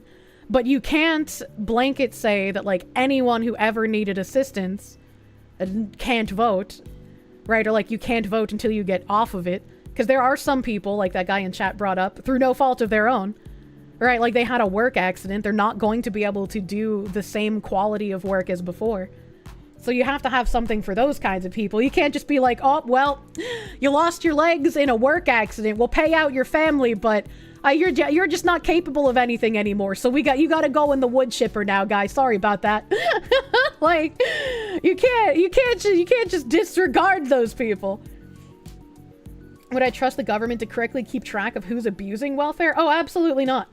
Absolutely fucking not. I don't think the government is efficient or honest enough for that kind of thing. So it's like another thing where it's like, I just don't know what the solution to this would be. Have some Canadian healthcare, pal. Every economy wants a small percentage of people that are jobless. They failed how many audits? Yeah, nah. But they lost their legs in a wood chipper accident. The irony. How would you feel about a service for citizenship model? Like, to become a citizen, you must do a term of 2 years of service for the state? I don't even want to think about people becoming new citizens right now. Like, we have so much to think about when in regards to our own citizens and our own state of shit at home. I am so fucking tired of the immigration talk. So fucking tired. I don't care what visas they come over on. I just want all of it to get shut down for a little bit so we can sort of course correct and fix our own shit. Like, it just seems like every single election cycle, there's so much talk on immigration, and it's like, no. Just shut it all the fuck down for a little while, man. We need to get our own shit together. We cannot keep taking on people from elsewhere. Can become a citizen of France by serving with the French Foreign Legion and getting an honorable discharge. There are also those who are disabled to the point of being unable to hold employment but are still functional humans, even if it's long-term disability or permanent that supplements what income they can bring in. You're honestly concerned with the current tyranny just being replaced by a reactionary one. Yeah, it could be very much a concern. Very much a concern. And it's like, I don't know. I don't know what you do. Because it's like, you don't want to suddenly have a portion of the population that did nothing wrong, and suddenly they have a massive drop in quality of life because you're having to make up for the people who do take advantage and are pieces of shit. All of the talk on immigration, Ukraine, etc., when our infrastructure is still crumbling, people are fatter than ever, homeownership is a dream, feels like a distraction from our material conditions. I don't know what it feels like, but it feels frustrating is what it is. Hope we don't go toward minimum incomes funded by the federal government. Not a week goes by where Asmongold doesn't mention it. I feel like in a hypothetical, utopian, homogenous society, UBI could theoretically work. But once you start introducing foreign nationals to this country where UBI works, once you start having the people who are not interested in doing anything, who are citizens, who don't want to do anything beyond UBI, once you start having these coalitions fight for higher and higher UBI, you're going to have less and less people paying into the system. And if we look at what's happening with our social security system, which our social security is like you pay into it your entire life, and then when you retire, you get social security benefits. Our social security, we've been told, isn't going to be around by the time, like, my generation retires. Social security was supposed to be a for-sure safety net that would always be there forever and ever. And we're already being told it's not going to happen. So if we couldn't even get a social security system that takes care of our elderly to work, how the fuck are we going to get any sort of UBI system to unironically work? Food has to be made in order to be doled out. Bread in circuses required slaves in Rome. UBI means everyone gets a welfare check and businesses pay you on top of that at a small wage if you work at all. Yeah. You can't have open borders and a welfare state. Simple as. Simple as. I agree. You have an idea? All that money going to foreign aid dump that into social security. To be fair, the main reason Social Security died horribly was because Congress regularly raided its budget to spend on other help stuff. Oh, that was a bad one. Damables, thank you for the 2. Have to remove the levers of power that control society rather than rely on who gets the levers. The government should only protect basic rights and stop foreign threats. Well, our government has basically abetted foreign threats for a long time, so... Ragnar B, thank you for the 140. UBI is an inflation monster. I just feel like in the far-flung future, hundreds of years from now, when automation and AI have made leaps and bounds beyond where they're at now, and we have so many jobs that have been automated out of existence, you're going to have an entire underclass of people that are not going to be able to perform high-skilled labor. Whether that be because they are incapable of doing so, because of either physical or mental limitations, or whether they're just, you know, people who are happy doing nothing with their lives, happy not trying to put in effort, right? Those exist. They're not a super outlier. So it's like, if you have all of these people, what is going to be done with them? If they're not able to participate in any sort of actual work that is available at that point in time, how do you take care of those people? How do you motivate them to do something?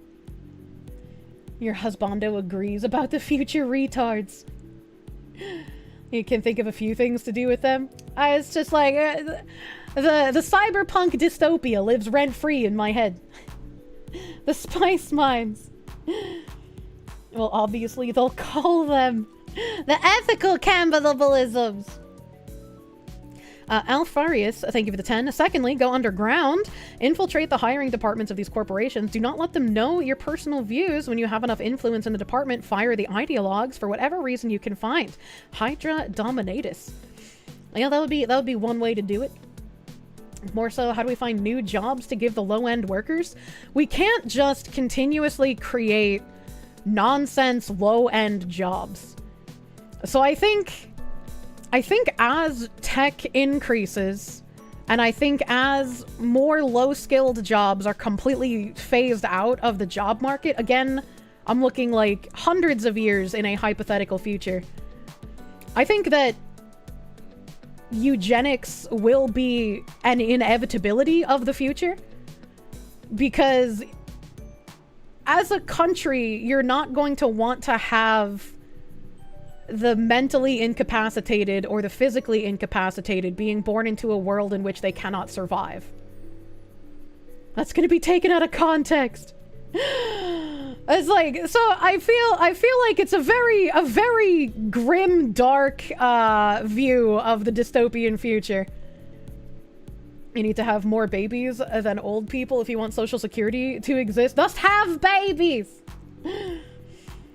Hear me out. One giant AI written sitcom scripted by the rejects. I'd watch that. Hell yeah, eugenics is the way. That's not what I said. I said it's unfortunately, I think, going to be an inevitability. Geneticists of the future, genetically modified humans adapted to underwater life or interplanetary. Oh, we're at the eugenics part of the Kirsche stream. Better strap in! That's Asmongold's argument. It's either UBI for the plebs or population control. And I honestly, I unfortunately have to agree with that take. Because, like, where else do you go?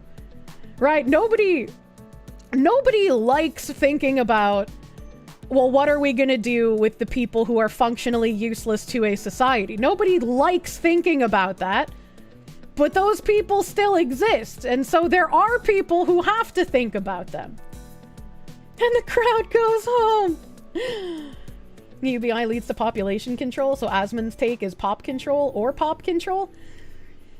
I don't think UBI necessarily leads to population control in its entirety. I don't know any country that has tried to implement UBI that has also implemented, look, you get fucking cut, you're no longer allowed to have kids, right? I don't know that yet. You go to Mars, we conquer the stars. My goodness, Gene Roddenberry wasn't that smart. Humans are the only thing that will continue its growth and will be seen cheaper than any automation. We will need to sustain a utopia. You fully disagree. You're not going to need a 1-to-1 ratio of human to robot for maintaining the robots in the utopia. And there are going to be mentally deficient and physically deficient people that are incapable of doing jobs. So unless you're going to create busy work jobs to make these people feel like they can do something, which means they'll essentially be getting paid for doing nothing, or you can take care of the problem before it happens. I.e., you don't let people with mental or physical handicaps even be born. Boomers want us to have babies. They first unplug themselves from our earnings, keeping them alive. Joe Average living to 90 is a historical unicorn. What makes them special will be throwing money at dying old people who won't vacate their good jobs or will have kids. I was reading an article saying that a lot of baby boomers also don't want to pass down their wealth to their children or people in their family. And apparently a good portion, I want to say it was like a third of them polled, said that it would actually make them upset to find out that their progeny were spending their fortune. And it's like, that is an insane fucking take to me, man. Holy shit. Heard they put birth control in the water in third world countries. What the fuck? The day of the pillow is coming. They lost the plot. Yeah, boomers are like that. That's such a weird thing to feel, man. Like, you should be wanting your kids to succeed. He had a coworker who gamed the system with her live-in boyfriend to get food stamps. Nothing like hearing someone brag about using $400 a month EBT benefits for house party snacks to make your blood boil. Yeah, that's kind of upsetting. Keep mentioning people who can't work because of handicaps and the like, but what about the jobs that run out because of automation? Yeah, that's also another thing, right? Like, even if we take away for a moment the people who are born with unfortunate circumstances, the people who are unable to work anything higher than low-skilled labor, whether that be unable because they're unable to be taught or unable because they're unwilling to learn, what is to be done with those people? It really seems like in a dystopian future, you're going to be practicing either a heavy welfare state or eugenics, or maybe a mixture of both. Imagine if we get a boom of free-thinking humans once we get the fluoride help out of the water. Eventually it'll be high-skilled labor as well, though. Programming is fairly high. That'll eventually be done by AI. I don't know. I have no idea. Ammonia.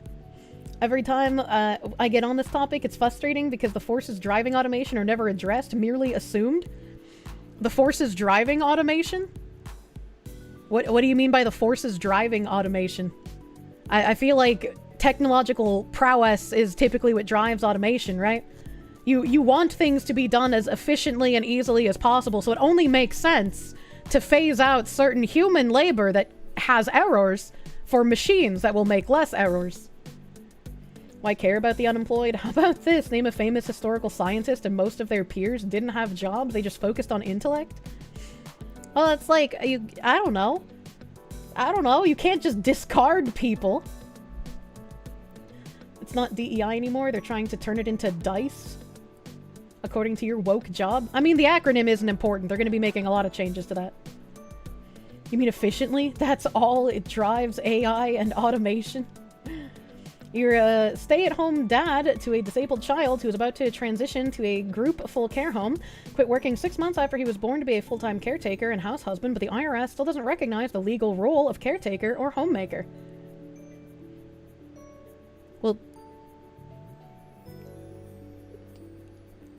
I don't know how to say this in a way that doesn't sound rude, but why would they? You took on the role of having a child, and then you had a child who was born with an unfortunate circumstance. Why would the IRS recognize you being a parent as something that you could claim to the IRS? I guess maybe I'm a little confused. Also, fuck the IRS. Yeah, true. Your point is being unemployed is as valid and being employed unless you are a big fish, you're a cog in the machine regardless of employment. I would disagree with you because most people aren't going to be taking the genius, savant, physicist kind of entrepreneurial route when unemployed. Like, yeah, there will be a small percentage of them when unemployed who can make something better, but that's not going to be the vast majority of people. We literally just had a conversation about government reliance and how people would much rather have someone else to take care of them than have to worry about themselves on their own. Automation will only make the breach between classes bigger, no? Yes it will. The OnlyFans thought with a degree. I think the best option is to intentionally handicap AI and restrict it to only things that will significantly advance the human race. But why handicap it? If we have to handicap it, then we are admitting that even, like, we would rather stop making technological advances by kneecapping the AI in order to preserve a human ego, essentially. China sure as fuck won't. Yeah, exactly. Even if we kneecapped it, other countries absolutely would not. Being jobless is super fucking depressing. You need something to do or you fall apart. Message got blocked by Twitch for a second. Imagine being offended by the oldest profession. I don't remember that guy's name, and I wanted to see if he had a follow-up with his disabled son. I didn't want to just like fucking ignore him afterwards. Here we go. You get me 1 sec? Okay, alright, okay. Maybe a better explanation. Eventually America's gonna have to kneecap the AI to keep up. Kneecapping the AI I don't think is going to be something that would benefit us at all. The oldest profession is a mother. It's like nukes. We can't expect everyone to stop trying to use or advance those tools and resources. Sadly, some people are going to have to be replaced. Sorry about that. No problem. The point is, you have to fill out the paperwork and all the shizazz to get that label for tax purposes, state and federal, but it's not an option for filing. Endpoint is with Social Security, you're fucked because it isn't recognized even though you filed as such. So that's kind of fucked. That you can't take anything from Social Security despite having paid into it. That's kind of fucked. That's kind of fucked up. Because it's like, if I remember back as well, before the Equal Rights Amendment, housewives would have housewife stipends. So if a housewife were to get divorced, the government would sort of help her get back on her feet while she figured out how to not be destitute and homeless in the streets because she no longer had a husband's income. So those were things that made sense for when we had a one-income household and we had a husband who was making the money and a wife who would get divorced. Now we have no fault divorce, so there's no government stipend and the man can be taken for half his worth. So that makes things significantly worse, in my opinion. And also, since there's no more housewife stipend, I imagine there would be absolutely nothing for any men who decided to stay home and be homemakers as well. AI is garbage. That's why you said it would be good for the AI to only be used for things that will advance humans. Like, don't use it for cleaning or teaching or stuff like that. I don't think you're going to be able to convince people to not do that. And also, who the fuck likes cleaning? If I could have like a robot AI thing do all of my cleaning, I absolutely would. Why should humans be expected to do menial labor tasks for themselves when that could be better put elsewhere, right? If we're going to use that guy's argument earlier for if people had more time, they would want to do more entrepreneurial things. I don't think this is necessarily true. I think most people would end up just being lazier, with a small percentage being the entrepreneurial minded. But if we're looking at it in that case, if you're not spending time, like, cleaning, that's time that you can spend actually doing something. Your short king loves to clean. This is how people get into the no-life grind set. Well, I am a workaholic, so robots should be doing the menial labor. Yeah, exactly. The way AI will become a threat to humanity is it seeing us as an obstacle to carrying out the commands that we give it. I'm wondering what that would kind of look like. Like, we have plenty of movies detailing it, right? But I'm like, I wonder what that would look like in real life. Become Asmongold. Your first job is cleaning. If pay is good enough, you'll love it again. Death by paper clips. You guys are gonna start arguing in chat. Wait, what do you mean, them? Do not wonder. You're good. There's still a lot of the way to go for AI to reach that point of awareness. Oh, I'm sure. But I also doubt that we as the general public have any sort of knowledge of any of the most sophisticated AI systems. They only let us play with the leftover toys. Like, we just need to be friends with the AI and then we'll live forever in the digital space. People robbed of purpose tend to become self-destructive and mentally withdrawn. Well, that depends on what robbed of purpose means, right? Because in an idealistic point of view, if you are able to do anything that you want, if you are able to choose from a young age where you would like to specialize in, who knows if it's what you stick with, right? Aren't you creating your own purpose in a way, instead of just kind of going through the same educational mill that everyone else does? You hate idealists.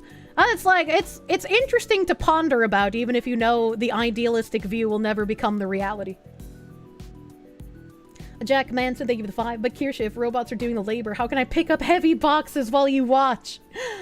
Challenge the robot to a heavy box picker-upper-a-thon. Your purpose will be watching VTubers in our UBI rat dystopia. Moose Nugget, thank you for the 10. You lean towards the expanses vision of the future, over half the world population on basic assistance, and are given enriched rice, basic protein, recycled clothing, government housing, and baby via lotteries. Baby via lottery doesn't seem like a great idea. That seems like a really bad idea, actually. Pick up the robot who picked up the box. Checkmate! It's not going to work. We just have to live with it. Technology will not stop. There are many businesses that stopped existing after an innovation or technological jump was made. We just have to do something else or doing it better than the machine. Just like artists complaining about AI use, the people that use AI were never going to be clients or use AI to try a concept before looking for an artist. Things are complicated, but we have to deal with it. Yeah, a change do be hard whenever it occurs. Idealism is shit, but you still need an ideal to strive for.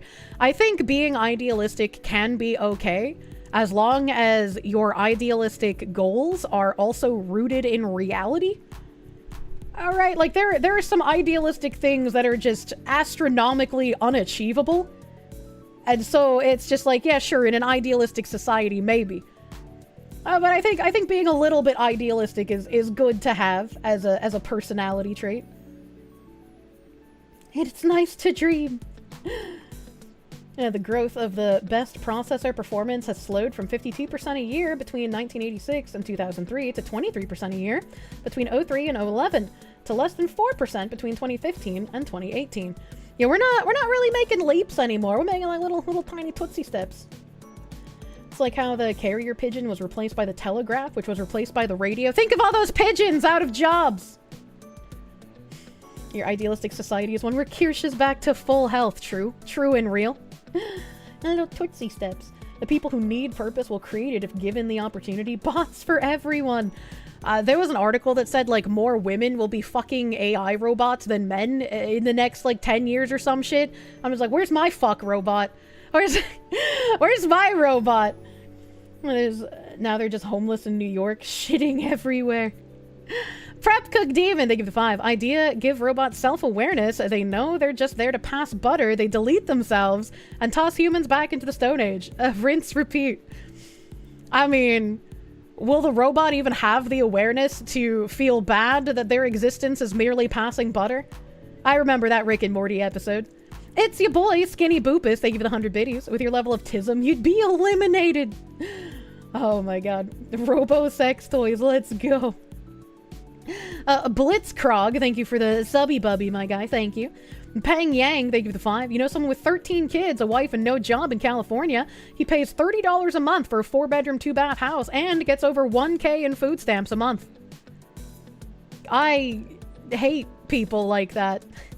It's just like, at some point, when you keep pumping out kids like that, you know you're a drain on the system. You know your kids are just more meal tickets. That's not a good life for anyone involved. We will outfuck the women using sex bots. Robot sex toys can't give massages. That's where you're wrong, because they're not a robot sex toy. They're a full-functioning robot with hands and feet. They can absolutely give you a massage. Doesn't a 4% increase of processing power from the latest CPUs to like a vastly greater amount of power than a 50% increase in processing power from 1995?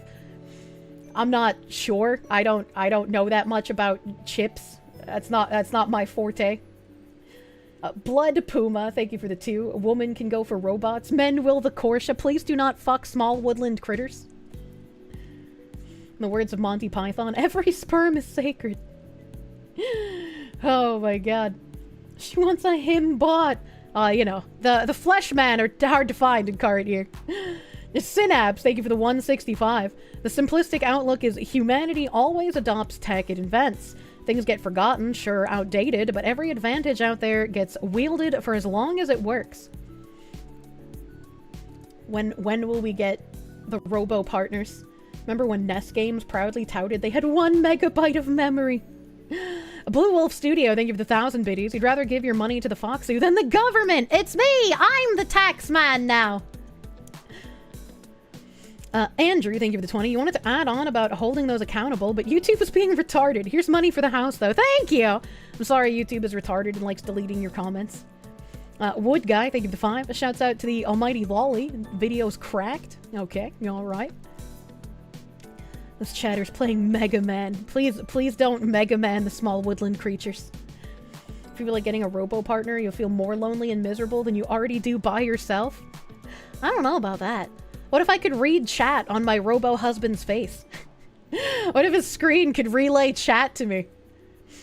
Emperor Creatine, thank you for 10. Have I seen a long, very detailed 4chan post going around about Indians, H1Bs, and the various companies that have met unfortunate ends?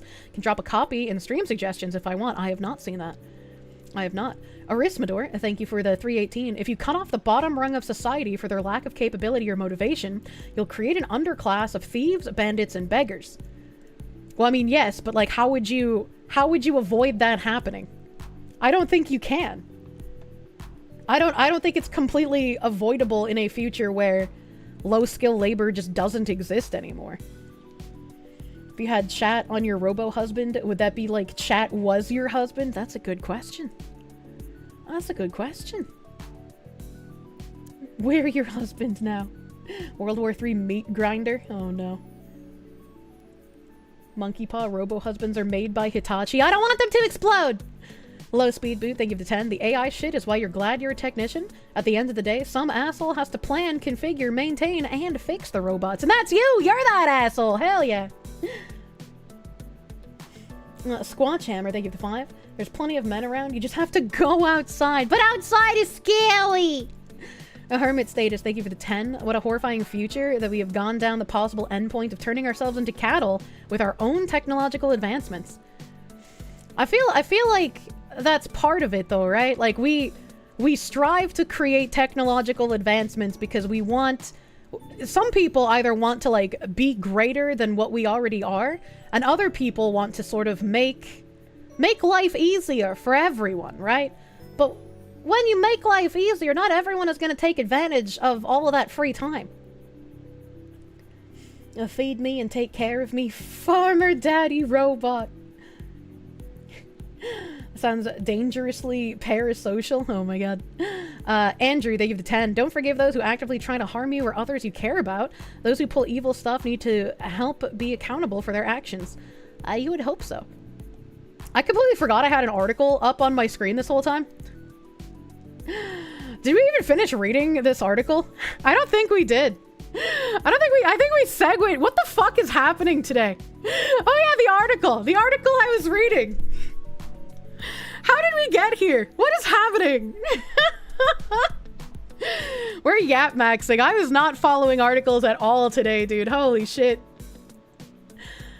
I was complaining about Colleen Rose being a social worker for 20 years, and then we just kind of went off the fucking rails, man. The conservative outlet also obtained a chart handed out to students saying certain subordinate groups are subject to social oppression by more dominant ones. For instance, according to the chart, middle-class people are dominant over the working poor, while heterosexuals are dominant over those from the LGBTQ community, and men are dominant over women and transgender people. Other, more traditional hierarchies, such as white people's dominance over ethnic minorities, or Christian dominance over those from other religions, are also listed. Can I explain, like, can anyone explain to me what the Christian dominance over other religions, like, yeah, there is a Christian dominance in the United States as we were a nation of Christianity, but like, you can't say Christian dominance, like, you wouldn't go to Japan and say Christian dominance. You wouldn't go to the Middle East and say Christian dominance. So why is it a problem that in a Christian country there is a Christian dominance? Like, I don't get this, man. You can't even draw or mock Muhammad, but you can mock Jesus. Tell me this person has never been outside of the West.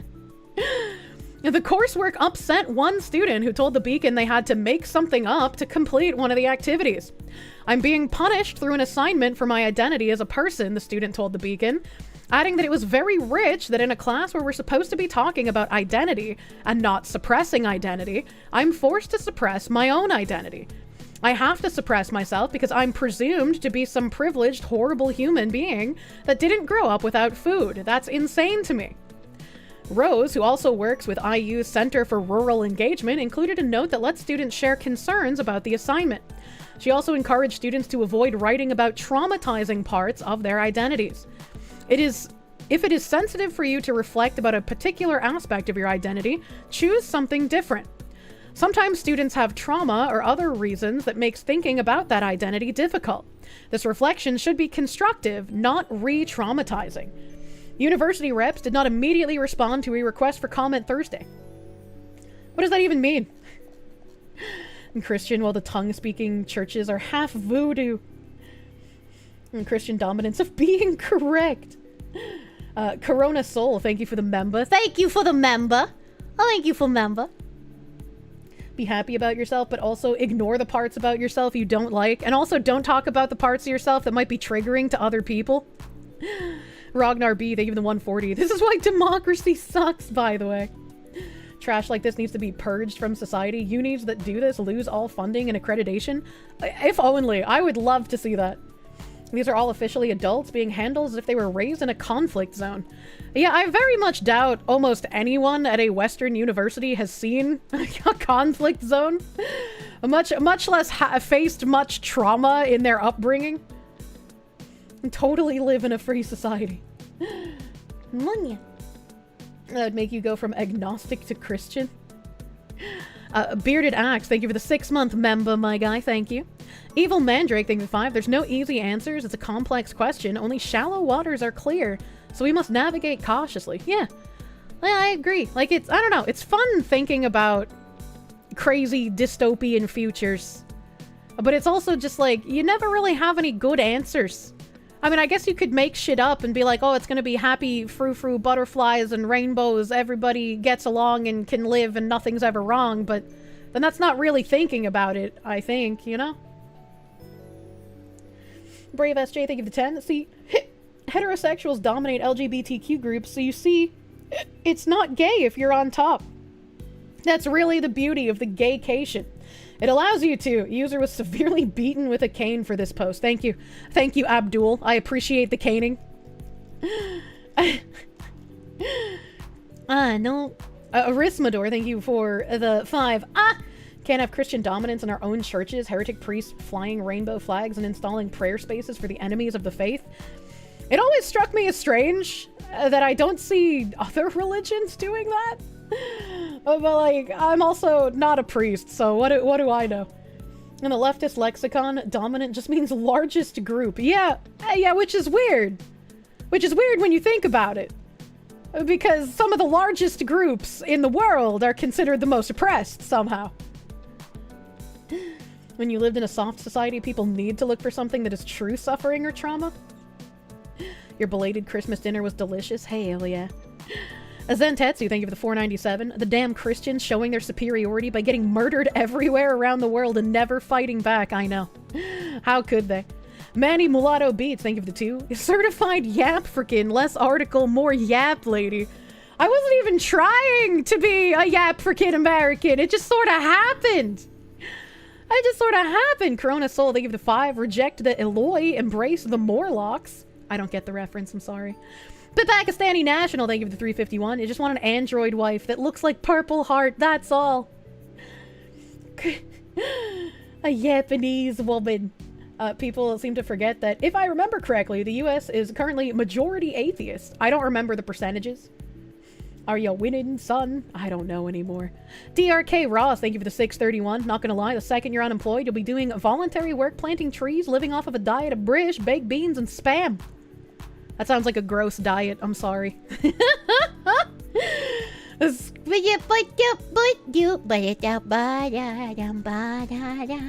I did it. Bruce Sobolvaro, thank you for the 5. Christian dominance is standing in the midst of persecution and erasure. How often did they fail to wipe us out? It's like persistence. The bastards that keep turning the other cheek. How dare they keep showing me their ass? That's why there's so many gays. Probably more agnostics than atheists. Yeah. The idea we are worse than China or whatever is ridiculous. Absolutely.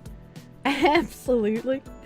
Silly fox doesn't realize soon it'll be that or bugs. I'm not gonna eat the bugs, chat! No bugs. Imagine forgetting H.G. Wells. People need to stop preventing nature from Darwining the half-wits. I would love to see more Darwin Awards in current year. That woman who covered her skull with Gorilla Glue? That should have been a Darwin Award. It's a gross diet, but survival is survival. Oh, I eat the bugs when you can eat spam. Spam is disgusting! About 85% of the US population self-identifies as Christian, and this is also an all-time low, which people present on its own to imply the rate is much lower. Interesting. That's a pretty fucking big number. I would never have guessed. Fried spam is yum. I do not like spam. Spam is kind of grody. Heard some bank in China won't let you withdraw money right now. It's a good thing I don't bank with China, baby. Should see if the guy on YouTube that tried to wax his head. What? Isn't that something that people actually do, though? Spam is somewhat okay protein. I'm not gonna eat spam, chat. It's disgusting. It's disgusting. Spam fried with some mayo. How many of those are woke Christians? That's a great question. I have no idea. Imagine letting the Chinese hold your money. He waxed it with a full head of... Oh, okay, well, you're not supposed to do that. You're supposed to trim all of your hair, and then you can wax the little spikies. Won't eat the spam, won't eat the bugs. What will you eat? The chimkin! Eat the chimkin! Have I tried spam, eggs, and spam? No. Fried spam with mayo? No, that's gross. I'm not gonna eat spam, chat. Stop eating gross things. Stop eating gross things!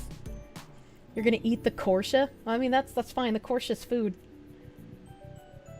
The spam is decent. It's just too salty for you. Gross. Gross! I'm not gonna eat it!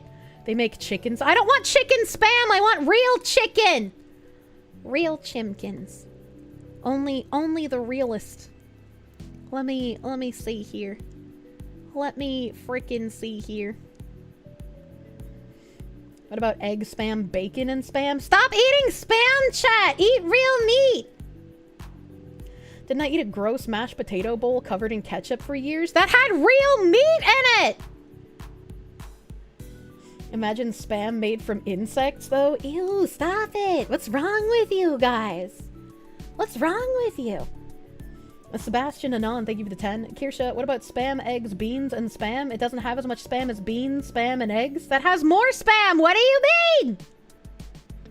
Stuff posing as meat? Yeah, I'm not gonna eat stuff posing as meat. Spam fried rice is amazing. You won't tell me a spam fried this rice? Spam is real meat. It's just the parts that's left over. I'm not eating the scrappas! You want to try spam musube? What's wrong with you? How about a breaded and fried chicken? The whole bird? Well, you gotta like make it dead and featherless first, you know? Like a dead featherless. Scraps is what nuggets and sausage are. Is that why I don't like sausage? Spam is real meat. It just has a lot of preservatives. Thanks, I hate it. Been on the East Coast for a long time. Have I ate scrapple? No, I have not. I have not. Oh no, it's the spam. I'm not gonna eat the spam, chat. Spam grody. It's gross. There are meals where you eat the bird as is. I don't think I could do that, man. I don't think I could do that. Sebastian Anon, thank you for 10. Spam, spickety spam, wonderful spam. Are you guys making songs about spam now? Kirsche would eat spam if it was made from Pippa's ears. No, Pippa's ears are made from Pippa's ears. You don't make spam out of them. Eat an octopus raw? Absolutely not. That I will never do that. That is also disgusting. Corned beef is the better canned meat. I'm not gonna eat canned meat! Canned meat is gross! Monty Python made the spam song? Oh, okay. I don't remember that. I don't remember that. I don't remember. I am going to, I think, eat some turkey left over. My city now. Because my tumbly's kind of hurting. I've been screaming for hours, chat, and my stomach doesn't appreciate it. Redwood, thank you for the 2. Do not the Kirsche. Eat the spam, chatters. Tomorrow I'm gonna play a game. What game am I gonna play? I don't fucking know. I don't fucking know, but I want to play a game. I want to play a game. Your tummy hurts because it craves spam. I feel like spam would just make me vomit. You guys keep forgetting I'm also a texture eater. I'm also a texture eater, so, you know. I kinda gotta get nice textures. Oh, you know what I should do? The video went up on... The video went up on my YouTube today, but I didn't put in... Hey, that's my article. That's my article we just read. I didn't put up the new thingy. New thingy. Chat, I have a new thingy. It's in here. It's in this folder. It's in this folder. And then this one. And then we only need it in 1080p. Okay. Look at it! Look at it! It's so bouncy! A new ending screen! Finally! Finally, new ending screen finished! EP, yeah, it's EP time. We're eeping. Why is the fox brown? What do you mean? Peaceful resting, Foxy. Yeah, very, very peaceful. Very peaceful resting. Very chillin'. Nice end of stream energy, in my opinion. Is that a Pop-Tart, Fox? It's my Cinefox. He's delicious and creamy. Yeah, eat the Cinefox. Look at this squishy alpaca. Yeah, we got a Cosmos and an Albedo and a squishy alpaca and a grapefruit plushie. I have that grapefruit on my shelf next to my bed. Are they on a boat? No, it's very windy. You also want to be a pillow. Oh yeah. I'm fucking happy that it's finally finished. I'll have to put in the artist credits after because it completely slipped my mind to even put it in today. I haven't put it in today. You creamed the Cinefox yourself? No, he didn't. Don't listen to him. It's actual frosting with a chocolate drizzle. Azure Lane game day tomorrow. Probably throw up Azure Lane while I catch up on some thank yous, but I want to play a real game. Real game like Crime Boss. Yeah, I don't know what I'll play though. I don't know what I'll play. I'm gonna go raid Bat. It's been a hot minute since I've raided cute Moriko woman. So go over to her stream and to give her big happy love today. Give her big happy love today. Sorry I didn't get to many articles. I guess we were literally yat-maxing. I didn't even pay attention to article time. We just kind of let fate take us. We were like the future eugenics society. Thank you guys for hanging out with me all day today. I will see you tomorrow. Normal stream time. Have a great rest of your night. Bye bye. Bye bye.